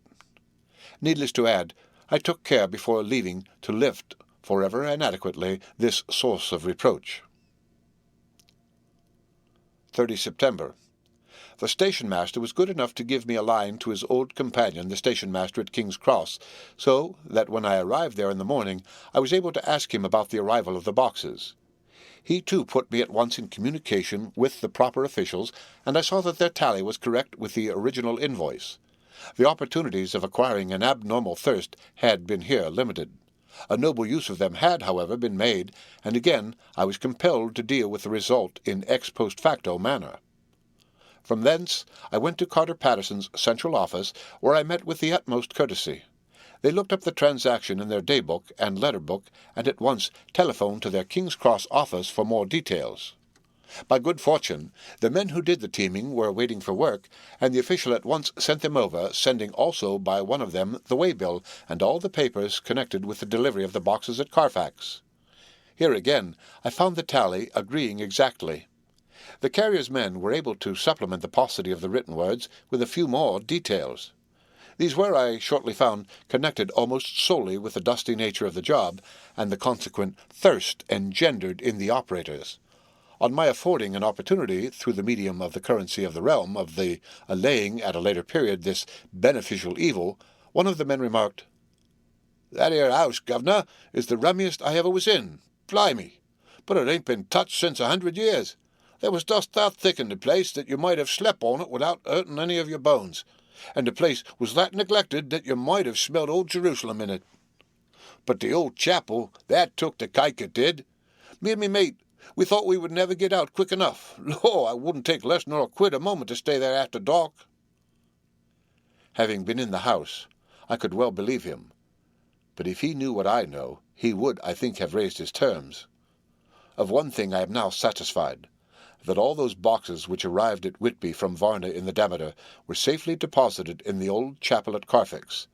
There should be 50 of them there, unless any have since been removed, as from Dr. Seward's diary I fear. Later. Mina and I have worked all day, and we have put all the papers into order. Mina Harker's Journal, 30 September. I am so glad that I hardly know how to contain myself. It is, I suppose, the reaction from the haunting fear which I have had that this terrible affair and the reopening of his old wound might act detrimentally on Jonathan. I saw him leave for Whitby with as brave a face as he could, but I was sick with apprehension. The effort has, however, done him good. He was never so resolute, never so strong, never so full of volcanic energy as at present. It is just as that dear good Professor Van Helsing said, he is true grit, and he improves under strain that would kill a weaker nature. He came back full of life and hope and determination. We have got everything in order for tonight. I feel myself quite wild with excitement. I suppose one ought to pity anything so hunted as the Count. That is just it. This thing is not human, not even a beast. To read Dr. Seward's account of poor Lucy's death and what followed is enough to dry up the springs of pity in one's heart. Later. Lord Godalming and Mr. Morris arrived earlier than we expected. Dr. Seward was out on business, and had taken Jonathan with him, so I had to see them. It was to me a painful meeting, for it brought back all poor dear Lucy's hopes of only a few months ago. Of course, they had heard Lucy speak of me, and it seemed that Dr. Van Helsing, too, had been quite blowing my trumpet, as Mr. Morris expressed it. Poor fellows! Neither of them is aware that I know all about the proposals they made to Lucy. They did not quite know what to say or do, as they were ignorant of the amount of my knowledge. So they had to keep on neutral subjects. However, I thought the matter over, and came to the conclusion that the best thing I could do would be to post them on affairs right up to date. I knew from Dr. Seward's diary that they had been at Lucy's death, her real death, and that I need not fear to betray any secret before the time. So I told them, as well as I could, that I had read all the papers and diaries, and that my husband and I, having typewritten them, had just finished putting them in order. I gave them each a copy to read in the library. When Lord Godalming got his and turned it over, "It does make a pretty good pile," he said. "Did you write all this, Mrs. Harker?" I nodded, and he went on. "I don't quite see the drift of it, but you people are all so good and kind, and have been working so earnestly and so energetically, that all I can do is to accept your ideas blindfold and try to help you. I have had one lesson already in accepting facts that should make a man humble to the last hour of his life. Besides, I know you loved my Lucy." Here he turned away, and covered his face with his hands. I could hear the tears in his voice. Mr. Morris, with instinctive delicacy, just laid a hand for a moment on his shoulder, and then walked quietly out of the room. I suppose there is something in a woman's nature that makes a man free to break down before her and express his feelings on the tender or emotional side without feeling it derogatory to his manhood. For when Lord Godalming found himself alone with me as he sat down on the sofa, and gave way utterly and openly, I sat down beside him and took his hand. I hope he didn't think it forward of me, and that if he ever thinks of it afterwards, he never will have such a thought. There I wrong him. I know he never will. He is too true a gentleman. I said to him, for I could see that his heart was breaking, "I loved dear Lucy, and I know what she was to you, and what you were to her. She and I were like sisters, and now she is gone. Will you not let me be like a sister to you in your trouble?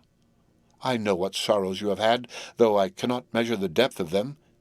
If sympathy and pity can help in your affliction, won't you let me be of some little service for Lucy's sake?" In an instant, the poor dear fellow was overwhelmed with grief. It seemed to me that all that he had of late been suffering in silence found a vent at once. He grew quite hysterical, and raising his open hands, beat his palms together in a perfect agony of grief. He stood up and then sat down again, and the tears rained down his cheeks. I felt an infinite pity for him, and opened my arms unthinkingly. With a sob, he laid his head on my shoulder and cried like a wearied child, whilst he shook with emotion. We women have something of the mother in us that makes us rise above smaller matters when the mother spirit is invoked. I felt this big sorrowing man's head resting on me as though it were that of a baby that some day may lie on my bosom, and I stroked his hair as though he were my own child. I never thought at the time how strange it all was. After a little bit his sobs ceased, and he raised himself with an apology, though he made no disguise of his emotion.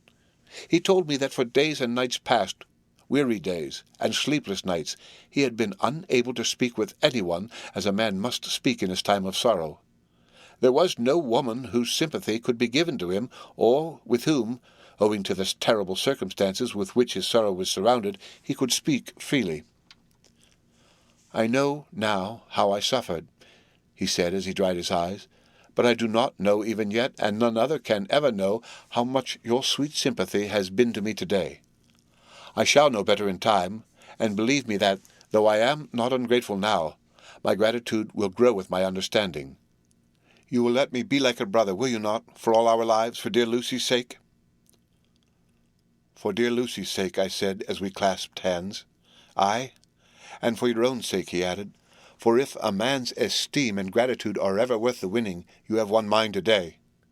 If ever the future should bring to you a time when you need a man's help, believe me, you will not call in vain.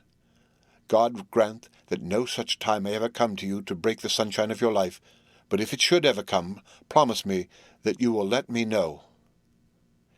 He was so earnest, and his sorrow was so fresh, that I felt it would comfort him, so I said, "I promise." As I came along the corridor, I saw Mr. Morris looking out of a window. He turned as he heard my footsteps. "How is Art?" he said. Then, noticing my red eyes, he went on, "Ah, I see you have been comforting him, poor old fellow. He needs it. No one but a woman can help a man when he's in trouble of the heart, and he had no one to comfort him. He bore his own trouble so bravely that my heart bled for him." I saw the manuscript in his hand, and I knew that when he read it he would realize how much I knew, so I said to him, "I wish I could comfort all who suffer from the heart. Will you let me be your friend, and will you come to me for comfort if you need it? You will know later why I speak." He saw that I was in earnest, and stooping, took my hand, and raising it to his lips, kissed it. It seemed but poor comfort to be so brave and unselfish a soul, and impulsively I bent over and kissed him. The tears rose in his eyes, and there was a momentary choking in his throat. He said quite calmly, "Little girl, you will never forget that true-hearted kindness so long as ever you live." Then he went into the study to his friend. Little girl, the very words he had used to Lucy, and oh, but he proved himself a friend. Chapter 18. Dr. Seward's Diary. 30 September. I got home at 5 o'clock, and found that Godalming and Morris had not only arrived, but had already studied the transcript of the various diaries and letters which Harker had not yet returned from his visit to the carrier's men, of whom Dr. Hennessy had written to me. Mrs. Harker gave us a cup of tea, and I can honestly say that, for the first time since I have lived in it, this old house seemed like home. When we had finished, Mrs. Harker said, "Dr. Seward, may I ask a favour? I want to see your patient, Mr. Renfield. Do let me see him. What you have said of him in your diary interests me so much." She looked so appealing and so pretty that I could not refuse her, and there was no possible reason why I should, so I took her with me. When I went into the room, I told the man that a lady would like to see him, to which he simply answered, "Why?" "She is going through the house, and wants to see every one in it," I answered. "Oh, very well," he said. "Let her come in, by all means, but just wait a minute till I tidy up the place." His method of tidying was peculiar. He simply swallowed all the flies and spiders in the boxes before I could stop him. It was quite evident that he feared, or was jealous of, some interference. When he had got through his disgusting task, he said cheerfully, "Let the lady come in," and sat down on the edge of his bed with his head down, but with his eyelids raised so that he could see her as she entered. For a moment I thought that he might have some homicidal intent. I remembered how quiet he had been just before he attacked me in my own study, and I took care to stand where I could seize him at once if he attempted to make a spring at her. She came into the room with an easy gracefulness which would at once command the respect of any lunatic, for easiness is one of the qualities mad people most respect. She walked over to him, smiling pleasantly, and held out her hand. "Good evening, Mr. Renfield," said she. "You see, I know you, for Dr. Seward has told me of you." He made no immediate reply, but eyed her all over intently with a set frown on his face. This look gave way to one of wonder, which merged in doubt. Then, to my intense astonishment, he said, "You're not the girl the doctor wanted to marry, are you? You can't be, you know, for she's dead." Mrs. Harker smiled sweetly as she replied, "Oh, no. I have a husband of my own to whom I was married before I ever saw Dr. Seward, or he me. I am Mrs. Harker." "Then what are you doing here?" "My husband and I are staying on a visit with Dr. Seward." "Then don't stay." "But why not?" I thought that this style of conversation might not be pleasant to Mrs. Harker any more than it was to me, so I joined in. "How did you know I wanted to marry anyone?" His reply was simply contemptuous, given in a pause in which he turned his eyes from Mrs. Harker to me, instantly turning them back again. What an asinine question! "I don't see that at all, Mr. Renfield," said Mrs. Harker, at once championing me. He replied to her with as much courtesy and respect as he had shown contempt to me. "You will of course understand, Mrs. Harker, that when a man is so loved and honoured as our host is, everything regarding him is of interest in our little community. Dr. Seward is loved not only by his household and his friends, but even by his patients, who, being some of them hardly in mental equilibrium, are apt to distort causes and effects. Since I myself have been an inmate of a lunatic asylum, I cannot but notice that the sophistic tendencies of some of its inmates lean towards the errors of non causa and ignoratio elenchi." I positively opened my eyes at this new development. Here was my own pet lunatic, the most pronounced of his type that I had ever met with, talking elemental philosophy, and with the manner of a polished gentleman. I wonder if it was Mrs. Harker's presence which had touched some chord in his memory. If this new phase was spontaneous, or in any way due to her unconscious influence, she must have some rare gift or power. We continued to talk for some time, and seeing that he was seemingly quite reasonable, she ventured, looking at me questioningly as she began, to lead him to his favourite topic. I was again astonished, for he addressed himself to the question with the impartiality of the completest sanity. He even took himself as an example when he mentioned certain things. "Why, I myself am an instance of a man who had a strange belief. Indeed, it was no wonder that my friends were alarmed and insisted on my being put under control. I used to fancy that life was a positive and perpetual entity, and that by consuming a multitude of live things, no matter how low in the scale of creation, one might indefinitely prolong life. At times I held the belief so strongly that I actually tried to take human life. The doctor here will bear me out that on one occasion I tried to kill him for the purpose of strengthening my vital powers by the assimilation with my own body of his life through the medium of his blood, relying, of course, upon the scriptural phrase, 'For the blood is the life.' Though, indeed, the vendor of a certain nostrum has vulgarized the truism to the very point of contempt. Isn't that true, Doctor?" I nodded assent, for I was so amazed that I hardly knew what to either think or say. It was hard to imagine that I had seen him eat up his spiders and flies not 5 minutes before. Looking at my watch, I saw that I should go to the station to meet Van Helsing, so I told Mrs. Harker that it was time to leave. She came at once, after saying pleasantly to Mr. Renfield, "Good-bye, and I hope I may see you often under auspices pleasanter to yourself." To which, to my astonishment, he replied, "Good-bye, my dear. I pray God I may never see your sweet face again. May he bless and keep you." When I went to the station to meet Van Helsing, I left the boys behind me. Poor Art seemed more cheerful than he has been since Lucy first took ill, and Quincy is more like his own bright self than he has been for many a long day. Van Helsing stepped from the carriage with the eager nimbleness of a boy. He saw me at once and rushed up to me, saying, "Ah, friend John, how goes all? Well, so. I have been busy, for I come here to stay if need be. All affairs are settled with me, and I have much to tell. Madam Mina is with you, yes, and her so fine husband, and Arthur and my friend Quincy, they are with you too. Good." As I drove to the house, I told him of what had passed, and of how my own diary had come to be of some use through Mrs. Harker's suggestion, at which the professor interrupted me. "Ach, that wonderful Madam Mina! She has man's brain. a brain that a man should have were he much gifted, and a woman's heart. The good God fashioned her for a purpose, believe me, when he made that so good combination. Friend John, up to now fortune has made that woman of help to us. After tonight, she must not have to do with this so terrible affair. It is not good that she run a risk so great. We men are determined, nay, are we not pledged to destroy this monster? But it is no part for a woman. Even if she be not harmed, her heart may fail her in so much and so many horrors, and hereafter she may suffer both in waking from her nerves and in sleep from her dreams. And besides, she is young woman, and not so long married. There may be other things to think of sometime, if not now. You tell me she has wrote all, then she must consult with us, but tomorrow she say goodbye to this work, and we go alone. I agreed heartily with him, and then I told him what we had found in his absence, that the house which Dracula had bought was the very next one to my own. He was amazed, and a great concern seemed to come on him.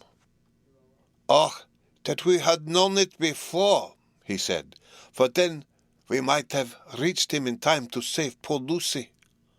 However, the milk that is spilt cries not out afterwards, as you say.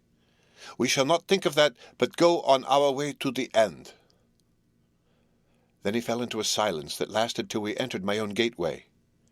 Before we went to prepare for dinner, he said to Mrs. Harker, "I am told, Madam Mina, by my friend John, that you and your husband have put up in exact order all things that have been up to this moment." "Not up to this moment, Professor," she said impulsively, "but up to this morning." "But why not up to now? We have seen hitherto how good light all the little things have made. We have told our secrets, and yet no one who has told is the worse for it." Mrs. Harker began to blush, and taking a paper from her pocket, she said, "Dr. Van Helsing, will you read this, and tell me if it must go in? It is my record of today. I too have seen the need of putting down at present everything, however trivial, but there is little in this except what is personal. Must it go in?" The professor read it over gravely, and handed it back, saying, "It need not go in if you do not wish it, but I pray that it may. It can but make your husband love you the more, and all of us, your friends, more honour you, as well as more esteem and love." She took it back, with another blush and a bright smile. And so now, up to this very hour, all the records we have are complete and in order. The professor took away one copy to study after dinner, and before our meeting, which is fixed for 9 o'clock. The rest of us have already read everything, so when we meet in the study, we shall all be informed as to facts, and can arrange our plan of battle with this terrible and mysterious enemy. Mina Harker's Journal, 30 September. When we met in Dr. Seward's study 2 hours after dinner, which had been at 6 o'clock, we unconsciously formed a sort of board or committee. Professor Van Helsing took the head of the table, to which Dr. Seward motioned him as he came into the room. He made me sit next to him on his right, and asked me to act as secretary. Jonathan sat next to me. Opposite us were Lord Godalming, Dr. Seward, and Mr. Morris, Lord Godalming being next the professor, and Dr. Seward in the centre. The professor said, "I may, I suppose, take it that we are all acquainted with the facts that are in these papers." We all expressed assent, and he went on, "Then it were, I think, good that I tell you something of the kind of enemy with which we have to deal.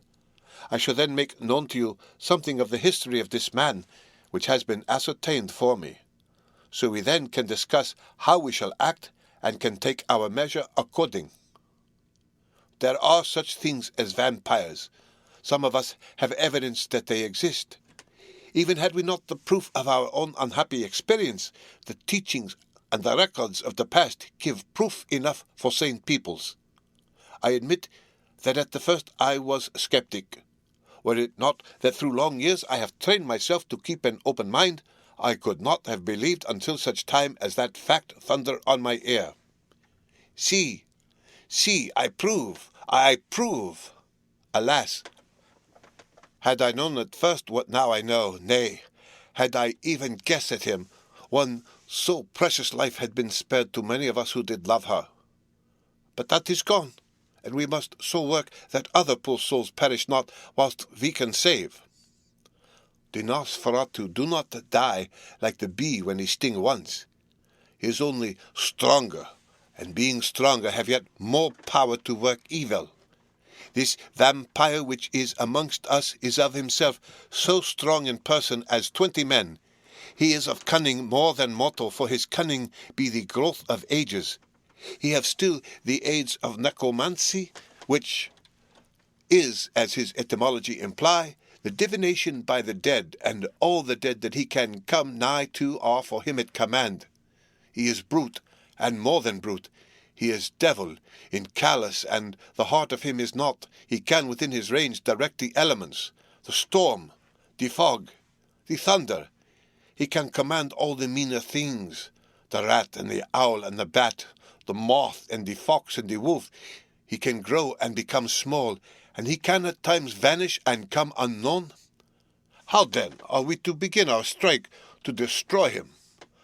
How shall we find his where, and having found it, how can we destroy? My friends, this is much. It is a terrible task that we undertake, and there may be consequence to make the brave shudder. For if we fail in this our fight, he must surely win, and then where end we? Life is nothings, I heed him not. But to fail here is not mere life or death. It is that we become as him, that we henceforward become foul things of the night like him, without heart or conscience, preying on the bodies and the souls of those we loved best. To us forever are the gates of heaven shut, for who shall open them to us again?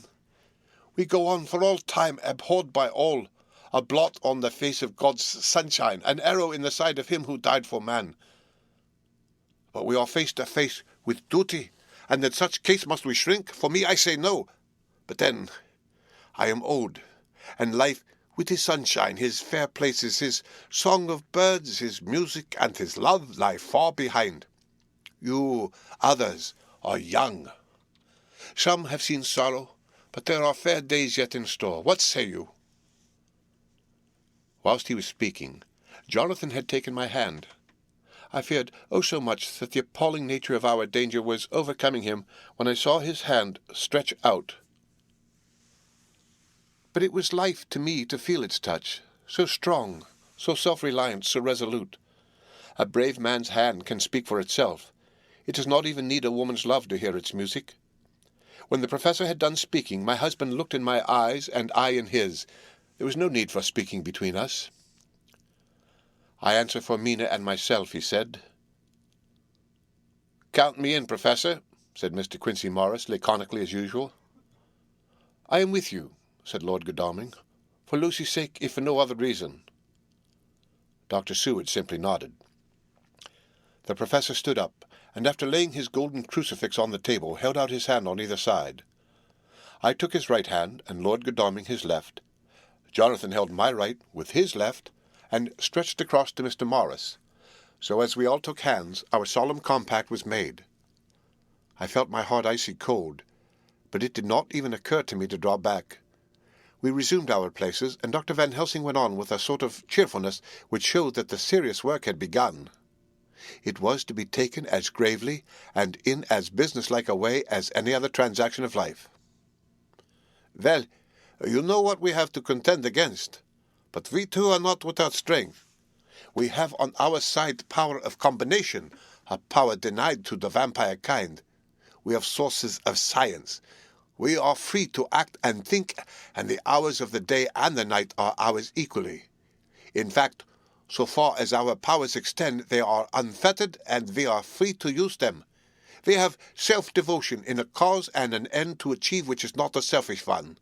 These things are much. Now let us see how far the general powers arrayed against us are restrict, and how the individual cannot. In fine, let us consider the limitations of the vampire in general, and of this one in particular. All we have to go on are traditions and superstitions. These do not at the first appear much, when the matter is one of life and death, nay, of more than either life or death. Yet must we be satisfied in the first place because we have to be, for no other means is at our control, and secondly, because after all these things, tradition and superstition are everything. Does not the belief in vampires rest for others, though not, alas, for us, on them? A year ago, which of us would have received such a possibility in the midst of our scientific, skeptical, matter-of-fact 19th century? We even scouted a belief that we saw justified under our own very eyes. Take it, then, that the vampire and the belief in his limitations and his cure rest for the moment on the same base. For let me tell you, he is known everywhere that men have been, in old Greece, in old Rome. He flourished in Germany all over, in France, in India, even in the Chamosis and in China, so far from us in all ways, there even is he, and the peoples for him at this day. He have followed the wake of the Berserker, Icelander, the devil-begotten Hun, the Slav, the Saxon, and the Magyar. So far then, we have all we may act upon, and let me tell you that very much of the beliefs are justified by what we have seen in our own so unhappy experience. The vampire live on, and cannot die by mere passing of the time. He can flourish when that he can fatten on the blood of the living. Even more, we have seen amongst us that he can even grow younger, that his vital faculties grow strenuous, and seem as though they refresh themselves when his special pabulum is aplenty. But he cannot flourish without his diet. He eat not as others. Even friend Jonathan, who lived with him for weeks, did never see him eat. Never. He throws no shadow. He make in the mirror no reflect, as again Jonathan observe. He has the strength of many of his hand, witness against Jonathan when he shut the door against the wolves, and when he help him from the diligence too.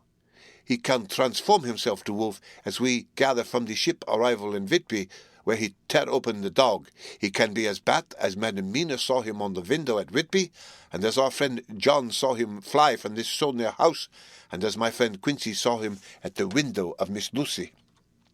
He can come in mist, which he create. That noble ship's captain proved him of this. But from what we know, the distance he can make this mist is limited, and it can only be round himself. He come on moonlight rays as elemental dust, as again Jonathan saw those sisters in the castle of Dracula. He become so small, we ourselves saw Miss Lucy, ere she was at peace, slip through a hairbreadth space at the tomb door. He can, when once he find his way, come out from anything or into anything, no matter how close it be bound or even fused up with fire, solder you call it. He can see in the dark, no small power, this, in a world which is one half shut from the light. Ah, but hear me through. He can do all these things, yet he is not free. Nay, he is even more prisoner than the slave of the galley, than the madman in his cell. He cannot go where he lists. He who is not of nature has yet to obey some of nature's laws. Why, we know not. He may not enter anywhere at the first, unless there be some one of the household who bid him to come, though afterwards he can come as he please.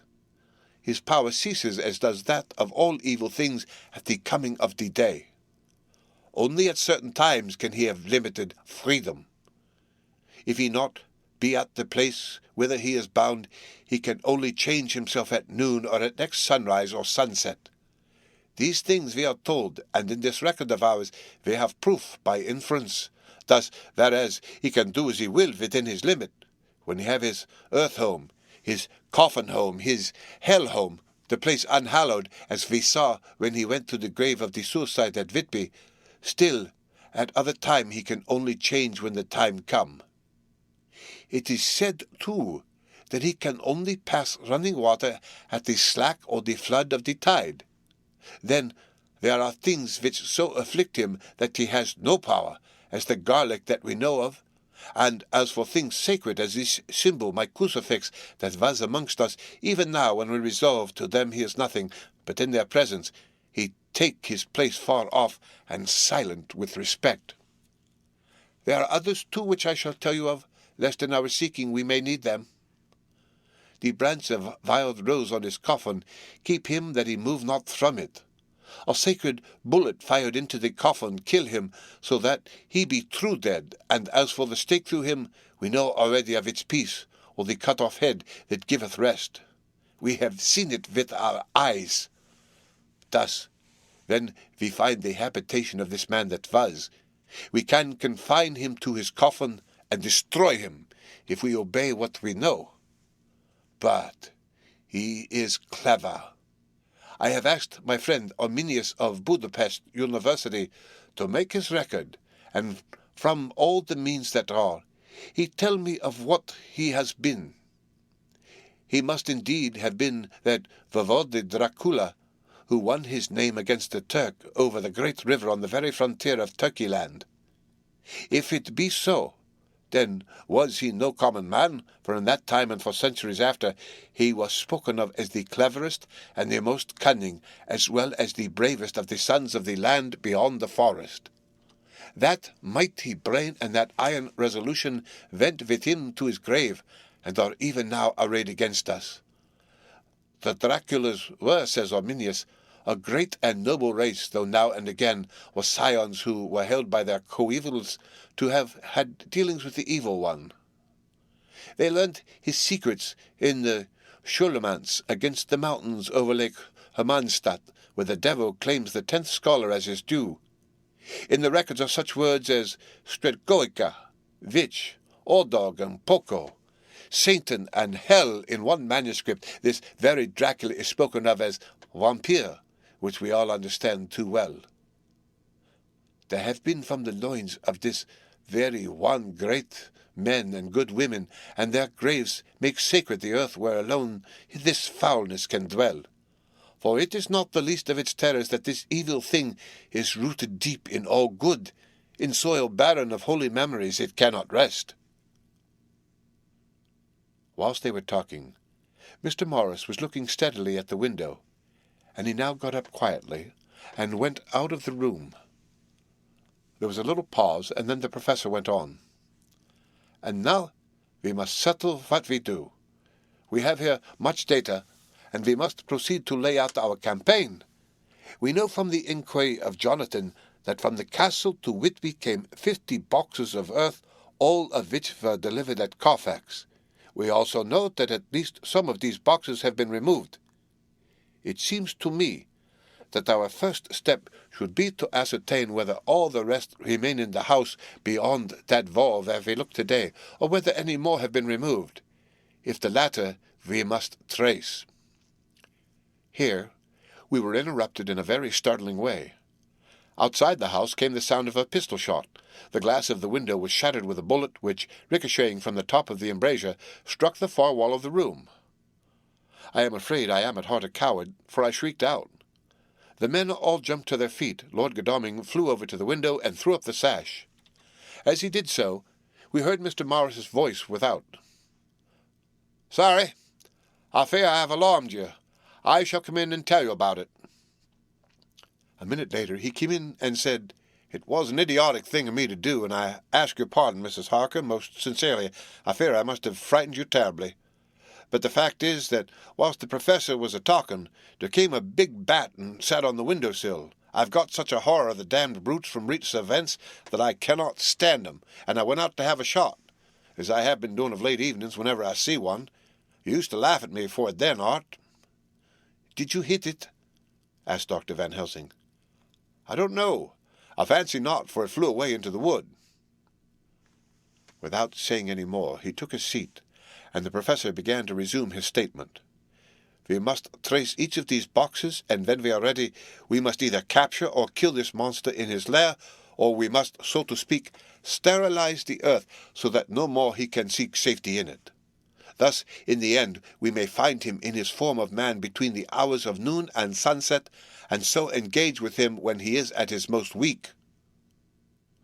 And now, for you, Madam Mina, this night is the end until all be well.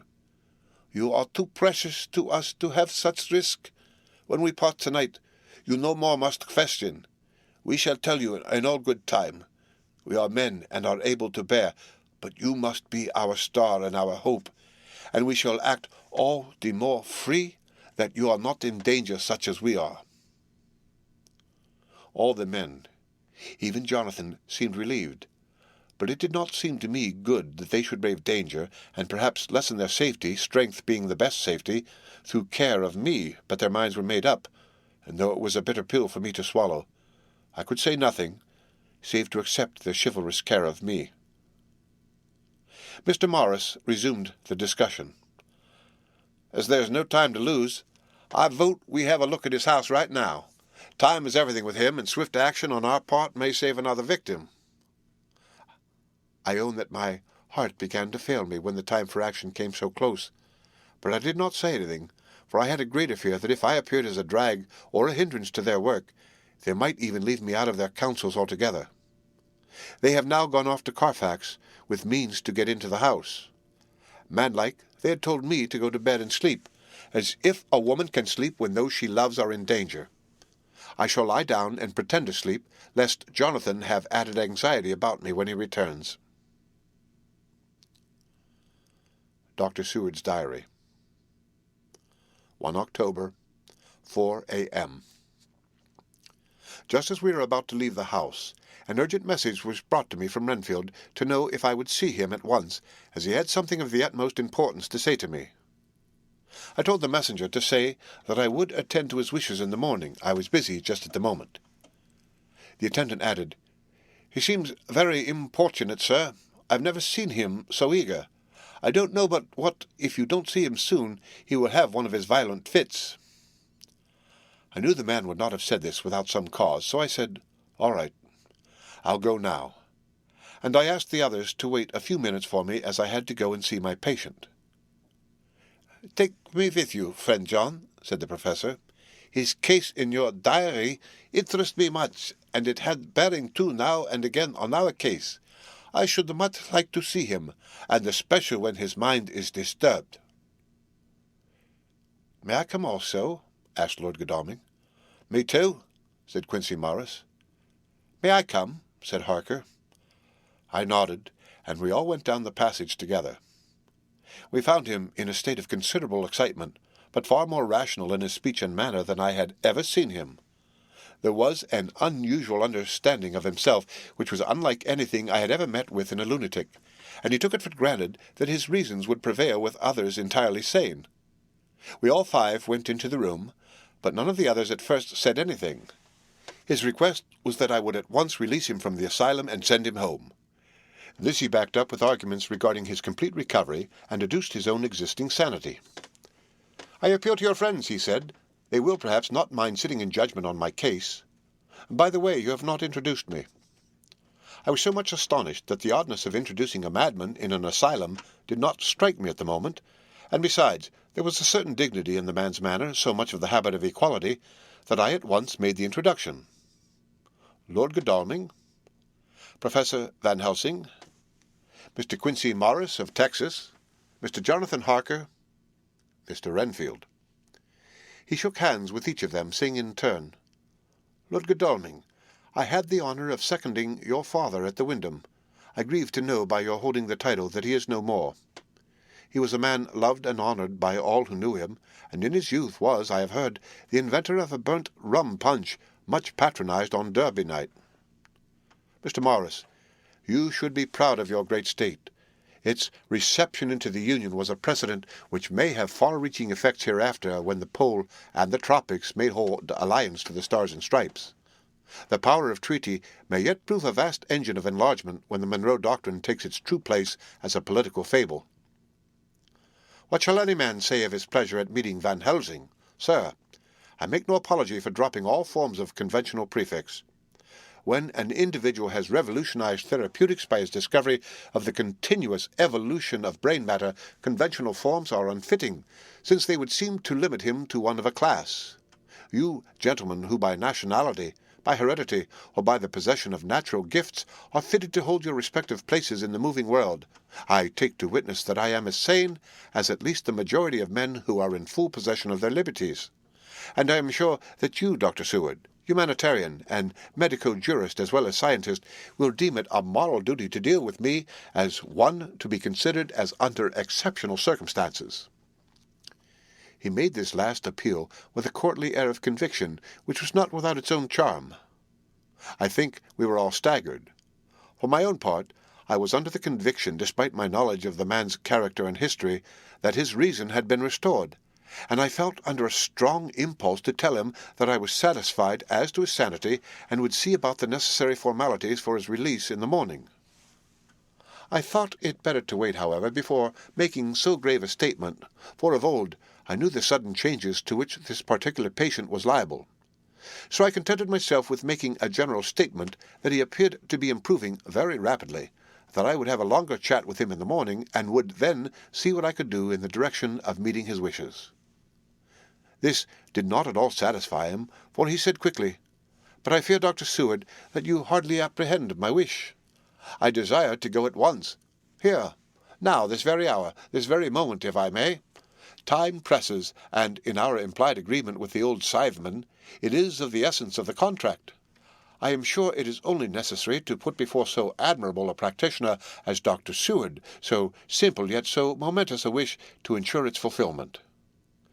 He looked at me keenly, and seeing the negative in my face, turned to the others and scrutinized them closely. Not meeting any sufficient response, he went on, "Is it possible that I have erred in my supposition?" "You have," I said frankly, but at the same time, as I felt, brutally, there was a considerable pause, and then he said slowly, "Then I suppose I must only shift my ground of request. Let me ask for this concession, boon, privilege, what you will. I am content to implore in such a case, not on personal grounds, but for the sake of others. I am not at liberty to give you the whole of my reasons, but you may, I assure you, take it from me that they are good ones, sound and unselfish, and spring from the highest sense of duty. Could you look, sir, into my heart, you would approve to the full the sentiments which animate me. Nay, more, you would count me amongst the best and truest of your friends." Again he looked at us all keenly. I had a growing conviction that this sudden change of his entire intellectual method was but yet another phase of his madness, and so determined to let him go on a little longer, knowing from experience that he would, like all lunatics, give himself away in the end. Van Helsing was gazing at him with a look of utmost intensity, his bushy eyebrows almost meeting with the fixed concentration of his look. He said to Renfield in a tone which did not surprise me at the time, but only when I thought of it afterwards, for it was as one addressing an equal, "Can you not tell frankly your real reason for wishing to be free tonight? I will undertake that, if you will satisfy even me, a stranger, without prejudice, and with the habit of keeping an open mind, Dr. Seward will give you at his own risk, and on his own responsibility, the privilege you seek." He shook his head sadly, and with a look of poignant regret on his face, the professor went on, "Come, sir, bethink yourself. You claim the privilege of reason in the highest degree, since you seek to impress us with your complete reasonableness. You do this, whose sanity we have reason to doubt, since you are not yet released from medical treatment for this very defect. If you will not help us in our effort to choose the wisest course, how can we perform the duty which you yourself put upon us? Be wise and help us, and if we can, we shall aid you to achieve your wish." He still shook his head, as he said, "Dr. Van Helsing, I have nothing to say. Your argument is complete, and if I were free to speak, I should not hesitate a moment. But I am not my own master in the matter. I can only ask you to trust me. If I am refused, the responsibility does not rest with me." I thought it was now time to end the scene, which was becoming too comically grave, so I went towards the door, simply saying, "Come, my friends, we have work to do. Good night." As, however, I got near the door, a new change came over the patient. He moved towards me so quickly that for the moment I feared that he was about to make another homicidal attack. My fears, however, were groundless, for he held up his two hands imploringly, and made his petition in a moving manner. As he saw that the very excess of his emotion was militating against him by restoring us more to our old relations, he became still more demonstrative. I glanced at Van Helsing, and saw my conviction reflected in his eyes, so I became a little more fixed in my manner, if not more stern, and motioned to him that his efforts were unavailing. I had previously seen something of the same constantly growing excitement in him when he had to make some request of which at the time he had thought much, such, for instance, as when he wanted a cat, and I was prepared to see the collapse into the same sullen acquiescence on this occasion. My expectation was not realized, for when he found that his appeal would not be successful, he got into quite a frantic condition. He threw himself on his knees and held up his hands, wringing them in plaintive supplication, and poured forth a torrent of entreaty, with the tears rolling down his cheeks, and his whole face and form expressive of the deepest emotion. "Let me entreat you, Dr. Seward, oh, let me implore you to let me out of this house at once. Send me away how you will, and where you will. Send keepers with me, with whips and chains. Let them take me in a strait waistcoat, manacled and leg-ironed, even to jail. But let me go out of this. You don't know what you do by keeping me here. I am speaking from the very depths of my heart, of my very soul. You don't know whom you wrong, or how, and I may not tell. Woe is me! I may not tell. By all you hold sacred, by all you hold dear, by your love that is lost, by your hope that lives, for the sake of the Almighty, take me out of this and save my soul from guilt. Can't you hear me, man? Can't you understand? Will you never learn? Don't you know that I am sane and earnest now, that I am no lunatic in a mad fit, but a sane man fighting for his soul? Oh, hear me, let me go, let me go, let me go!" I thought that the longer this went on, the wilder he would get, and so would bring on a fit. So I took him by the hand and raised him up. "Come," I said sternly, "no more of this. We have had quite enough already. Get to your bed and try to behave more discreetly." He suddenly stopped and looked at me intently for several moments. Then, without a word, he rose and, moving over, sat down on the side of the bed. The collapse had come, as on former occasions, just as I had expected. When I was leaving the room, last of our party, he said to me in a quiet, well-bred voice, "You will, I trust, Dr. Seward, do me the justice to bear in mind, later on, that I did what I could to convince you tonight."